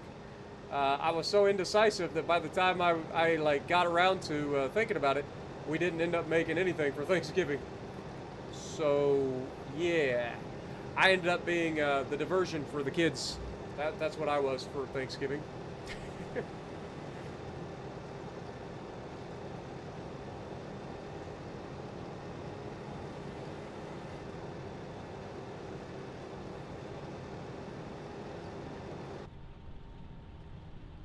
So quiet compared to being outside.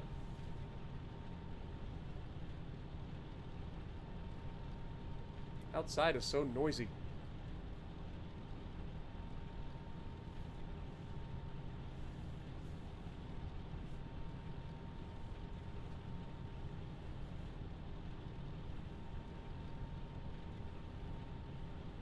Look how nice the house looks up there on the hill though, man. Got our little trees out there.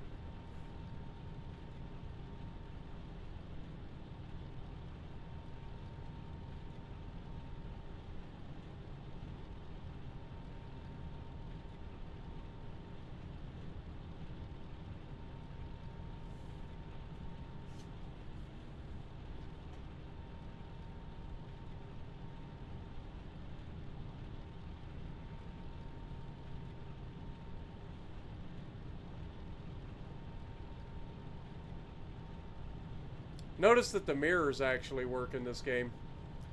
They didn't do that in on console in Farm Sim 22, I don't believe. I don't believe the mirrors actually worked.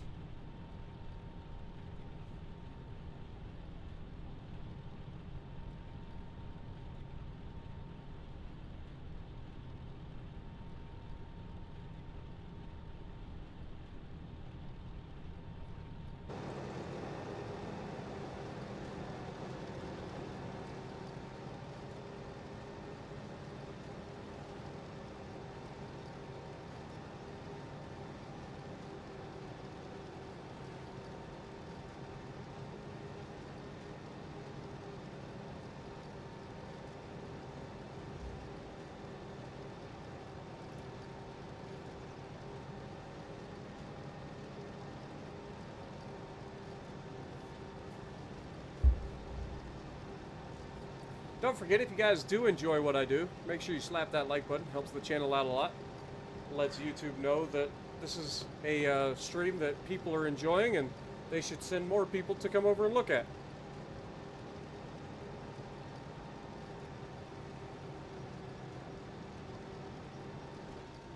Also, we're almost done with bale number 3.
So the only change between the last bale and this bale is that this time I have the turn on automatic automatic unload or automatic bale drop, whatever. I have that turned on. So we'll see if it actually stops this time for the AI or if it keeps going.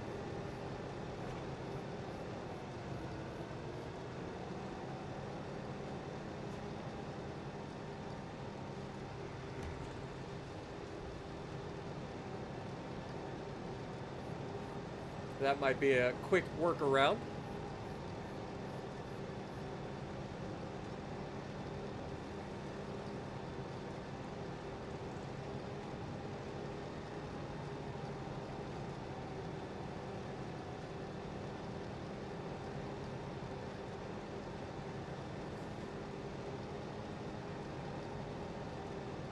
All right. Here we go.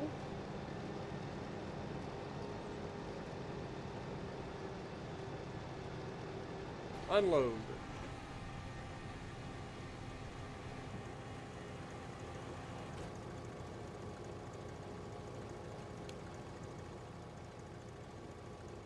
All right, pick it all back up.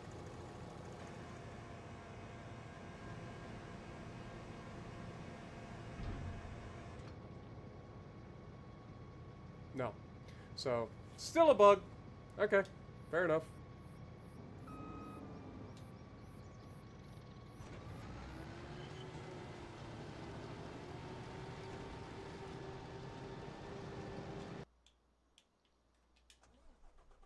Time for us to go pick up our bale.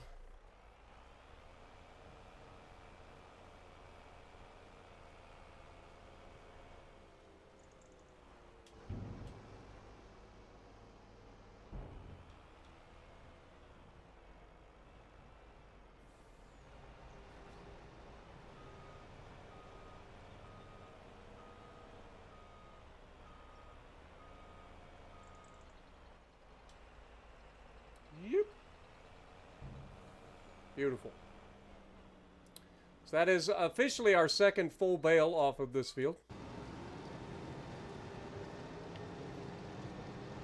So far our math seems to be checking out.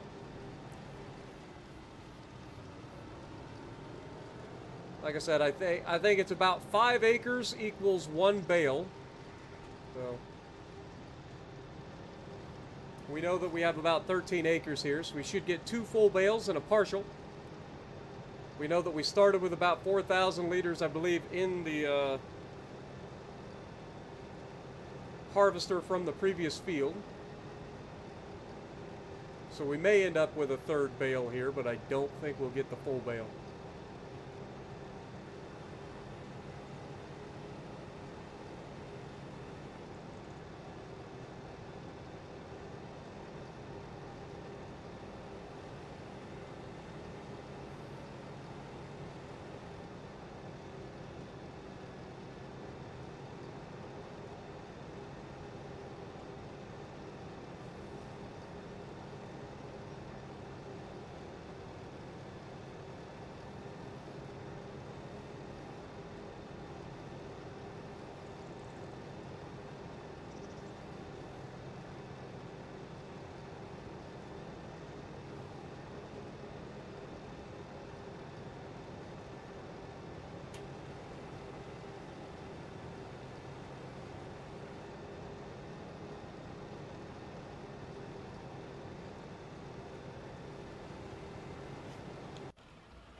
we're almost done cultivating the smallest field.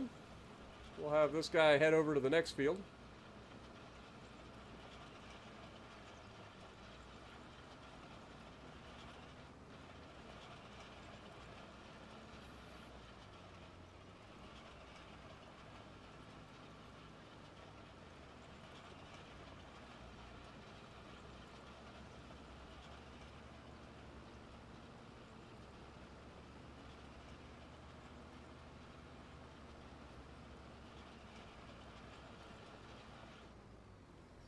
Beautiful. All right.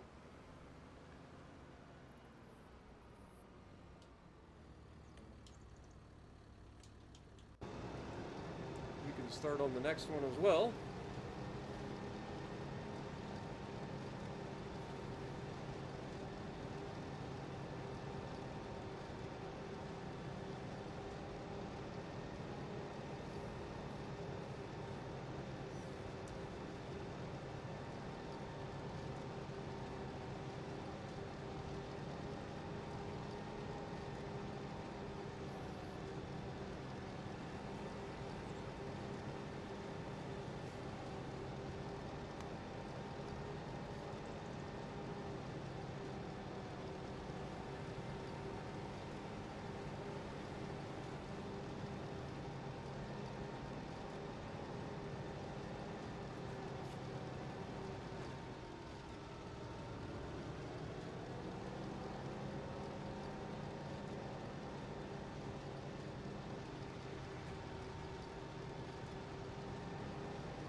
Well, we're almost done with the big field.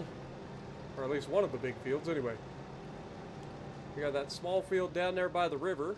And then we got the upper big field that we'll have to count as well.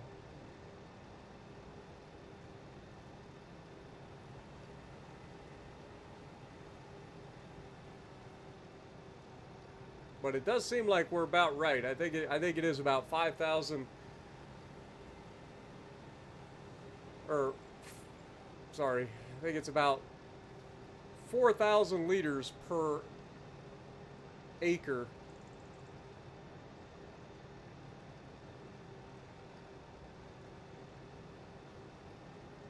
So one 20,000 liter bale every 5 acres of cotton.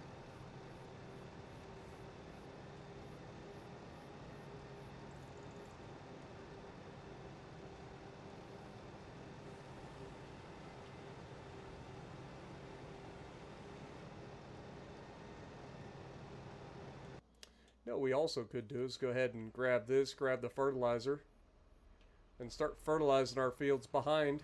That'll put one application of fertilizer on the field, and then when we plant, that'll finish the fertilizing. We won't have to fertilize after we plant it.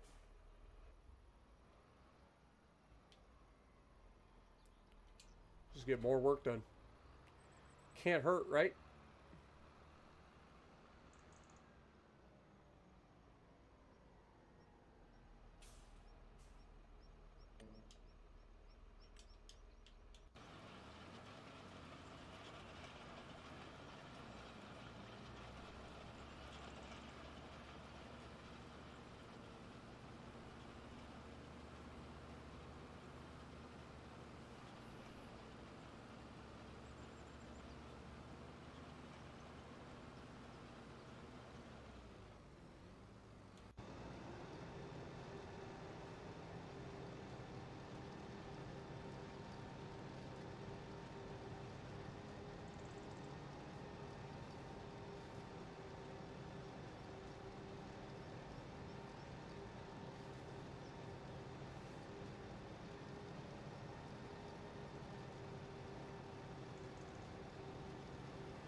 Yeah, I don't think we're going to end up with a full bale.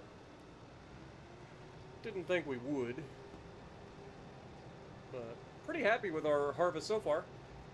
We've gotten 60,000 liters off the field, or off the 3 fields. When this finishes this field, that'll show us exactly how many liters we've gotten off of all 3 of these fields.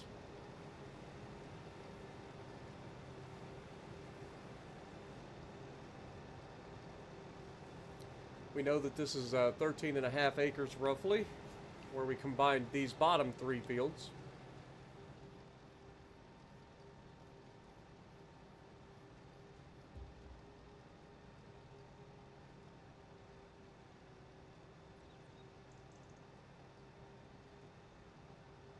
Remind me, we got to go over and grab those couple little poofs that the AI missed along the edge there.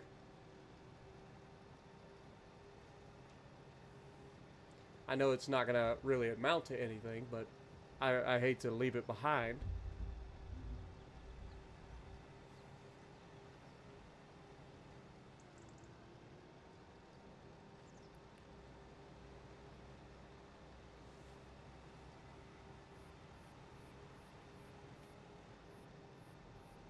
One thing's for sure, I'm pretty confident that we have gotten the last 2 episodes, we have gotten our money's worth when it comes to leasing equipment.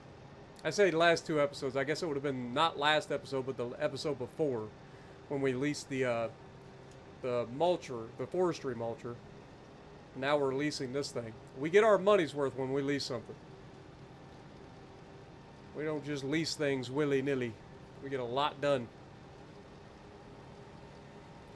Get a lot of work done with our leased equipment.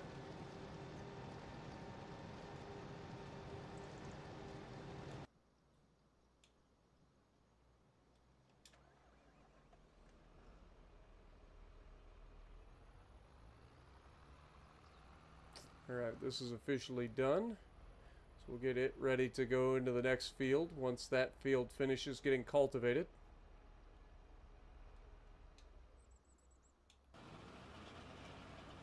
Looks like we're on the Headlands Passes now, so it won't be too long before it finishes.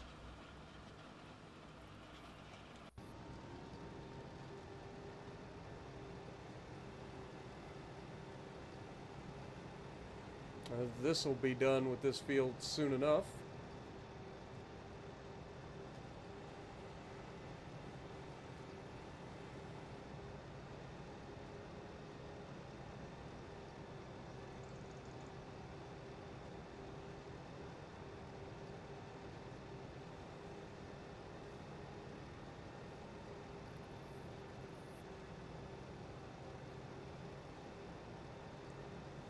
Already burned through about maybe a third of a tank of fuel in our harvester.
You guys in chat got awful quiet on me. I guess everybody's just hanging out and relaxing, enjoying the sounds of Farming Simulator without my annoying voice talking over it.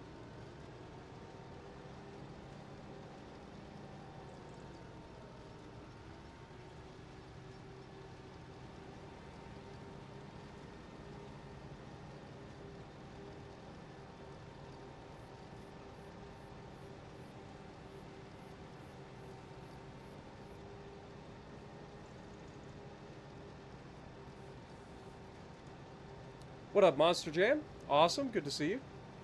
Everybody's just waiting for your arrival. There you go.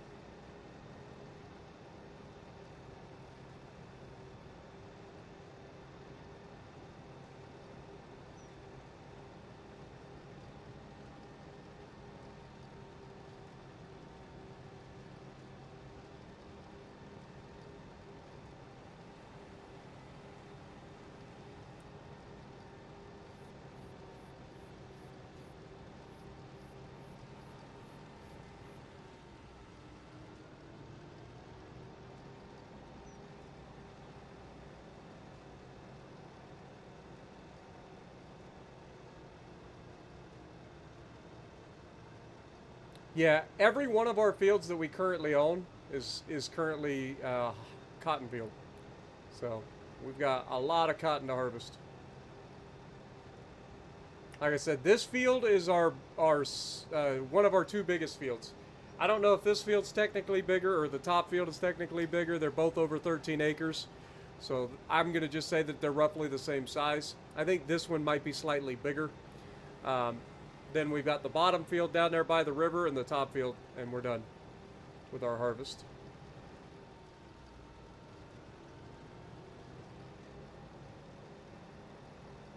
And it looks like we're going to finish up right next to the little poofs, so that's perfect. Allows us to sweep in and grab those real quick.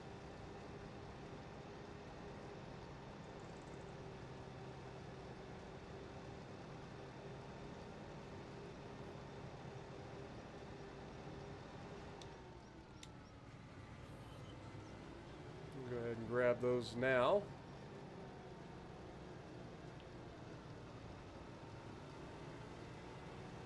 And then we'll swoop around, grab these.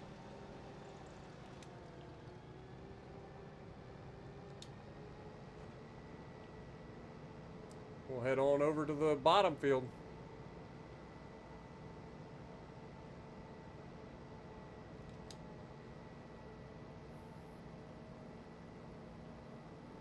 And then that tractor should be done cultivating that field real soon. We'll send him over here to this field, start it cultivating. Allow the other tractor to go in and fertilize that field.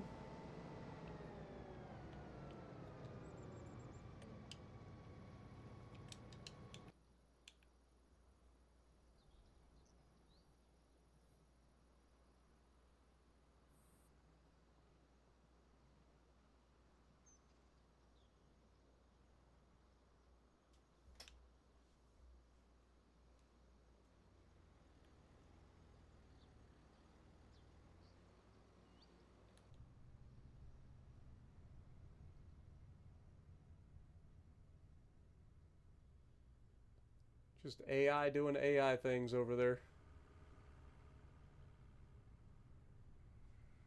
What up, Ruben? How's it going?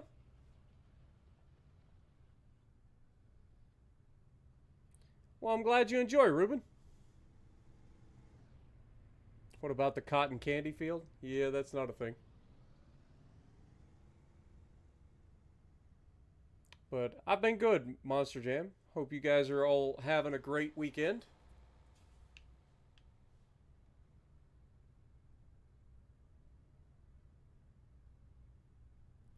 But yeah, I'm glad that you guys enjoy a lot of the games that I play. Makes things nice.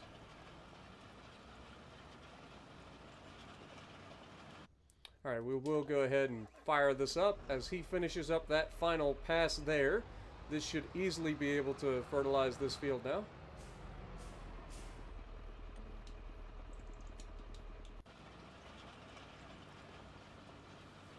While our harvester is harvesting the bottom field down there. This guy should be done any second, and we will flip him around and start him on the big field.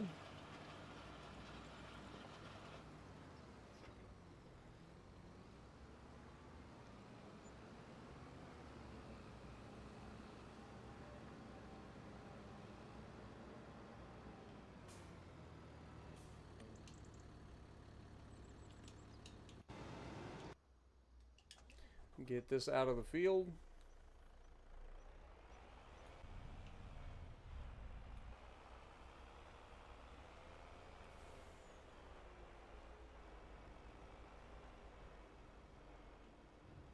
Pull it off to the side of the road here, so we're not blocking any customers wanting to go to the restaurant boat.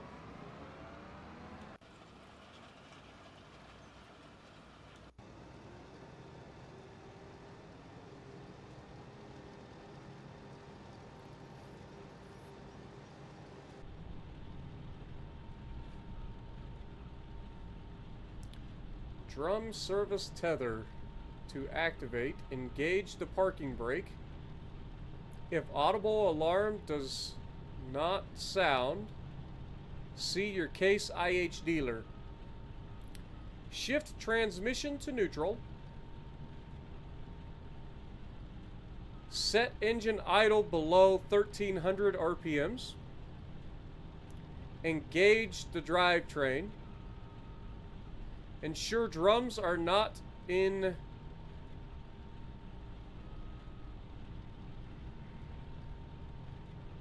sit back position or tilt back position. Move propulsion lever forward to mid position. Engage drum service bypass switch. If drums do not stop rotating, see your case IH dealer. The fact that I can read that sticker is kind of cracked.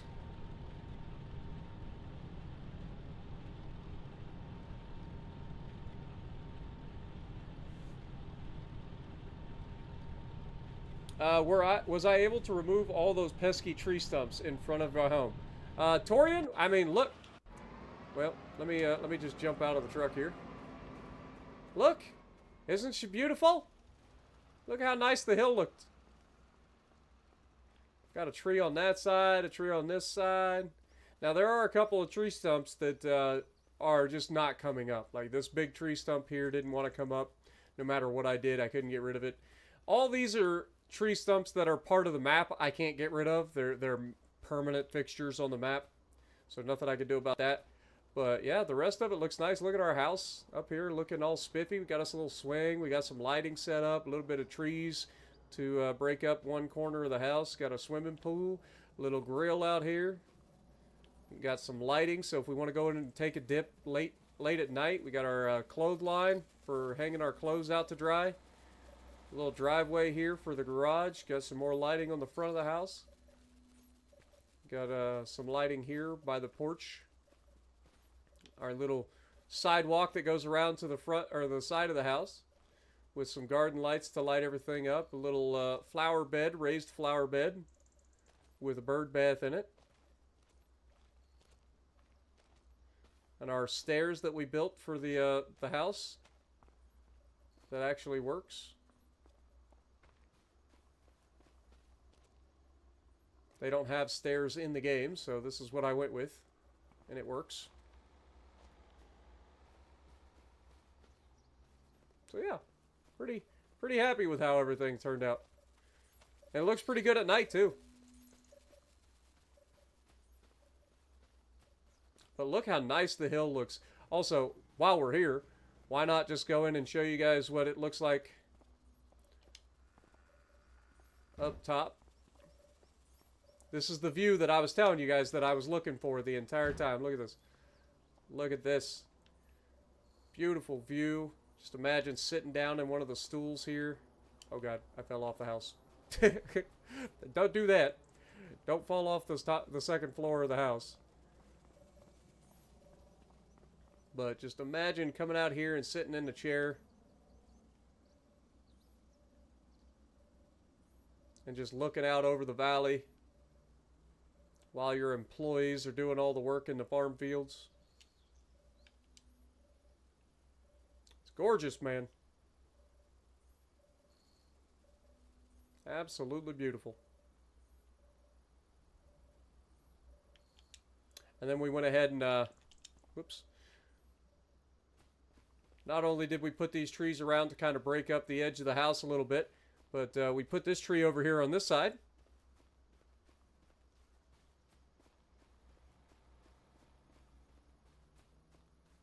Catalpa tree, or whatever you call it. Catalpa. Big old sucker. Old twisty looking sucker, but we got some lights and a little concrete ring around it to kind of set it off a little bit.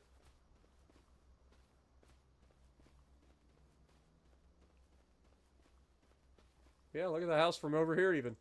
Like, no matter which way you look at the house, it looks good, man. I'm just happy with the way everything turned out.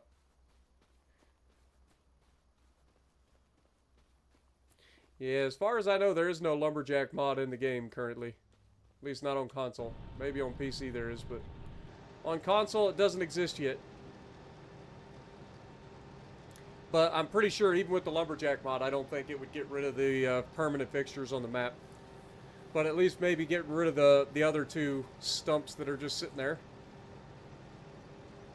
And built from the ground up. You're not wrong. We built it ourselves. Well, we hired a crew to build it. We supplied it with materials.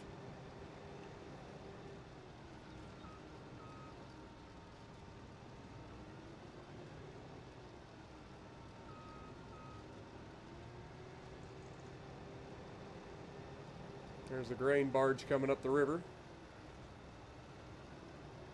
I ain't gonna lie though, I kind of want to build... I just got this idea just now. Because we have the ability to...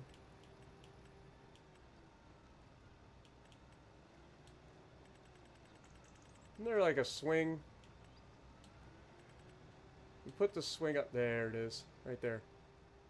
I kind of want this swing to be just chilling right here. What do you guys think?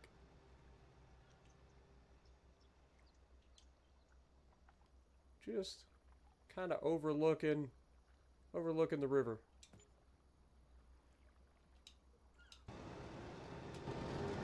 Now look.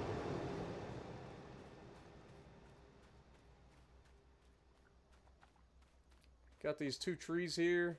We just come over here with a fishing pole maybe. Sit on this little swing and do a little fishing. Tell me you wouldn't want to. Heck, I don't even fish, and that sounds fun to me. Just kind of just walk down here to the bottom, bring our fishing pole, sit down, throw the rod out there, throw the line out, put it down, sit down here, kick yourself back, relax on the little swing. What up, paramedic? How's it going? Welcome back, Monster Jam.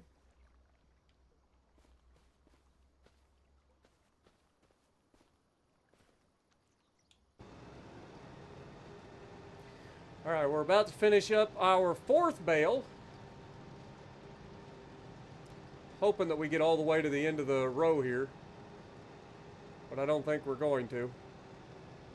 It's going to be real close. Yeah, we're not going to make it. That's alright.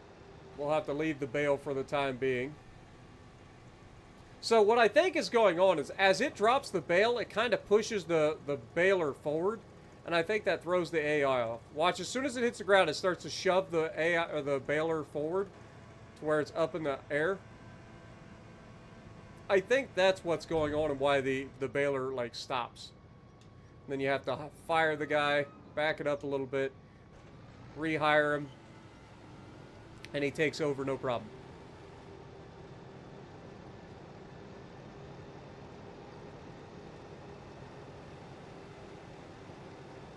Yeah, we should be able to wait until that guy gets some of that cotton moved away, and then we should be able to pick that up no problem.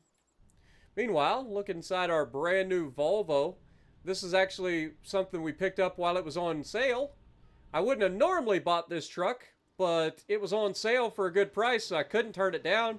We just bought this cotton trailer in the previous episode while it was on sale, and given the fact that we're about to do our first cotton harvest, it made sense to just go ahead and pick this up. So I think we got a pretty solid setup now, at least for transportation. Can't really complain.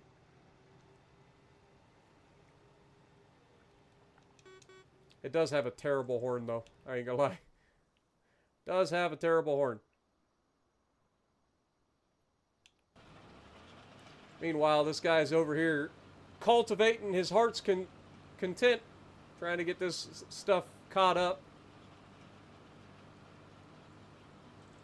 We can cultivate a lot faster than we can harvest. Look out, Daisy! There you go. Good dog. About run right into my cultivator. Somebody ought to put up a death counter for Daisy. How many times would Daisy have died during the course of our day-to-day operations here on Adalos Farms? How many fields do we have to harvest? Technically, it's going to be 1, 2, 3, 4, 5. 5 total fields, though we actually owned 1, 2, 3, 4, 5, 6, 7, 8. 8 total fields. But we combined a few of the fields to make it to where we currently own 5 fields. But this field that we're currently cultivating used to be 3 separate fields that we combined into one. The field that we just finished fertilizing over here, this used to be 2 separate fields that we combined into one. Once we own the property going that direction, we're actually going to combine this into one big field as well. So we'll get a little bit more out of that. But we're not there yet.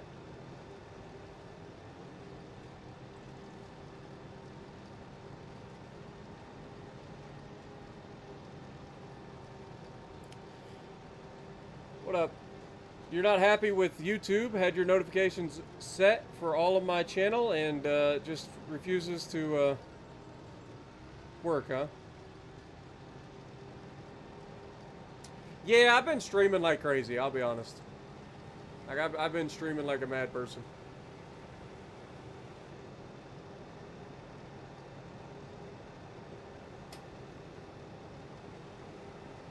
I think the AI knows that I'm waiting to pick up that bale, and so they changed how they were harvesting the field just to mess with me.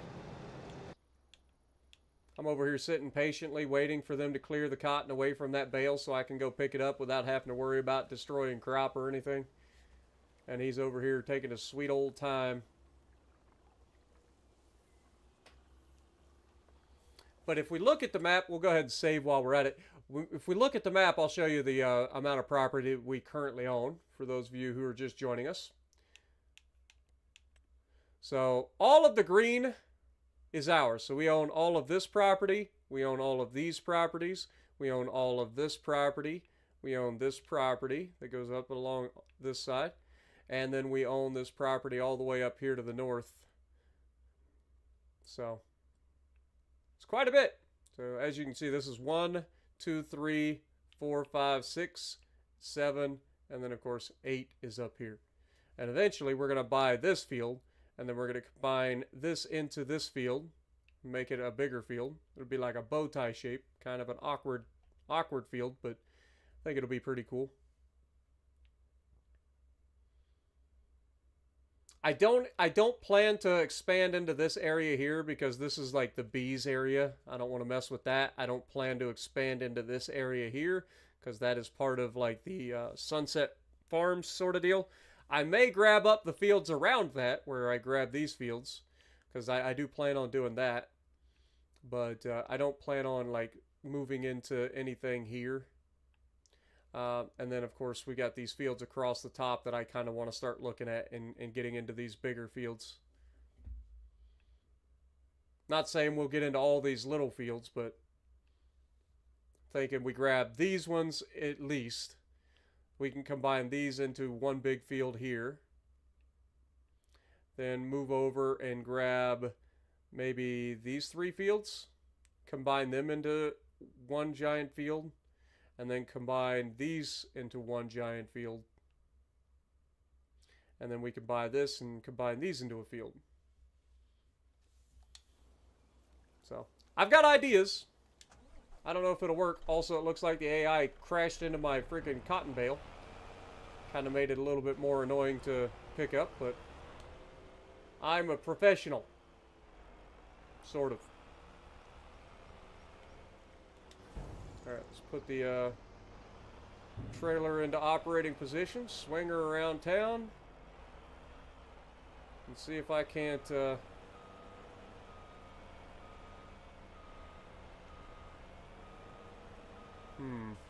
you know what? Actually, if we put her back down into regular position, I'm like, I can bump the bale around.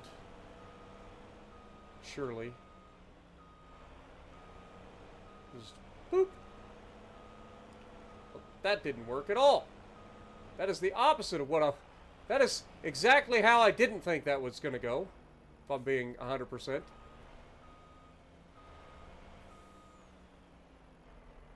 It's just rolling it. It's not wanting to cooperate. Alright. Alright. I see what you're doing. Now when I say turn, I expect you to turn. That's better. Thank you for your cooperation. So the back of the trailer was just too high, so it was like climbing up on top of it.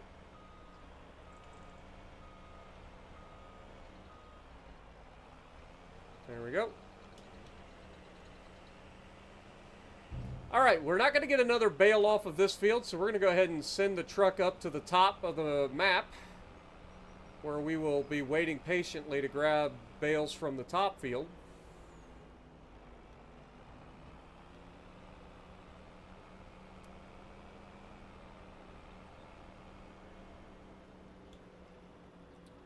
We'll go ahead and turn in here. And do a little bit of rally crossing. Whee! Turn off road here.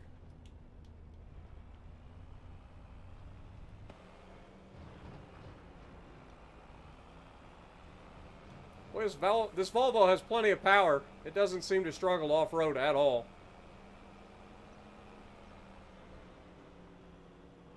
So that's pretty nice.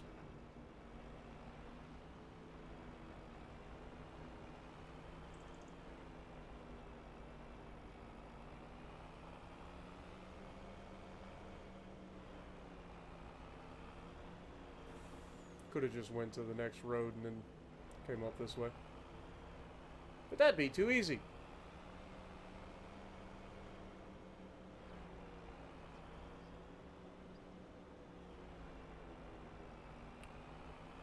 Alright, so now the real question. When I come in here, do we just... I want to turn the truck this way.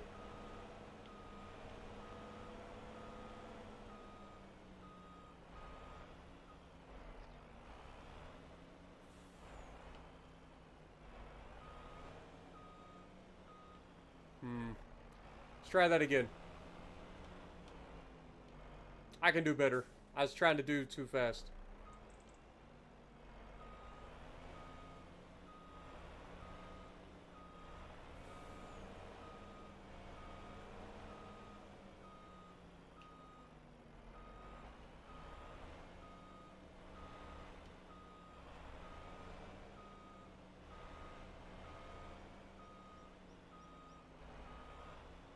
There we go. That's better.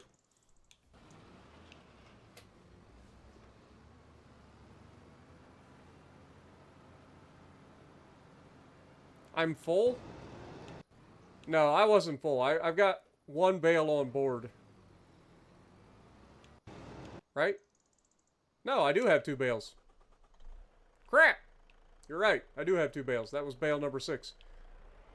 Well, in that case...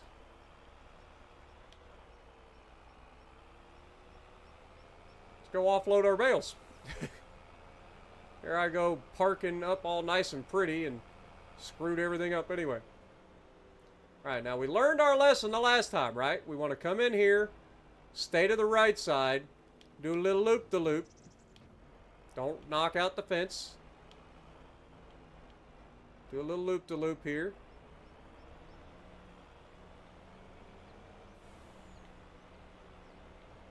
Got plenty of room. Look at that! Hello, sunshine. Answer your phone. Wait for it.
Sorry about that, guys.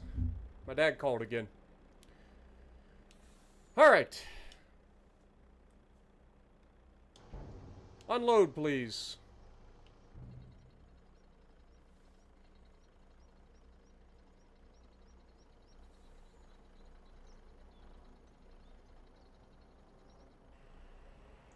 Perfect.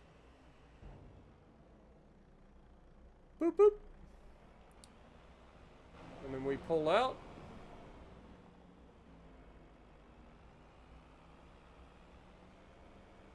Now I gotta reverse it in there again.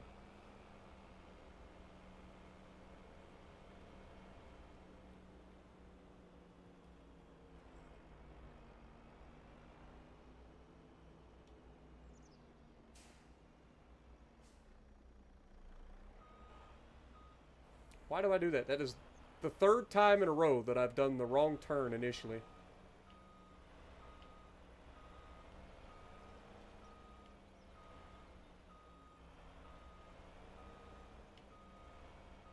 I think that might have been my best reverse so far. That was pretty clean. That was pretty clean.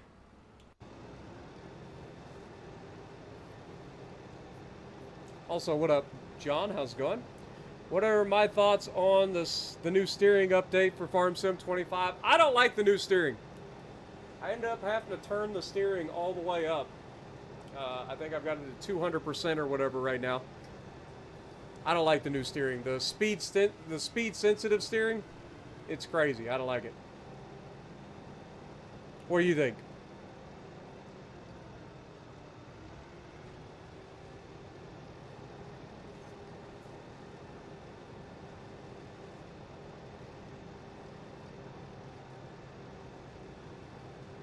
The cotton bale looks like a block of cement. I mean, kind of.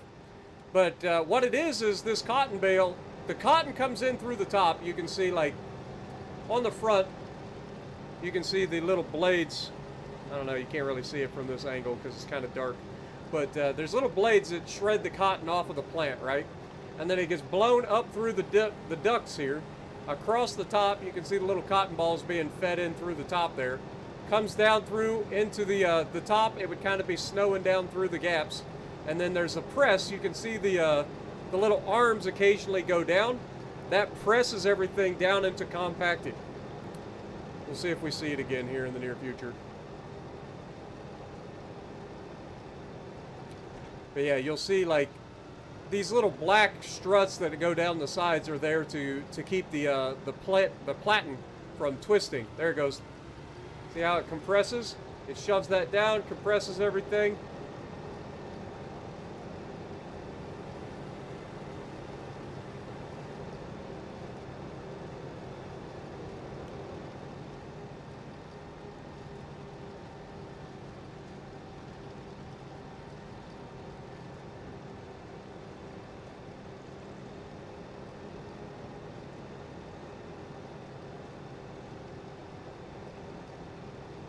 Yeah, it never comes back fast enough. That's why I had to turn the steering sensitivity all the way up.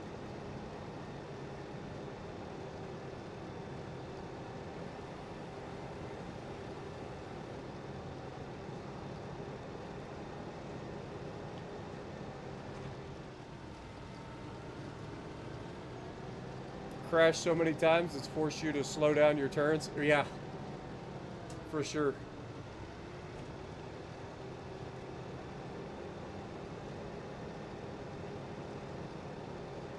We're almost done with this field.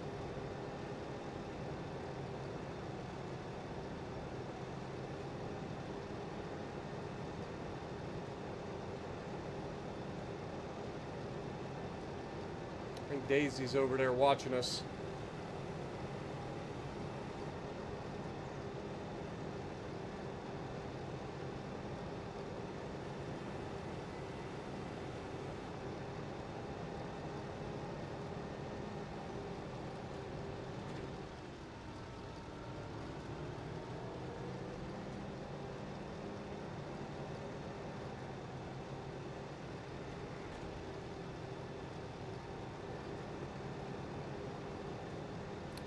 Yeah, I don't have any doubts that Giants is going to get everything squared away. It just takes time. Just takes time. I'm looking forward to more mods, though, I ain't gonna lie. I can't wait to see what they end up doing with all the mods in this game.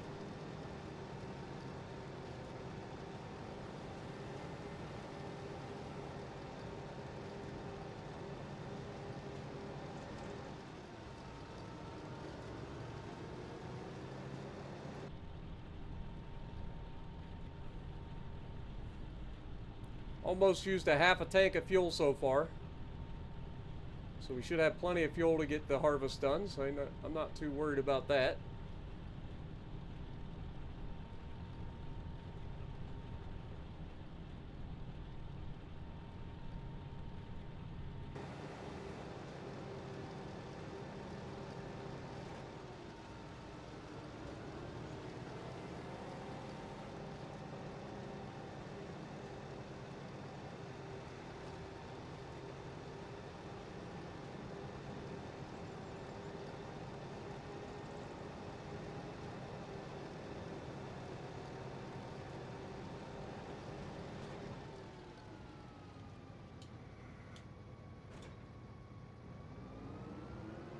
Alright, let's take this thing up to the top and harvest the next field.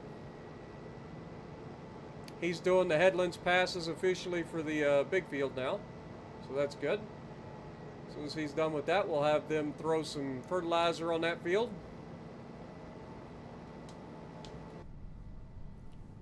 Meanwhile, we'll drive this sucker all the way up to the top of the map, get that field up there harvested. Should have another 2 and a partial, so we'll actually, in theory, get 3 full bales off of this next field, because we've got 13,000 liters in this. I'm sure that that field will have at least 2 full bales and a partial, and hopefully that partial will be enough to finish this bale that we currently have in the back. But for now, we just head on over, try to get to the top field.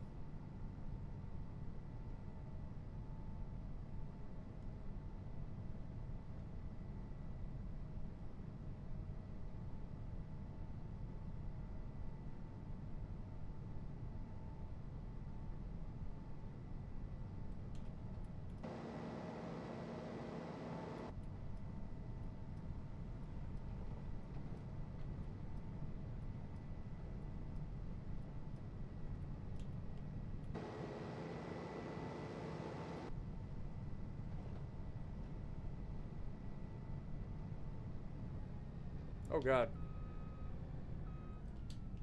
Wasn't paying attention. I guess it got narrow over here all of a sudden.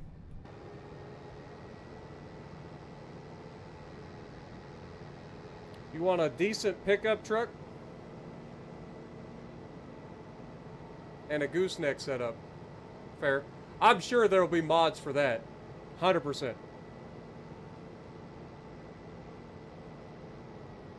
It's what you run in real life. Fair. A lot of people do that nowadays. We're going to head over here and go into this little road here, because we are parked up with our semi in the other little cut through, but this one should be open. We'll just pull off road here.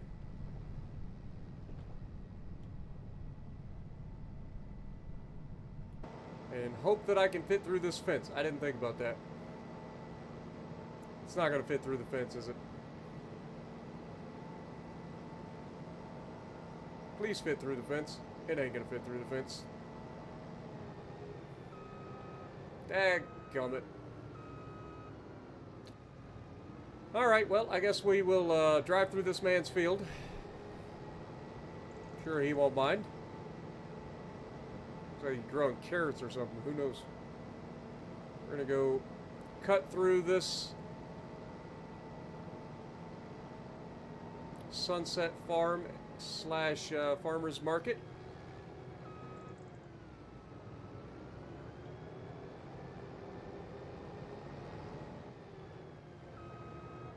So many little things to get caught on in this freaking place. Alright. Cut across here.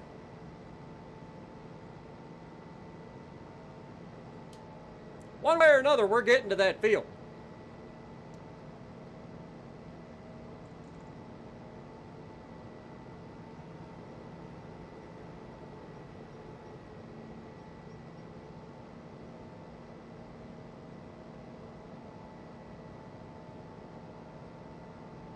Alright, we've made it to the last field.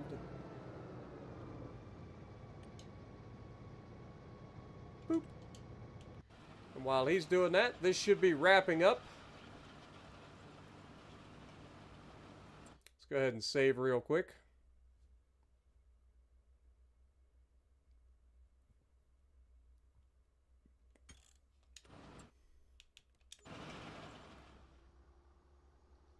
Yeah, so he's got to go around the outside edge one more time. Then we'll send him over here to do this bottom section. And we'll bring the fertilizer tractor over to fertilize this bottom section. Let's go ahead and fill up the fertilizer while we're thinking about it. This is probably going to cost an arm and a leg.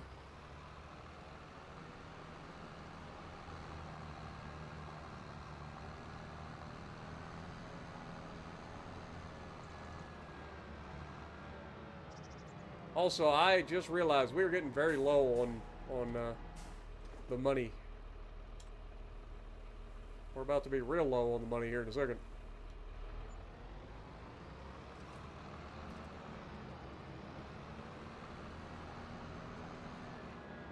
I work hard for my money. So hard for my money. Alright, now while he's wrapping that one up, we should be able to come in right behind.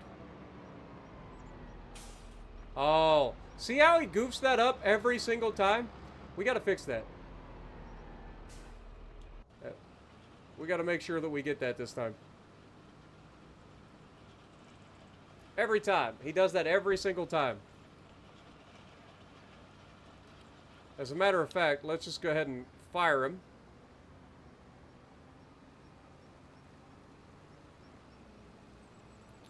Knock it out now.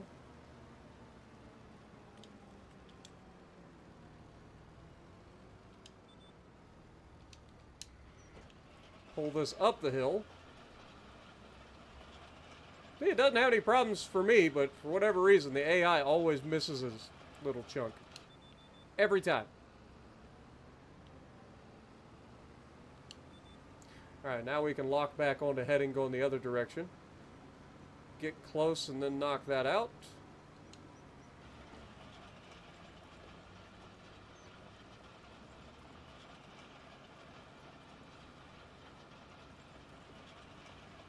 Should be able to just roll this thing around the corner, no problem. What up, Koi? How's it going? Yeah, you can have a bot work the fields, and they're actually way better at it in this game than they were previously. It's what we've been doing.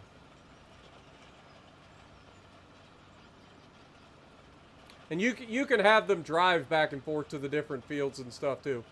I always end up doing it myself because I can get it there a little bit quicker. AI tends to take a little bit of time to figure things out and sometimes gets stuck on things. So it's just easier to drive it there yourself.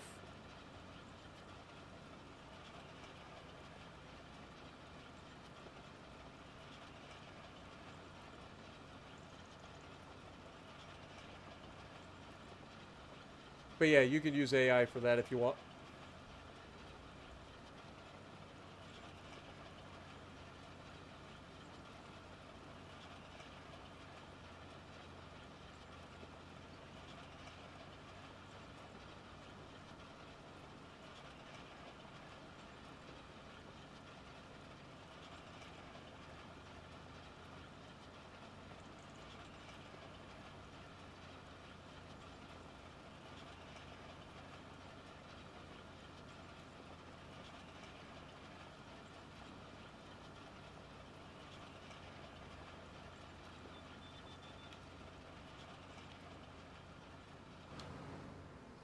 Alright, there's a little spot that got missed over here. I want to make sure we smack that.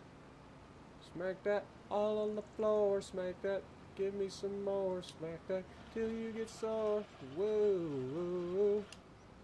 Alright. Now we take this over to the other little field. Let AI do what it do.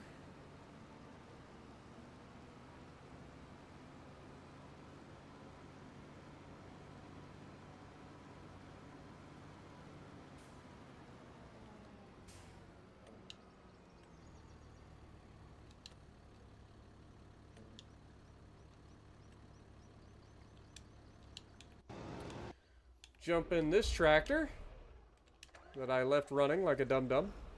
We're also going to need to fuel up this tractor soon.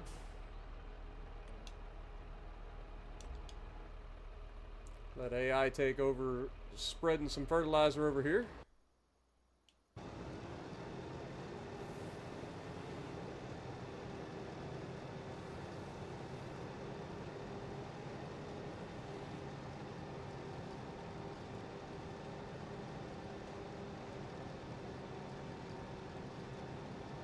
Yeah, the AI is so much better in this version than it was in the previous version. At least with the GPS. Like, it's so nice. I agree. Man, we're getting very low on money, though, I ain't gonna lie. Like, knowing that we're not gonna have any, like, substantial income for a while, it's a bit scary.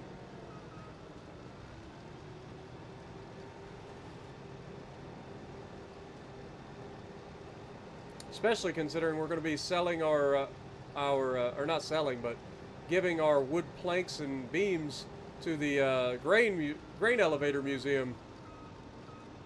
We got 6 pallets of each that we need to deliver there. That's like a year's worth of production for us.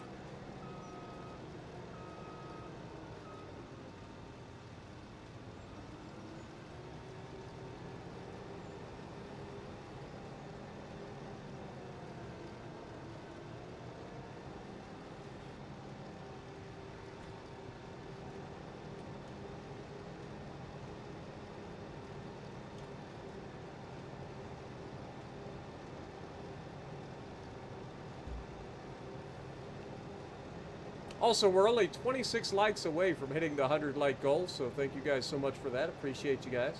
If you haven't had a chance to slap the like button, I would appreciate it. It does help the channel out a bunch. As I try to break into a new genre of video games to drag in some new viewers to the channel.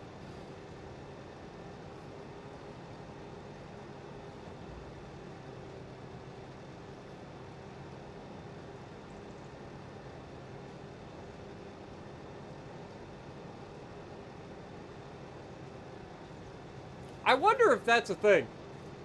Like, if I were to put in a tree and then cut said tree down, like, would that count as a fully grown tree? And I wonder how much money you could make off of said tree if that's the case.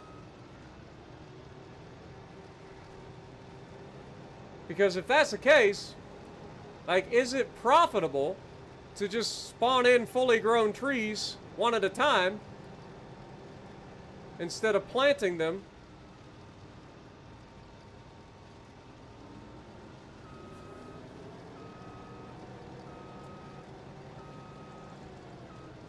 Because you can spawn in a lodgepole pine. Or by spawn in, I mean you can place a lodgepole pine, a fully grown lodgepole pine.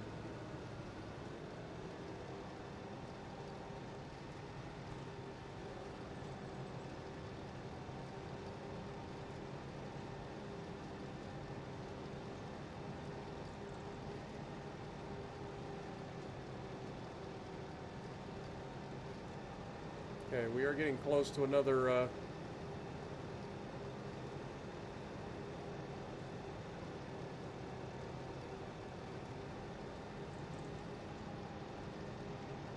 another bale soon. Yeah, appreciate you, Steven. Farming ain't much, but it's honest work. There you go. Appreciate you guys.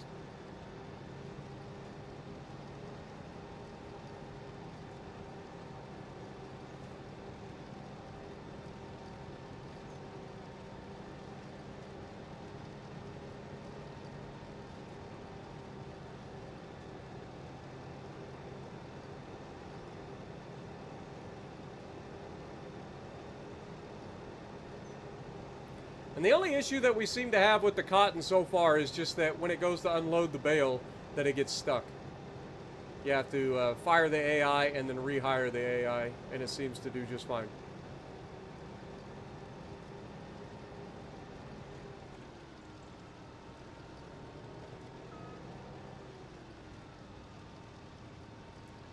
Harvested just under 80,000.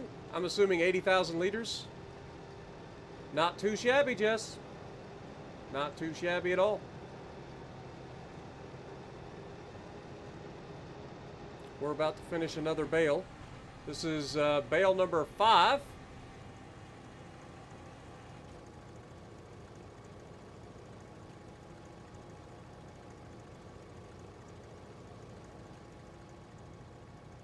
So that is 100,000 liters of cotton so far.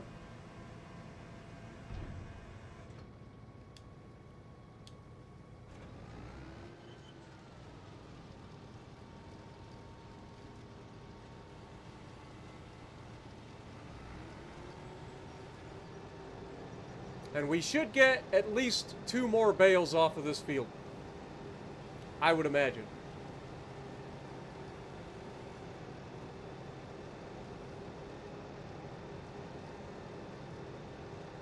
So we should end up with somewhere in the neighborhood of 140 to 150,000 liters of cotton harvested.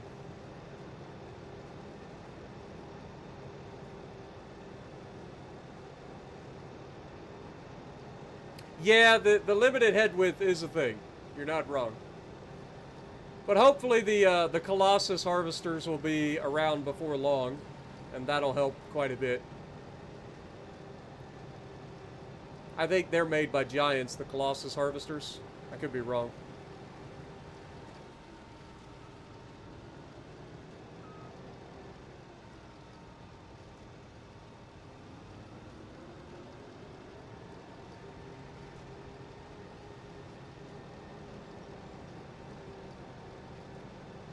But yeah, so hopefully we'll end up with somewhere around 140 to 150,000 liters of cotton for our first cotton harvest, which is pretty solid.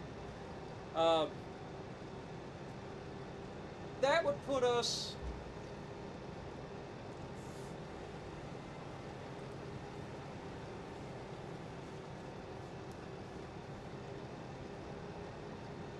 just for the fabric alone. So that's per bale. So we're looking at let's just call it 7 bales.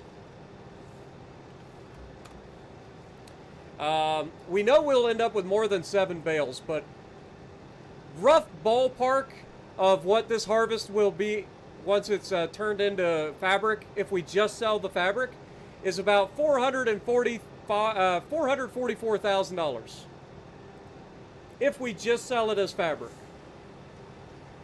So not too shabby. Especially when you compare the fact that that's about double what we got out of the soybeans off of the same amount of land. So, yeah. And that's not turning it into clothing, which would make it even more.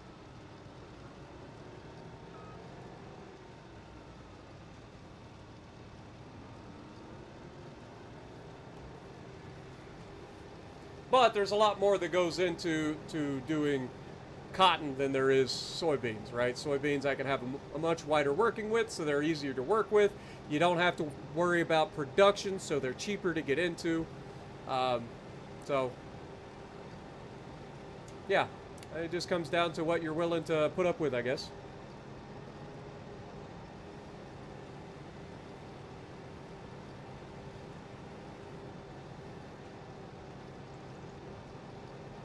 Be interested to see what the AI does when they crash into that bale down there in a minute.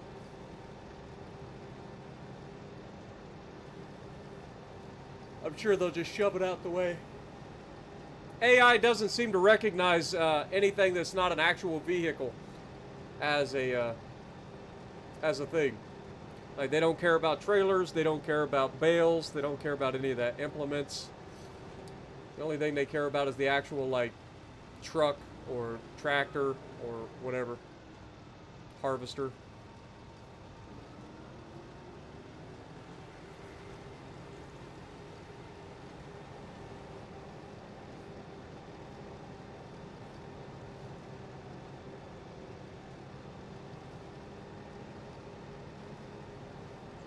Now, we will have a few months between now and planting season, so we should earn a little bit of money, hopefully. It'll be interesting to see how much we earn during the winter, and is it enough to overpay our loans so that we're not losing money during the winter time. I know that we only have the one solar panel,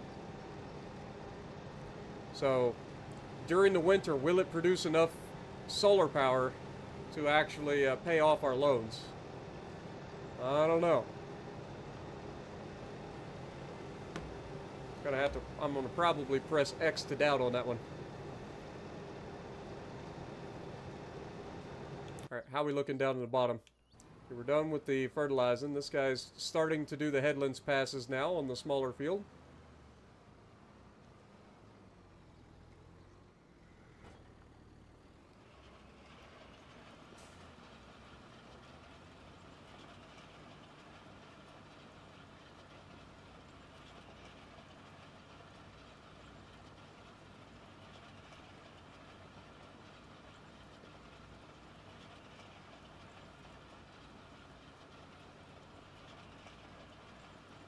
Looks like we're going to have one more lap around the field,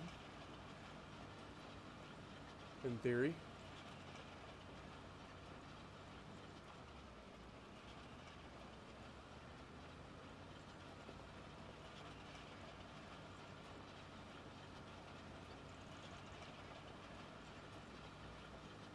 I feel like the AI is getting a little bit more efficient when it comes to doing the headlands.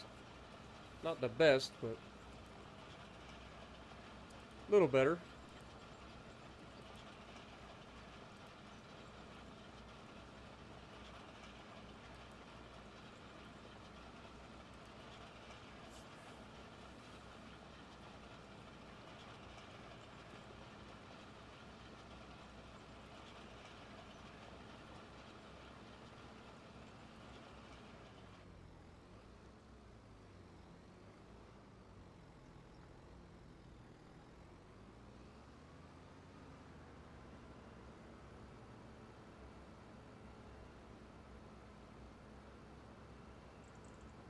Here we go, doing the loop-to-loop to try to figure out how to get back online for the next headlands pass.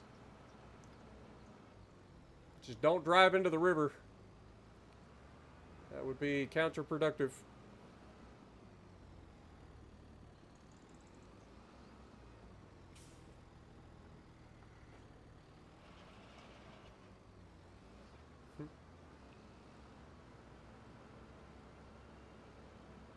Here we go again.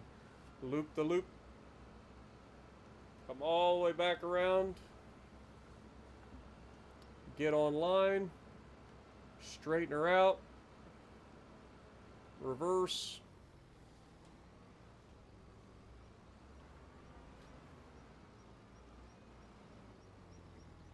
And drop her down and go.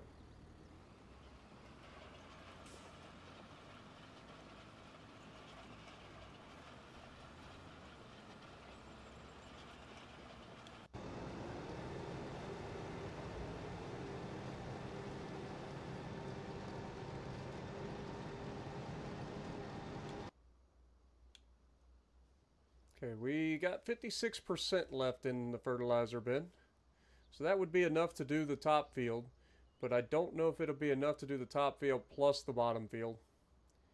So we'll probably do the bottom field, fill this thing back up if we can, then do the top field.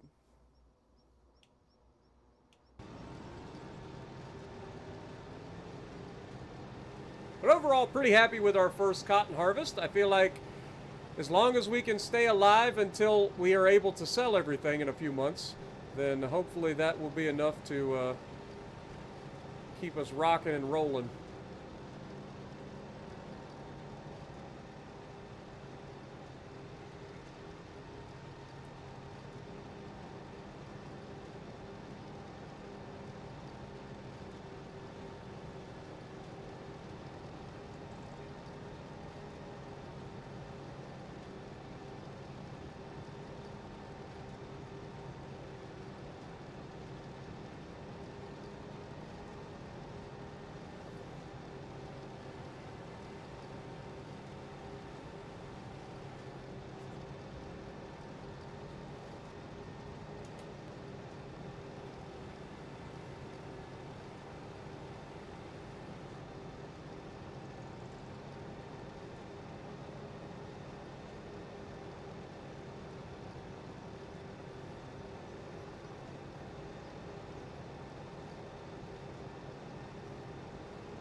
What do you guys think? Should I get a loan and buy the tailor now?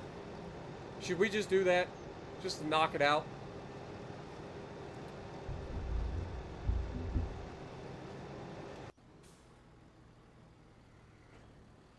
I know I said I didn't want to get a loan to do the tailor, but part of me wants to get the loan and do the tailor. If for no other reason than to set my my cotton or my fabric business, my spinnery, to distributing, so I ain't got to deal with the pallets.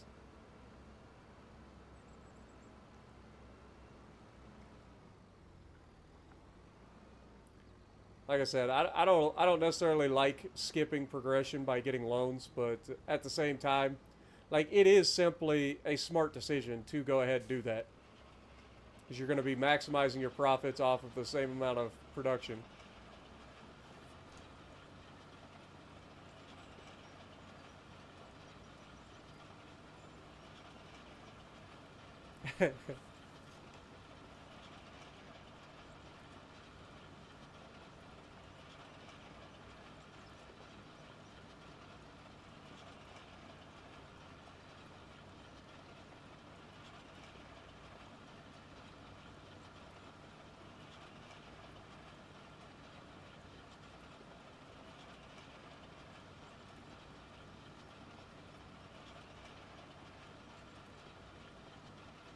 How much are those trees? If we go down here and go to trees, we go to the lodgepole pine, which is this one. They are $2,700 a piece. Oh, you could absolutely make more money than that costs to make that. Because if you, even if you just planted them at $2,700 a piece, and ended up doing the cutting it up into pieces and selling the wood. The wood is worth more than $2,700. Easily.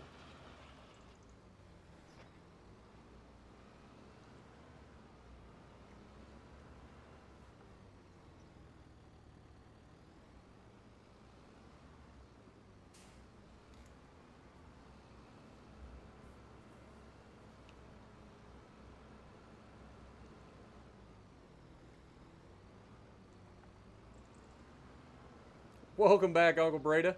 Yeah, we're about to take out a loan. What did we need? It was $240,000, wasn't it, to get the whatchamacallit?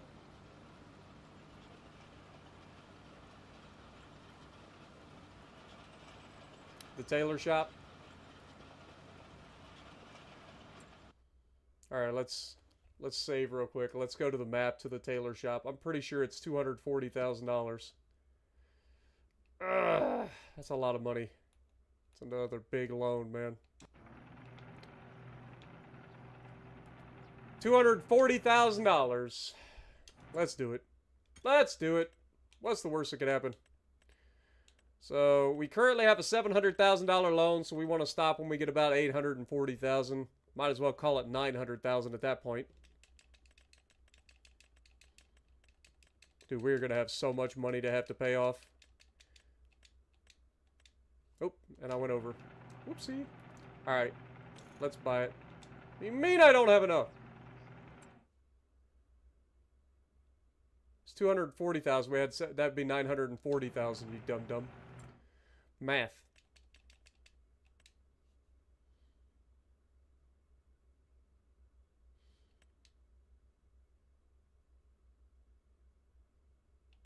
Alright, 950,000. There we go.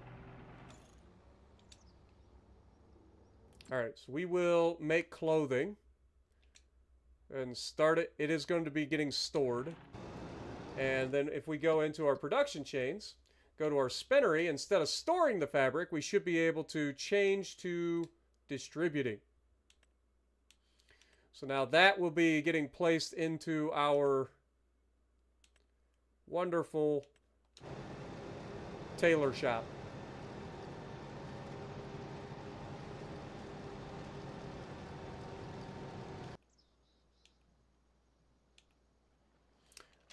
Alright, fold this up.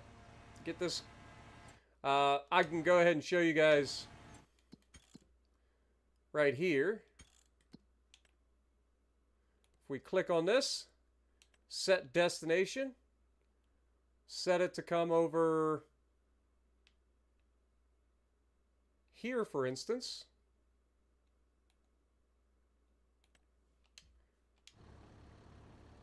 AI is going to take that over there. And now this can come over and fertilize the bottom field.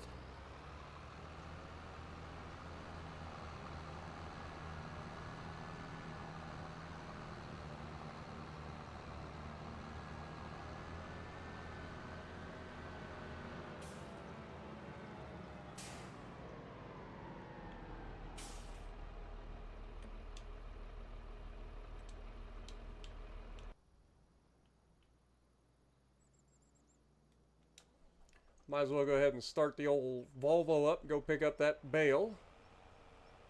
AI is blocked by an object already. Fantastic.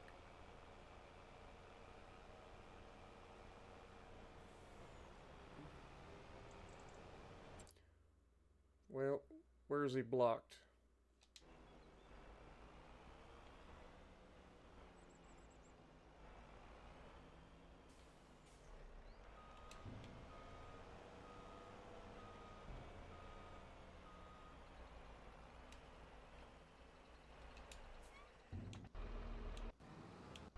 This guy is blocked by an object. Apparently. There's no object there.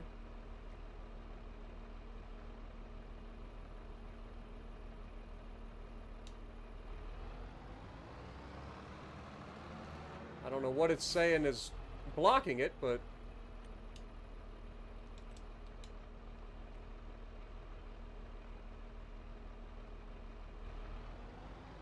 There we go. Should be working now.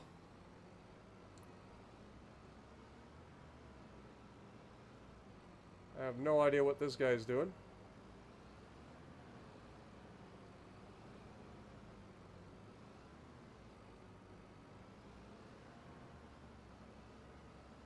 What is the AI doing? Alright, you're fired. This is why I drive myself. AI just does some weird stuff when it tries to get somewhere.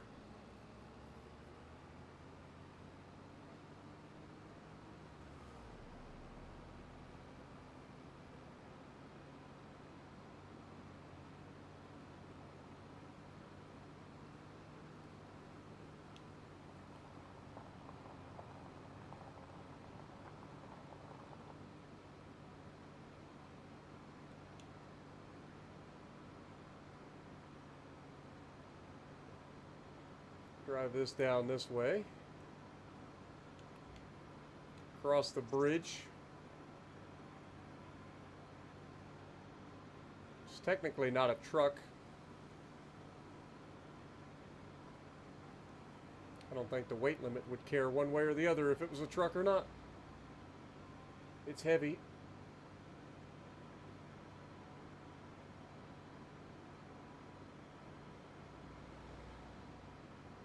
Okay, we'll park this over in this corner of the field.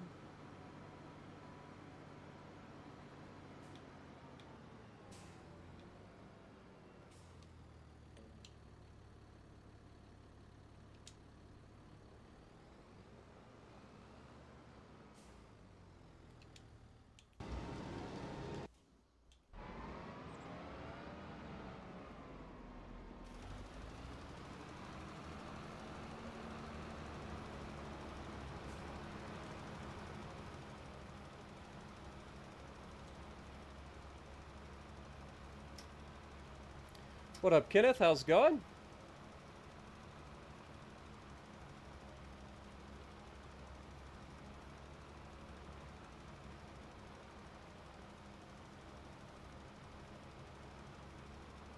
Foxbody, welcome.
Looks like the AI missed a chunk of freaking cultivating again.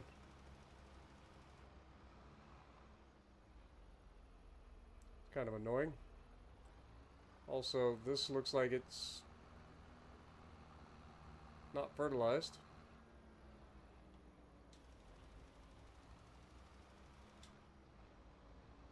Alright, let's get this thing up there, fill it up with fertilizer, get it up to the top field so that it's ready to go as well. So we have officially cultivated and fertilized all of our fields and caught up to the harvesting of our cotton harvester. Let's go. I don't have enough money to repair the tractor right now, but I definitely need to get some fuel, so let's do that while we're thinking about it.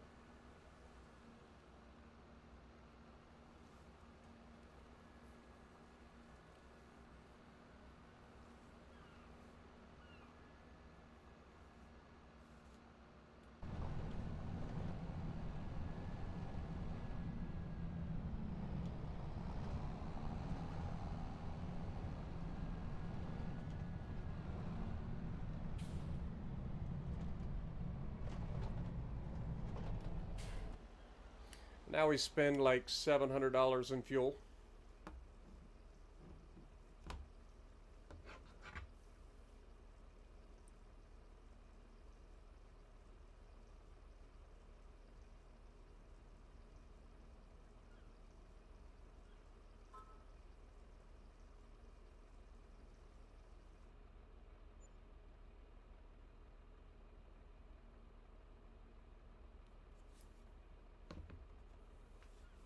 Alright, we're officially full. Like I said, don't have quite enough money to repair this thing, so it's going to have to hold off for a little while. Should be fine. We don't really need to repair it right away anyway. Just slows it down just a little bit. We get this thing back across the map, get it up to the top, fill this thing full of fertilizer, because we need at least 50% full to get our field fertilized. Good Lord.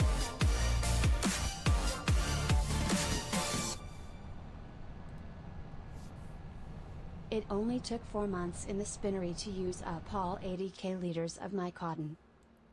Nice. Well, that's good. Then you can deactivate the spinnery and not have to pay the upkeep for it for the next several months until you harvest again. But yeah, I mean, the big spinnery, if you buy that, should be able to produce or go through what did I say was 259,000 liters of cotton a year? And it can only hold 200,000 liters at a time. So it can technically go through more than what it can hold in a year. Alright, now this thing should be able to fit through the gate if I remember correctly. We'll just cut through here. Try to line her up. Boop. Perfect.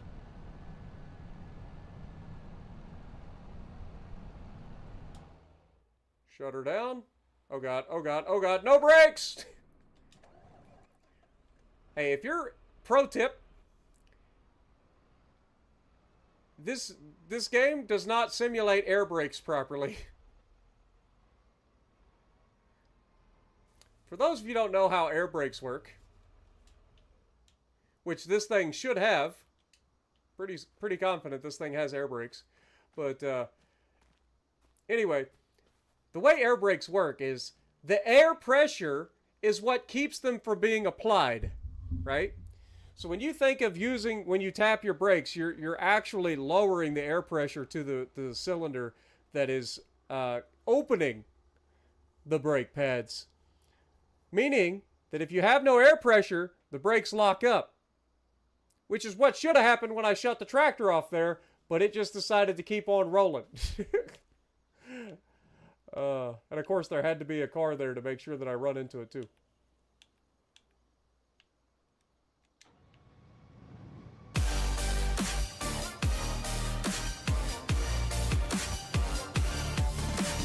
Not enough money?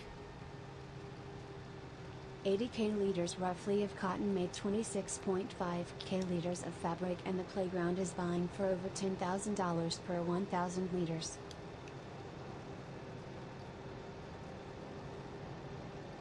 We're hurting, guys. We're hurting bad. We're hurting so bad right now that we ain't got enough money to actually get through the harvest. My workers quit. They're like, screw you, you can't pay us.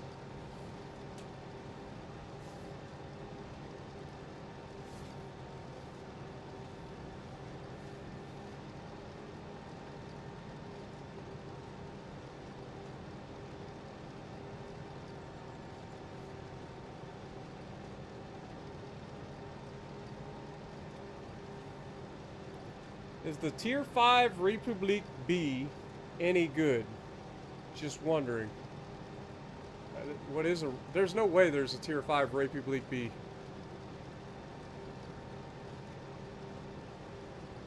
Trying to think of what would be a Tier 5 black ship.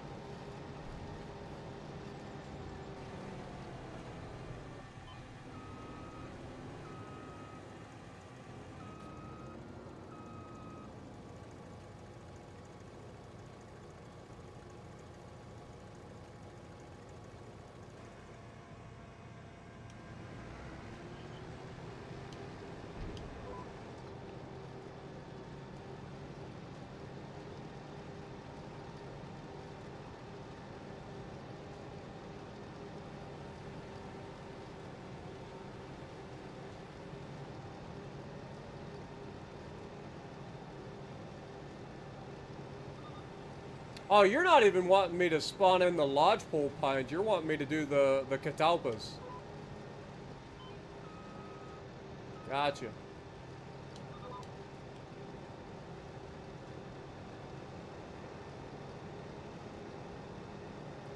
The lodgepole pine should be worth more money because it's a taller tree.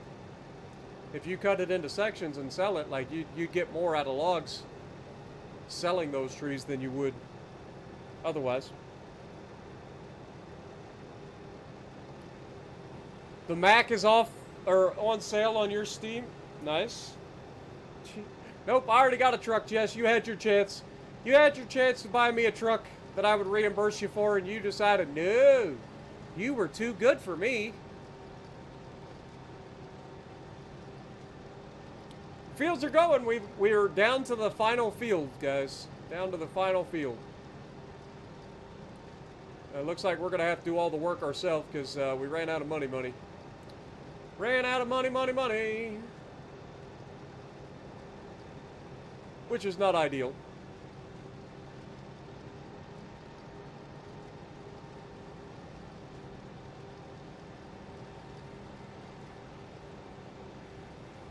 Turns out fertilizer is expensive.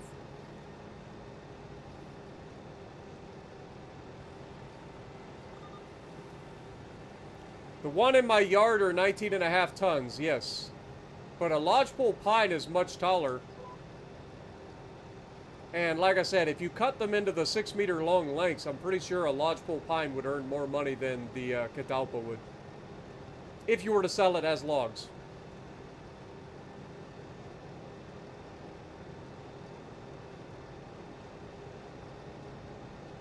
Like you can see a lodgepole pine right over there. I can look at it. You see it? The one sticking up is a real tall, skinny one that only has like the branches at the top. That's a lodgepole pine right there. Pretty rare on this map.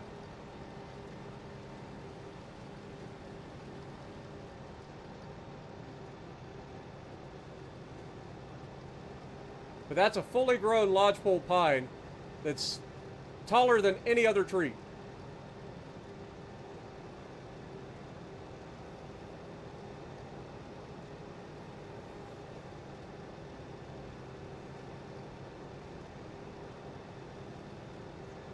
But if I was going to get into the logging side of things, I would have to just buy like a feller buncher to automatically cut it to length and everything, and then just plant a bunch of lodgepole pines and cut them into 6-meter length logs. At least that used to be the golden size for logging. I don't know if 6 meters is still the best length or not, but it used to be.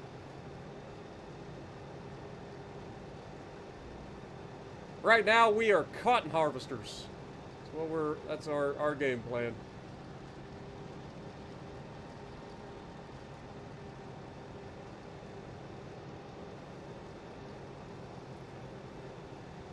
Make a little bit of money on the side by selling some planks and beams.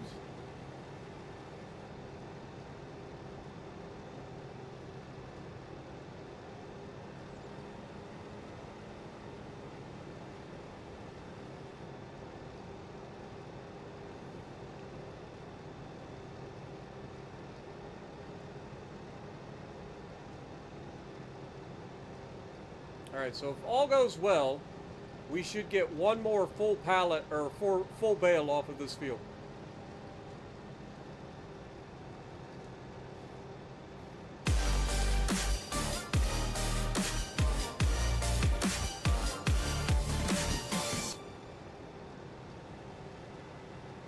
Spartan, I have done IT. My cotton empire is now ends 1, 2, 3, 4, 5, 6, 7, 8, 9, and 10. Check it out on your map, lol. So you've bought 1, 2, 3, 4, 5, 6, 7, 8, 9, and 10, huh? I'm assuming that's all down here. So we've got 1, 2, 3, 4, 5, 6, 7, 8, 9, and 10. Bunch of small fields, but very nice. Congrats. You have officially claimed your little chunk of the world. So she owns all of this south of the railroad tracks, north of the river. Nice.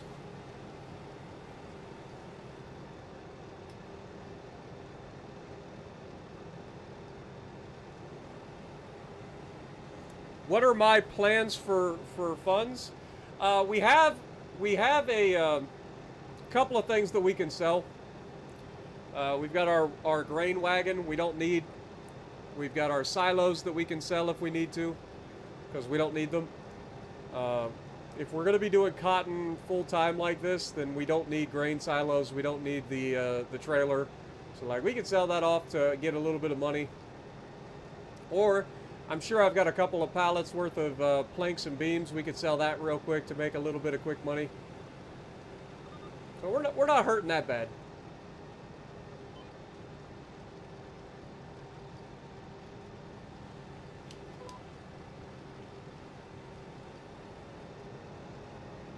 We'll be okay.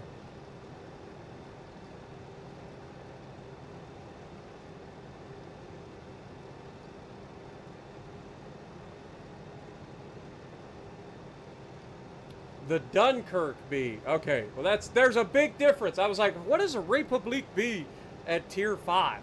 So I was like trying to think of all the things. I was thinking maybe you were thinking of the Graf Spee, because it's got a turret in the front and a turret in the back. Like, I was trying to figure out what you were calling a Republic bee. But I couldn't remember if they had a Graf Spee bee. Like, I don't think they do.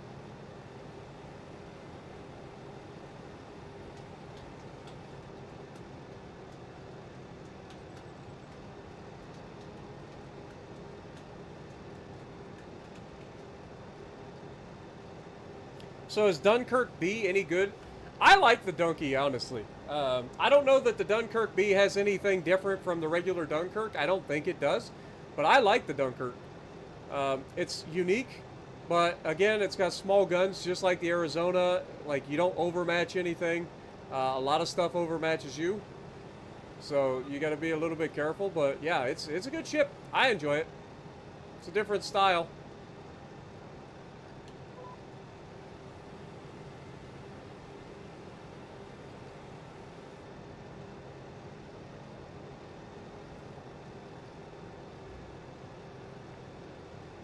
And since Jess is bragging about what she owns, let me just point out to what I own. I own all of this, Jess. All of it. I own, wait, not down there. I own all of this, and I own this.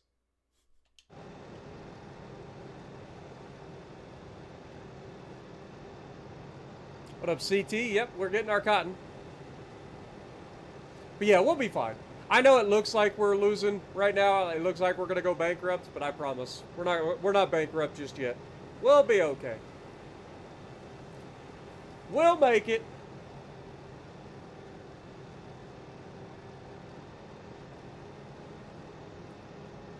Worst case scenario, we do a contract. Like there should be plenty of contracts that we can do. And you can see all these contracts.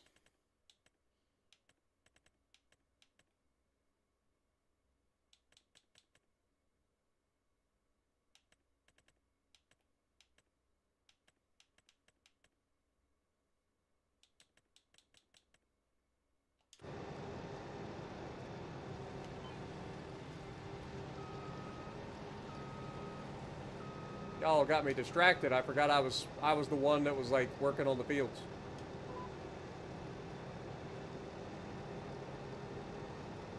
What up, Tim? Yep, we're getting there though.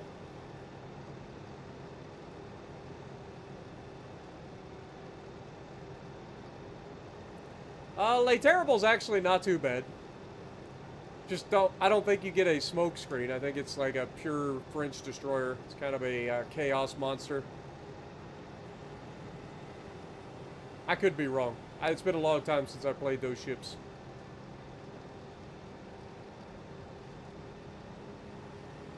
Also, only 19 likes away from 100. Thank you guys so much. Appreciate you guys.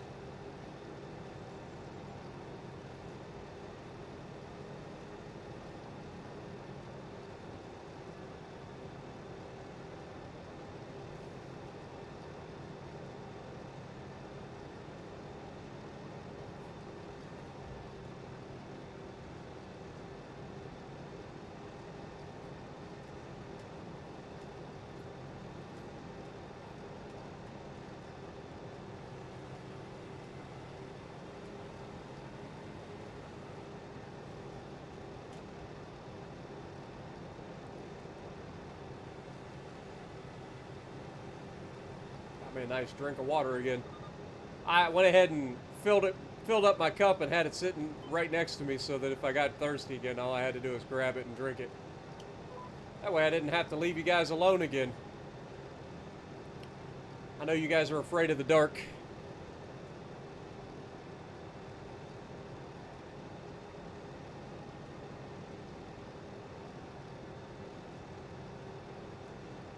Actually, we only need 15 now. You guys are killing it. Thank you guys so much.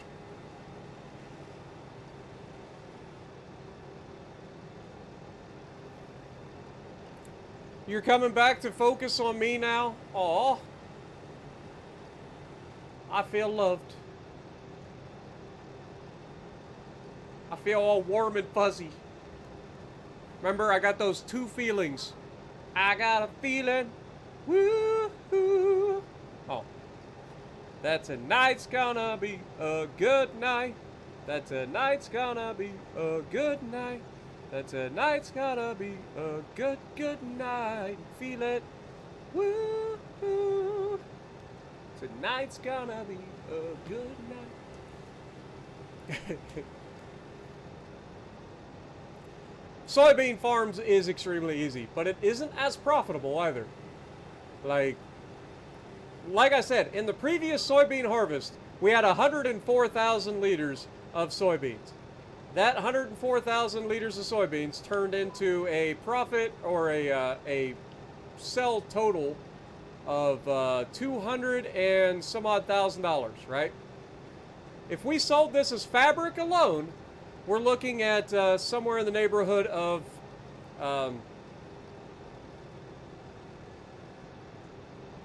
almost $500,000. It was like $450,000 or $460,000.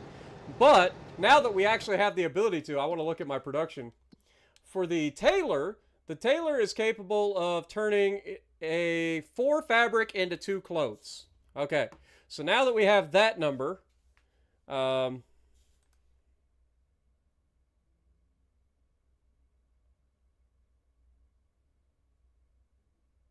forget what we said it was going to be. It was going to be like 7 bales at least.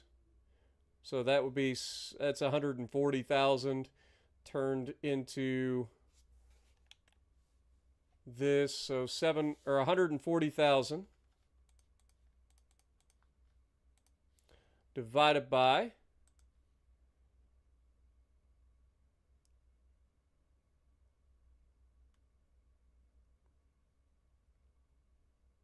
3. That's 46,666. And then take that and divide that by 2. That's 23,333. And then what does that sell for? Here I am driving off into the woods again. Hold that thought. Hold that thought, chat. Thankfully that tree stopped my driving. Otherwise I'd have kept going for all eternity. So 23,000. And if we sell it, we're looking at clothing. I'm going to go up here. Clothes. Clothes sell for 19,656. So we would take 2333. So 23.33. Clear. 23.33. Multiply that by 19,656. That's giving us about $458,574. So, honestly, it's almost not worth buying the tailor shop. The money that you invest in the tailor, you don't really make that much more for selling than you would if you just sold the fabric straight up. Interesting.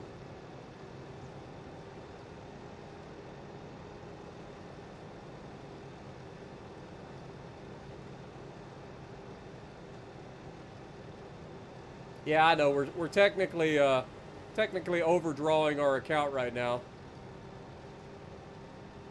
We'll be okay. I believe in us. Just means I got to do a little bit more work myself.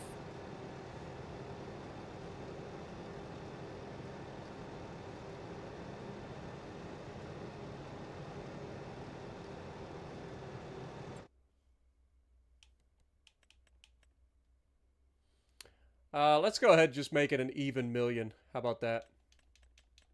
Then we don't have to worry about the money for the time being. There you go. Just make it an even $1 million in debt.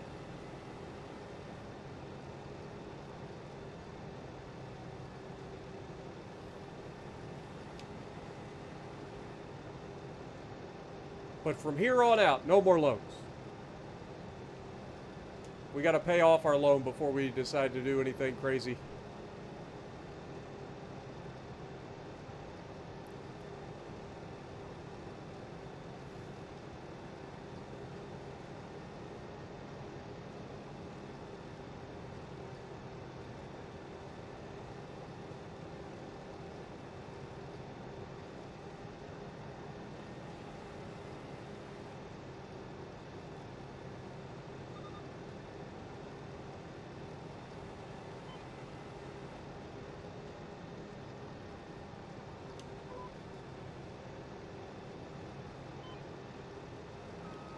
Hold the phone.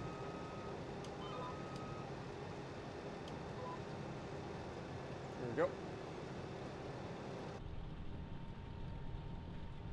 One more pass. I thought we'd get another freaking bale, but it doesn't look like we're going to. That's unfortunate. So we only ended up with 2 and a part. We ended up with 2 and a partial, which is what I thought. But I thought that we had enough in there that we would end up with a 3rd bale on this field. It looks like we're going to be just short.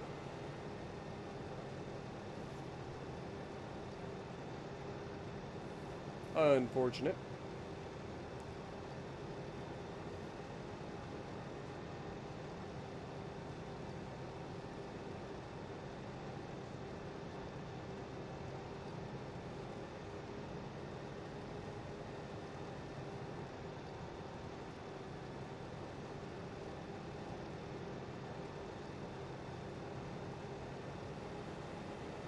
Do I want to help with your soybean harvest?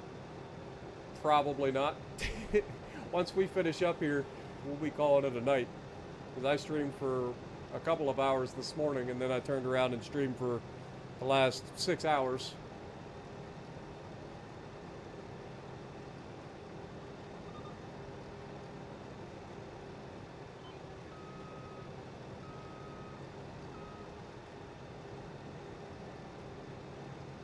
No cotton left behind.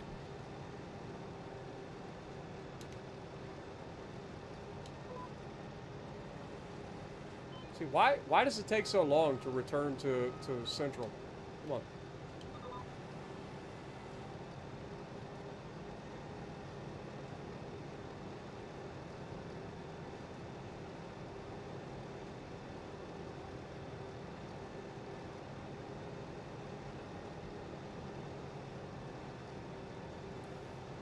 But this is the first cotton harvest coming to an end.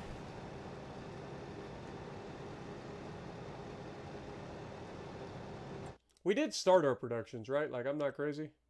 So the spinnery is running. It is making cotton fabric, distributing it automatically, so I ain't got to worry about pallets.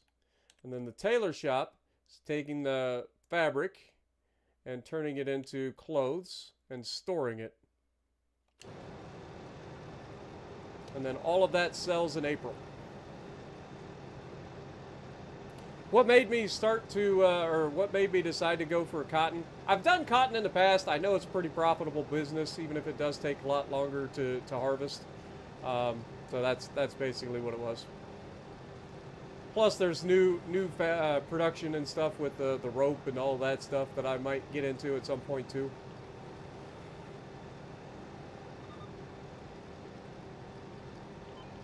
Alrighty. That will be the end of the harvest. So we ended with an 17,000 liter bale. So we have 6 full bales. So that would be 120,000 liters. And then a bale of 17,000. So we ended up with 137,000 liters of cotton off our fields. So pretty close to the 140,000 that I thought we were going to end up with. But yeah, somewhere in that neighborhood. All right, let's go ahead and unload the bale. This is the best part. Like, I should be able to unload.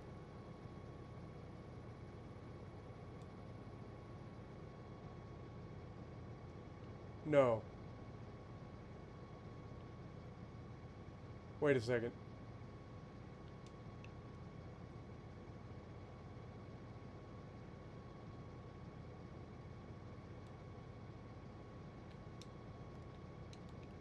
They took away our ability to freaking drop the bale? Why? Dude, I got 17,000 liters of cotton right here. Oh, I am livid. I'm gonna drive this sucker right up to my freaking thing and see if it'll unload it right out of the back. Why would they drop... Oh, I had automatic drop on. Oh my god. I was about to have a heart attack, man. I was gonna have a heart attack.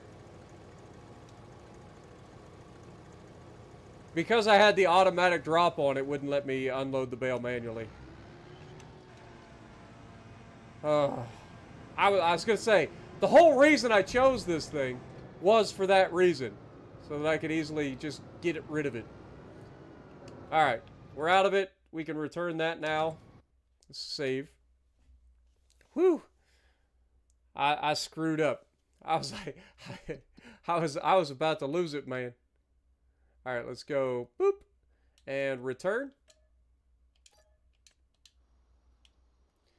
Let's go ahead and do this. We'll have AI start doing that field, and then we'll pick up the full bale.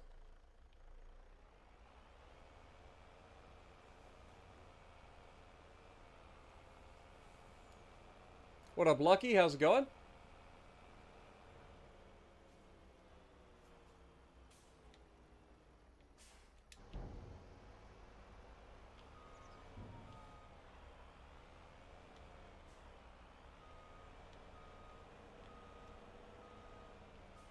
Alright, come on now.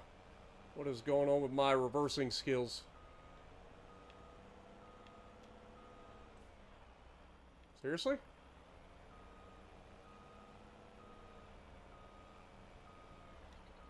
You're going in. Get in there. Alright, let's take this up the road, drop it into our spinnery. Keep the party rolling.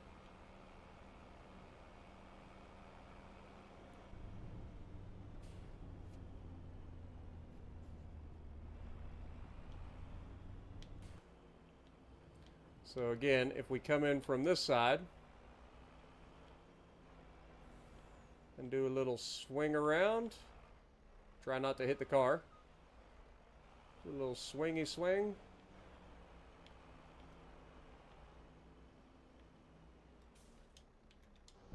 Offload the bales.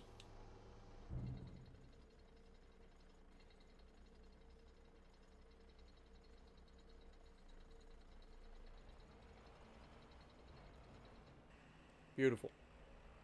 Alright, now I just got to go grab the last bale. It should slurp those up, no problem.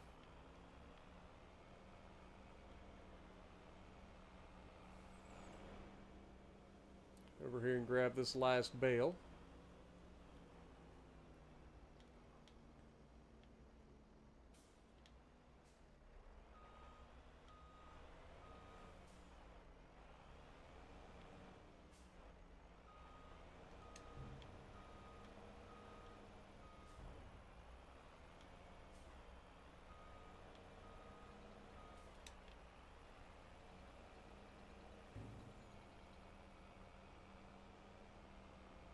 Take that back up here.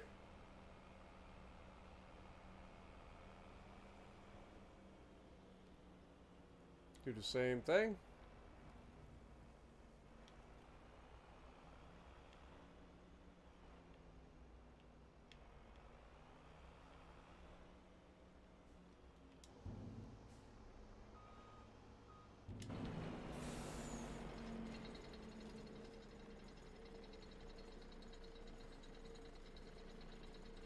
There goes all of our little cotton balls. Boop. All of it's gone. Beautiful.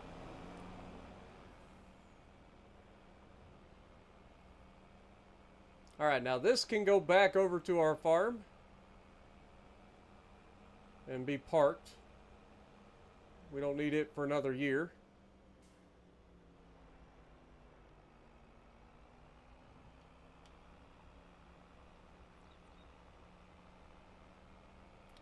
Eventually, I want to own all this land.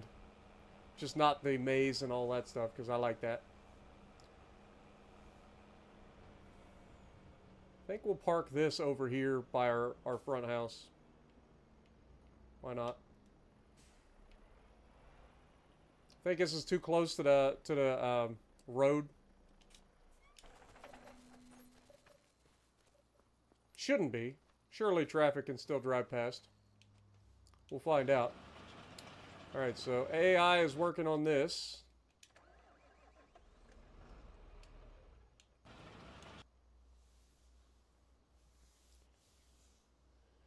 Have I ever watched Clarkson's Farm? Actually, I've been watching a lot of Clarkson's Farm lately. I'm on season 2 currently. Also, Lock-On Dynamics, or Lock-On Dynamics. Good to see you.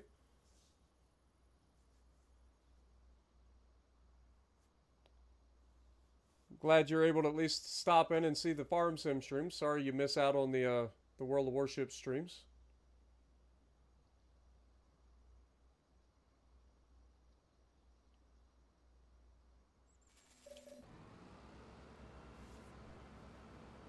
Just for Spartan, we're going to be planting 4 fields of cotton plus 4 fields of grass, and the rest will be soybeans. Nice. All right, Captain Brian, hit me with it. What you got?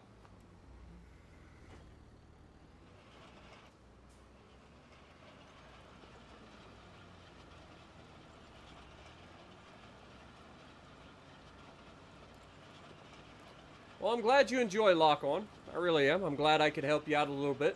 I may not be the best at the game, but I at least enjoy what I do and can pass on a little bit of knowledge about the ships and stuff and how I play, and hopefully it helps people get better. And welcome to the channel and to the game.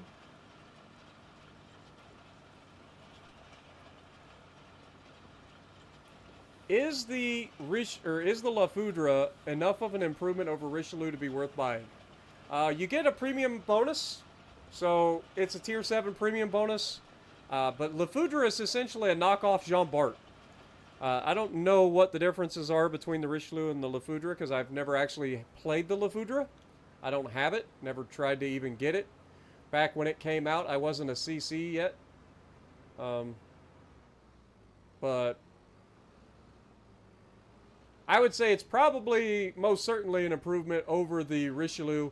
And if you need a tier 7 premium to earn money with, I would assume that would be a pretty good credit earner. Hit me with your best shot. I said hit me with your best shot. Fire away, E. Come on, baby, come on. You don't fight fair. That's okay. See if I care. Knock me down, it's all in vain. I get right back on my feet again. Hit me with your best shot. Why don't you hit me with your best shot? Hit me with your best shot. Fire away.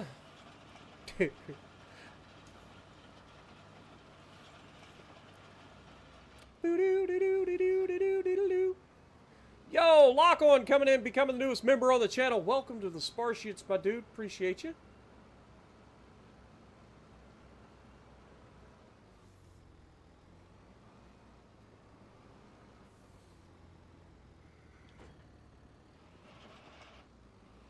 But yeah, if you're looking for a credit earner, I would say that the La Foudre would be a step up from the Richelieu because you do get the premium bonus at tier 7.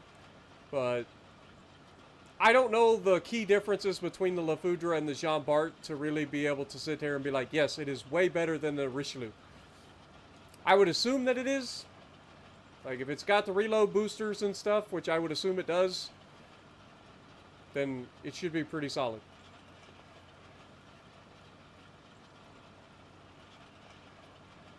Yeah, I'm on season 2 currently on Clarkson's farm.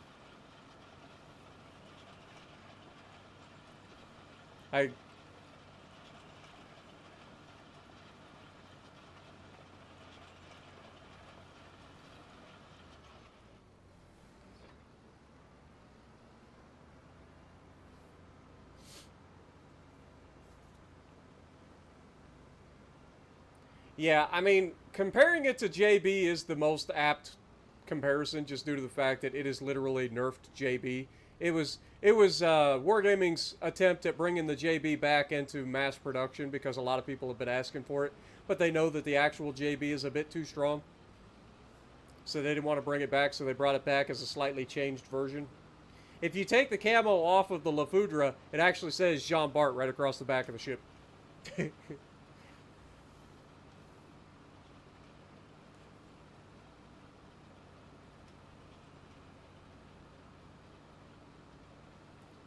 Herunter Basalt?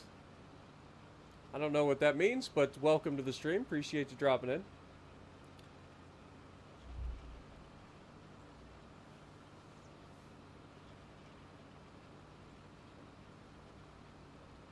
What is my favorite WoW ship? I love my Iowas.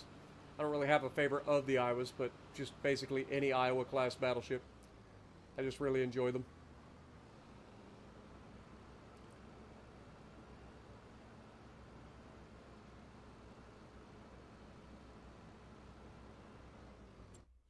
So yeah, so in terms of production, we officially have plenty of wood, so we're good there. We have a couple of pallets of planks and beams, but 2,400 cycles per month.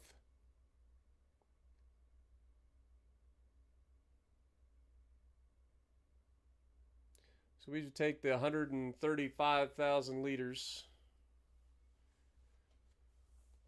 divide it by 3.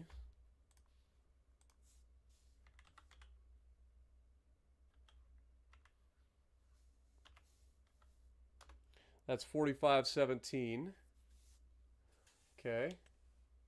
And then take that fabric, divide it by 2. That gives me 2258.5. And then, like I said, price-wise, that should lead us to about, see, 2258.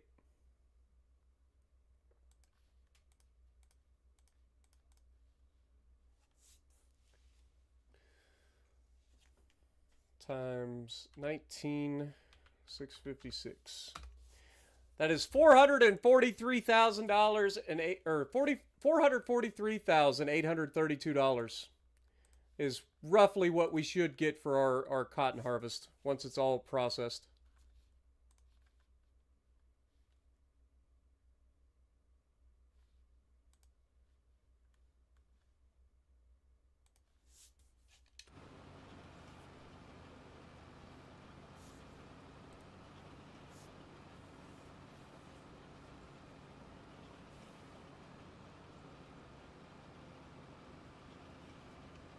La Foudre is a secondary battery Jean Bart. What does it have? The Republique's like enhanced secondaries?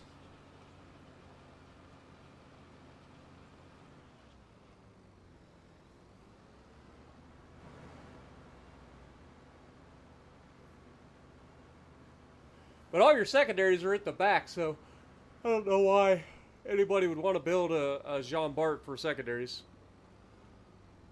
Republique has a 150 millimeter turret at the front, so you at least get some shots over the front.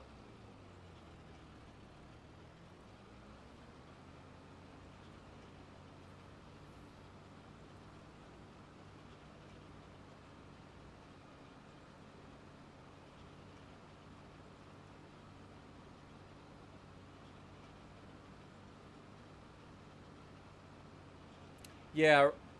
I don't run accuracy on my Jean Bart. I run a full reload build on Jean Bart, usually.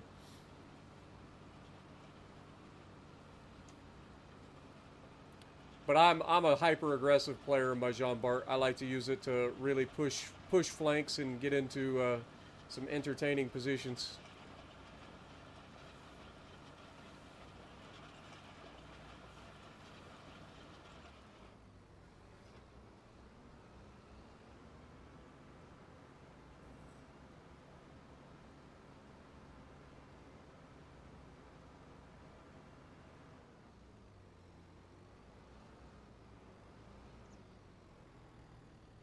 Okay, so yeah, it's essentially like a Massachusetts for the Alabama,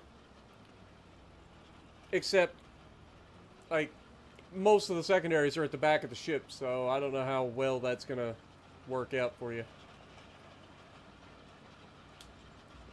Like maybe if you're over angled, you might be able to get some of the rear secondaries to fire at stuff, but yeah, I don't know why anybody would want to build a Jean Bart for secondaries.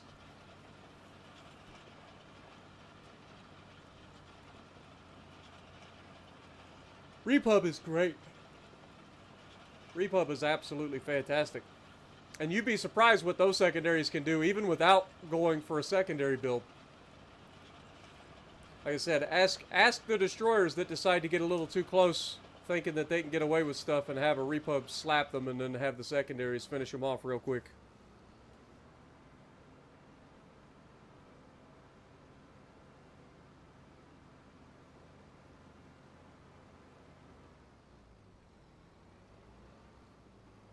Do a stream of only your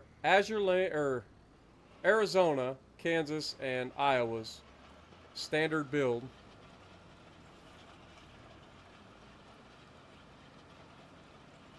Best 2 of 3.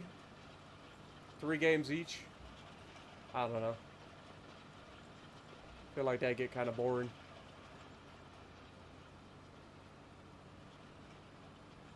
Eventually, we're going to grab those 2 fields and combine them into this field.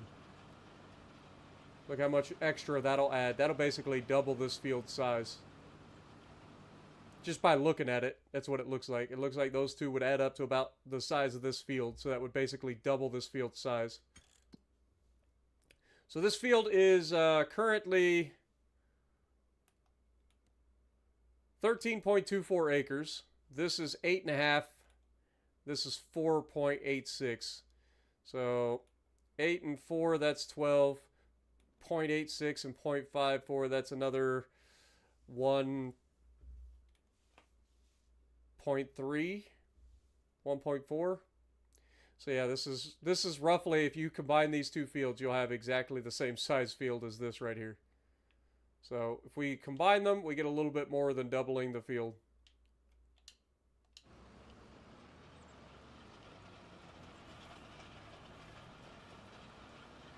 Standard build would probably be a William Sims accuracy build, so a free-to-play accuracy build with William Sims, Andrew Cunningham, and Paolo DeRevel.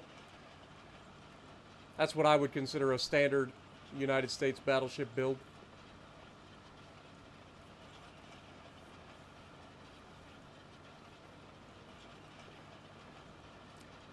Man, she's got 27-second base reload on the main guns compared to the Jean Bart. Jean Bart's reload is cracked. For those 15-inch guns to reload that fast is kind of crazy. Like, you can get Jean Bart's reload down to like sub-Alaska. To put that in perspective, like Alaska has like a 16-second base reload. Like the Jean Bart can actually reload faster than 16 seconds if you built all in for a reload. Now, I'm not saying you're going to be the most accurate thing in the world, but it is funny.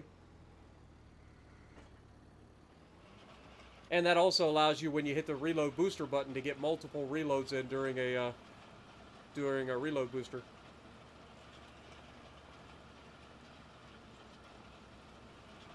You got 3 100K games back-to-back in the Savetsky Soyuz. Nice. And Dev struck an Iowa and a Mino. Congrats.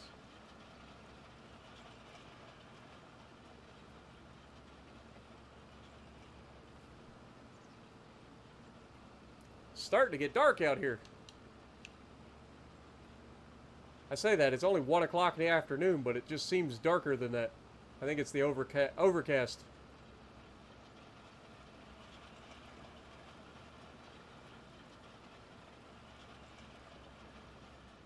Come on, AI, hurry up and finish cultivating.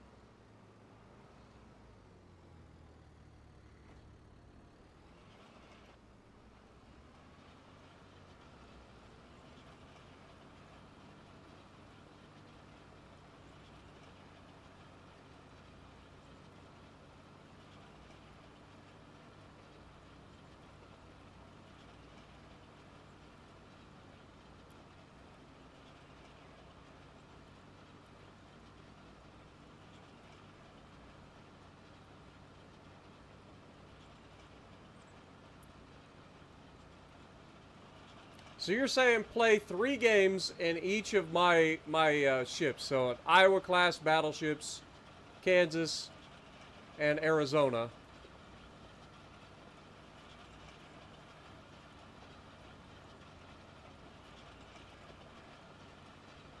And just see which one has the best game out of 3.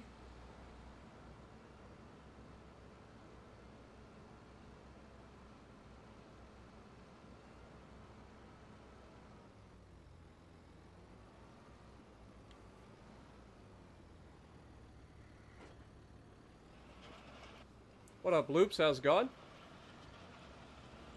Yeah, we're almost done, Loops. We had a lot of work to do. We're done with the harvest. We're just waiting for this guy to finish cultivating this field so we can fertilize it real quick.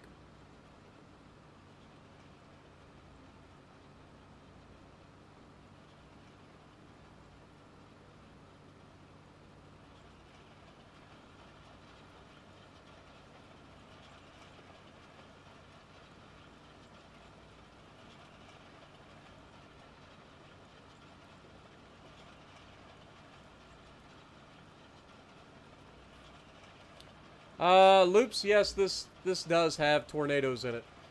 You should be able to go back a couple of streams. You'll see a thumbnail where the tornado is in it. You can see the tornado in-game.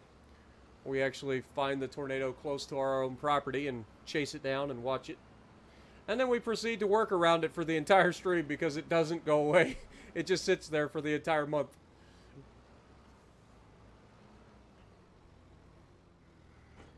What up, U812?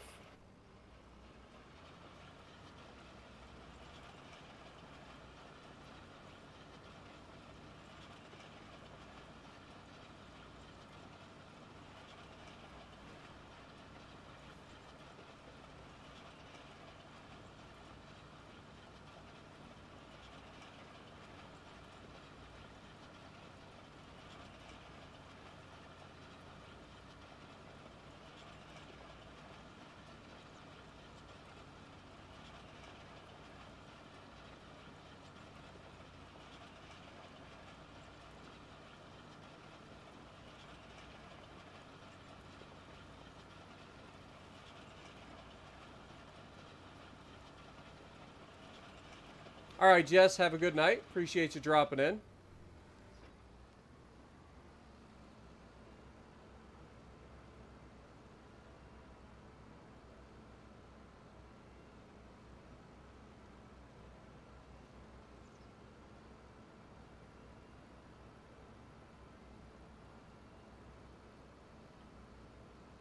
Okay, apparently we're down to the headlands now.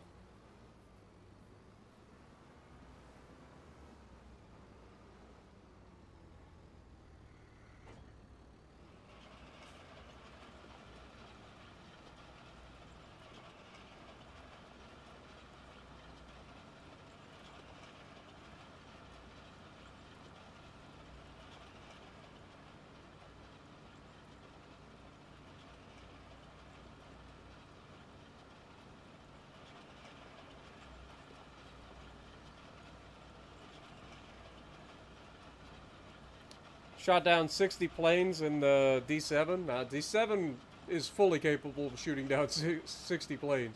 That ain't even that many. Like, D7's AA is absurd.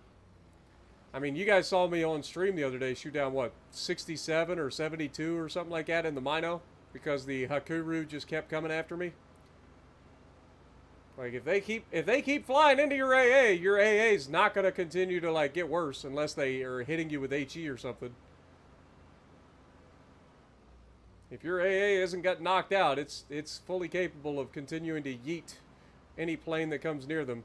D7, Friesland, Mino, all of them have pretty prolific AA.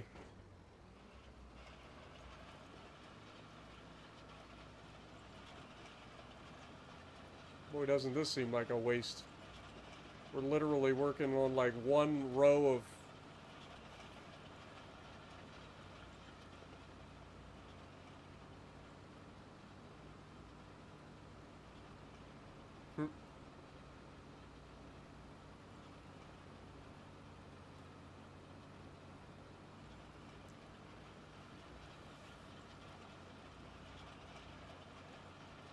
Goodness gracious, man.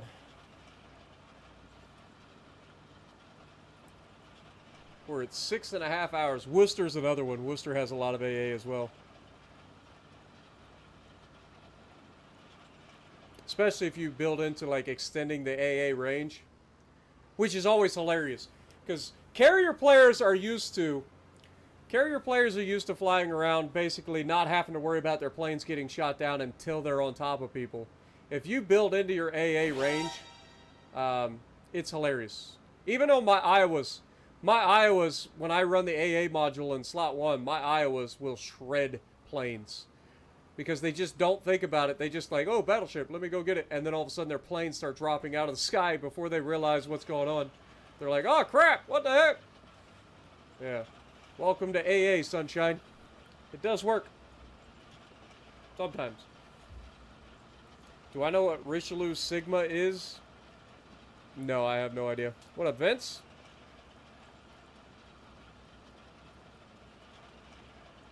$1.8? That sounds about right.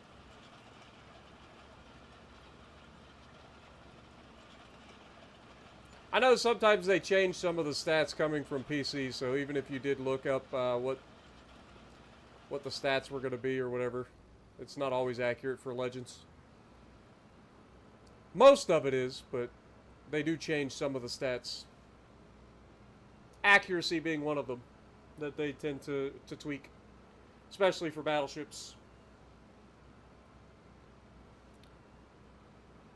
Because our game is so much closer, we can't have as accurate of battleships as they have on PC.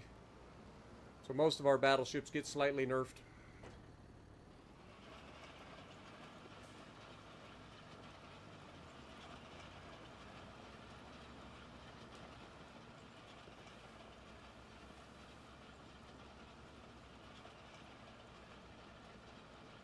You were thinking about West Virginia 44 the other day?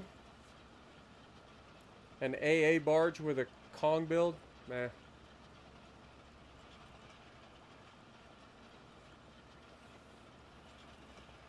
I would just run it with accuracy build. Throw the AA module in the first slot.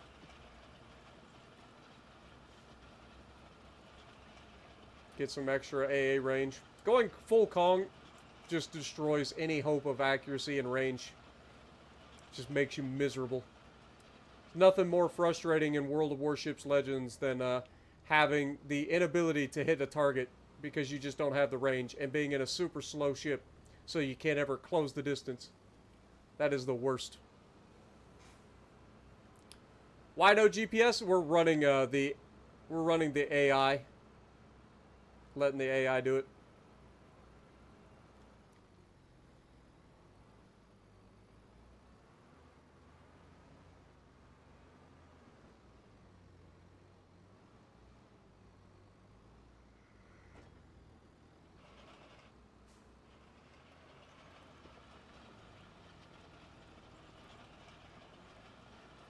I doubt that they buff it before she's released, to be honest. I don't think they'll change it at all. I don't think it's a bad ship at all. I just don't think it's amazing either.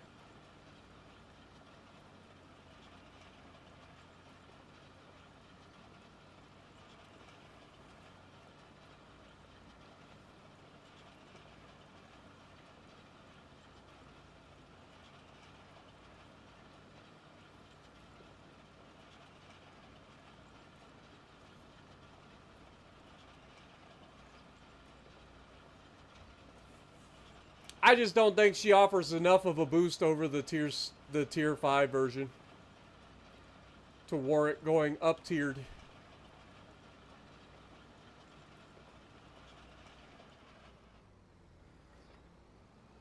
Like, if you've already got the tier 5 West Virginia, then there's no real reason to upgrade to the tier 6 West Virginia. Same thing is about the Shard Horse, and everybody got mad at me for the Shard Horse, and I told them the same thing. It's like, if you've got the tier 5 Shard Horse, why on earth would you want to then buy the tier 6 Shard Horse that's going to allow you to go, or sorry, the opposite, tier 6 Shard Horse, and then why would you want to be a tier 7 Shard Horse going up against Musashis and Repubs and all that stuff? It's like, there's no reason. Like, if you got the tier 6, the worst thing you're going to fight is like an Iowa.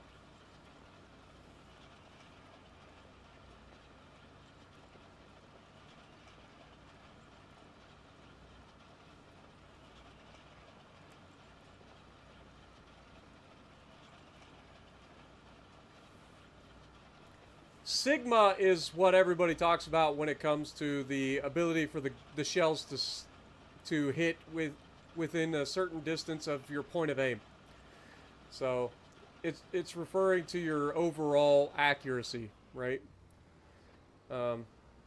We've talked about, you've got two types of dispersion in the game, right? When it comes to shooting, you've got your Sigma, which affects the overall accuracy. So each gun, when you fire it at a target, each gun has its own little firing ellipse. Your shells can land anywhere inside that ellipse, depending on where you're aiming, right? Sigma dictates how far away from your point of aim those shells are likely to hit, right? So that's what Sigma is. And then, of course, the other thing that affects it is grouping. Some nations have worse grouping than others, like the United States, for instance. The United States has terrible grouping, but overall has pretty good sigma values. So instead of buffing your overall accuracy, as it's called in the game, instead of buffing your accuracy, or your dispersion, you buff your grouping. And that makes them feel way more accurate, because you're now having more shells landing closer to the point of aim than you normally would, instead of having those shells split up and stay away from one another.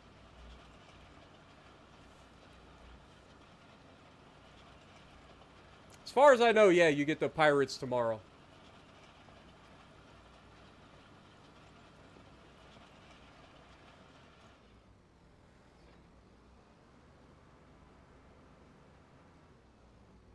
December 2nd.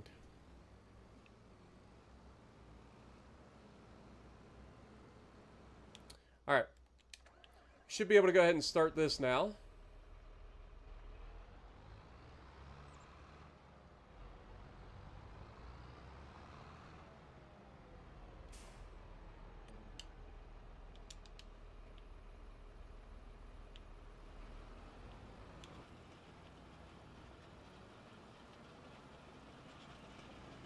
It won't take any time at all for that thing to fertilize this field.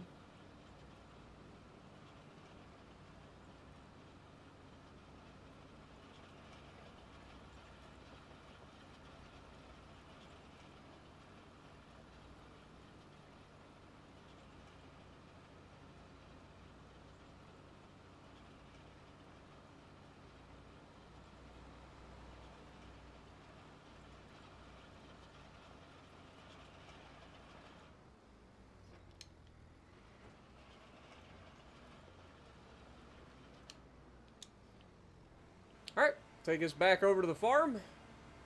We are officially done cultivating. So now we'll be able to go down to,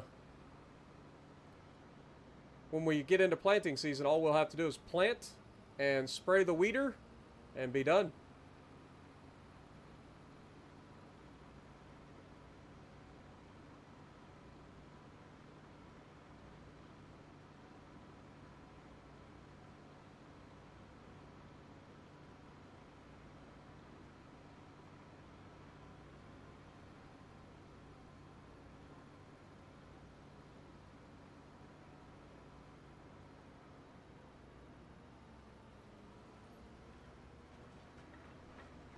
Whoa there, doggy.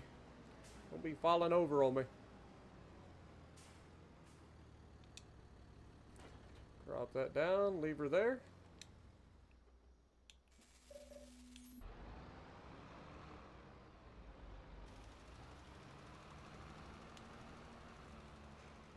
Like I said, this shouldn't take too long to get fertilized.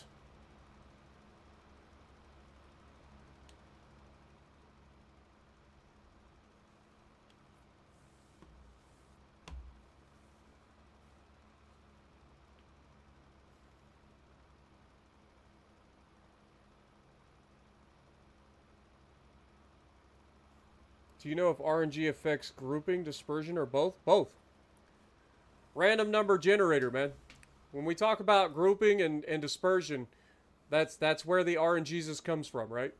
So, like, you've got a set value that dictates how likely it is for your shells to hit close to where you're actually aiming, or how likely it is for those shells to stay closer to one another in flight.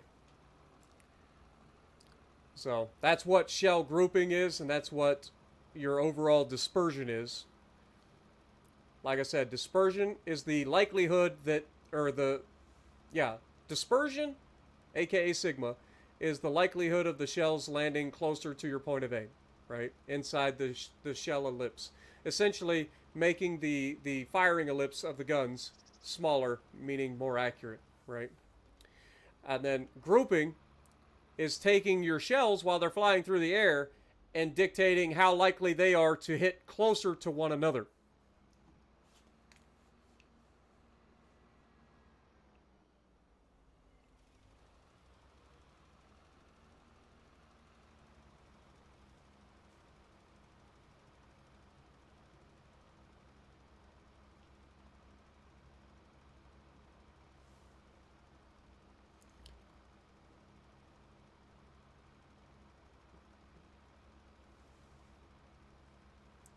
Prince Ruprecht is good. It's a good ship. And how much damage you get? The damage that you get isn't so much based on RNG though. Like the damage is pretty set. So you have a maximum damage that you're capable of doing. 10% of that is what you get for a overpen. So if an Iowa is capable of doing 14,410, or is it 14,110? I think it's 14,110. 10% of that is 1,410, right? So when you get an overpen, generally you see that 1410 number that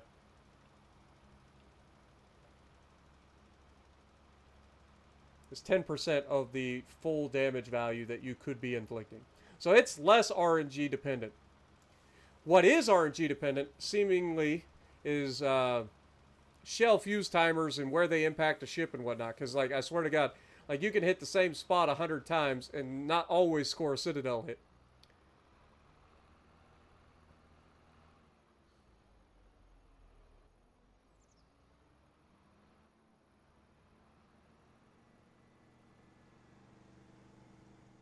Like, I understand that shells that are moving slower are inside the ship more often, are more likely to Citadel if they encounter the Citadel. Whereas shells that are moving faster that hit the Citadel might have a higher chance of overpenning. Like, I get that, but it doesn't always work out like that. It can be a little bit awkward at times.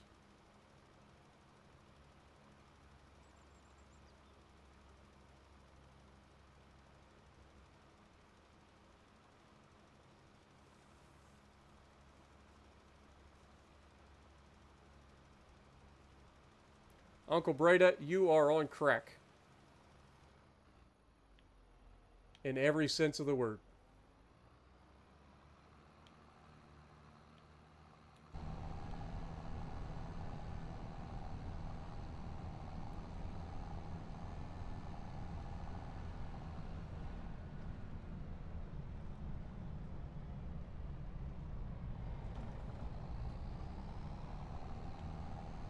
Alright, so we are officially done. We got our harvest done. We have our cotton being turned into fabric, and fabric should be getting shipped directly to our tailor to be turned into clothing.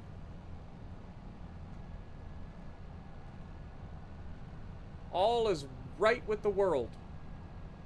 Uncle Breda needs to be banned.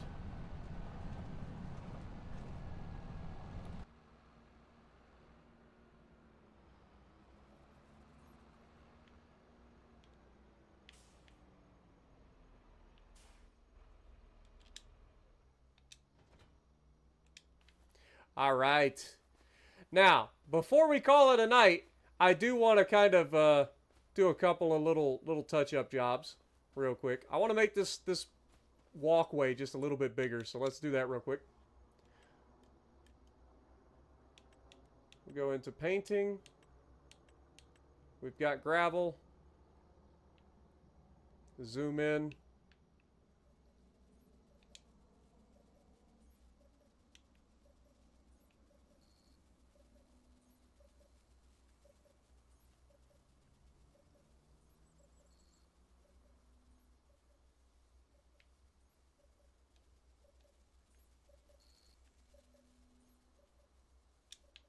Just kind of making this a little bit wider.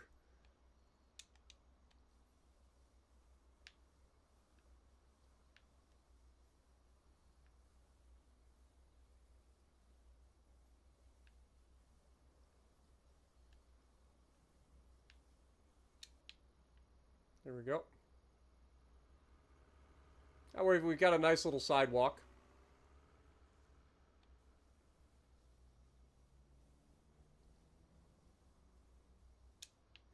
There we go. Nice little sidewalk. Now let's turn out the lights, shall we? So that we can enjoy what the place looks like at night, lit up now. This is something I'm looking forward to. So for those of you who haven't seen it yet, this is what we now look like at night. And it does appear that traffic can still get through here just fine. So we'll wait for the sun to set.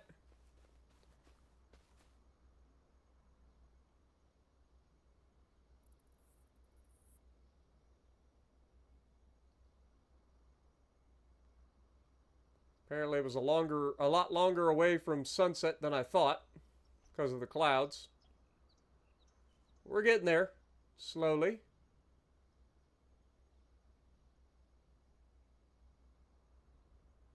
Go away. I want to see nighttime.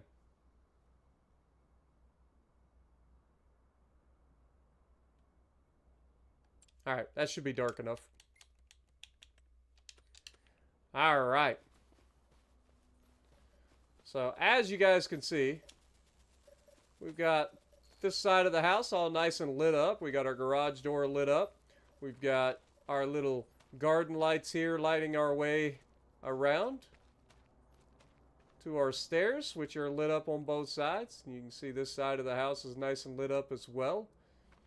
Come around to the back side of the house, or the front side, whichever way you want to call it. I call it the back side because you come into the house from the other side.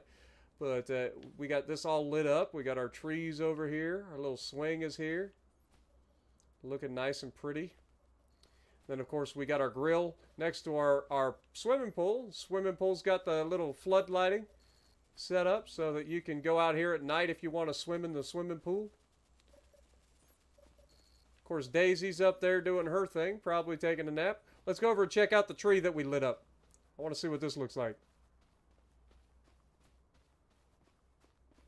It's not as much as I thought it would be, to be honest. Alright, once you get over here, you can kind of see the lights, and it looks cool. But yeah, the lights don't really spawn in until you're like right on top of it. And I was hoping that it would give us a little bit more lighting above. We need some of those like floodlights to like point up into the trees to really light the tree up at night. I think that'd be pretty cool. But yeah, I'm pretty happy with how our house has turned out, man. I really am. Pretty happy. I mean, just look at it. Just looks so good.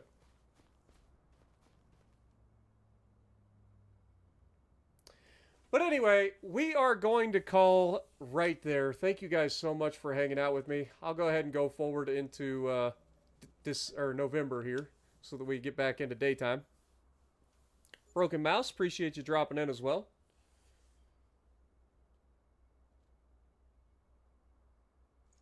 Yeah, we don't have Christmas lights in game, unfortunately, but just to kind of show everybody again in the daytime what she looks like. I think it's a good looking house, man. I think we did a good job. I can't wait till we get some actual flowers that we can plant inside the flower beds, but our nice little trees over here looking pretty. Our swing to sit in and just kind of relax. I mean, just look at it. This is your view from the swing. Tell me you wouldn't come out here and just sit. Golly, man. That is absolutely beautiful. Absolutely beautiful. But that is where we are going to call it for today. Thank you guys so much for hanging out with me. Let's check. Oh, there's actually a Fendt combine in here for sale. Who'd have thunk it?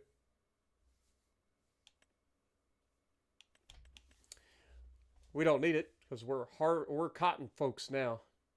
But one thing I did want to look at is our clothing is actually being produced. We are producing clothing officially. Beautiful. And cotton is being turned into fabric. Also beautiful.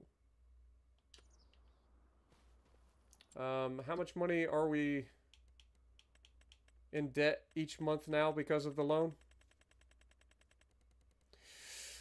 $3,300 a month. Owie. Owie. That's gonna sting. $3,300 a month is pretty rough. It's pretty rough.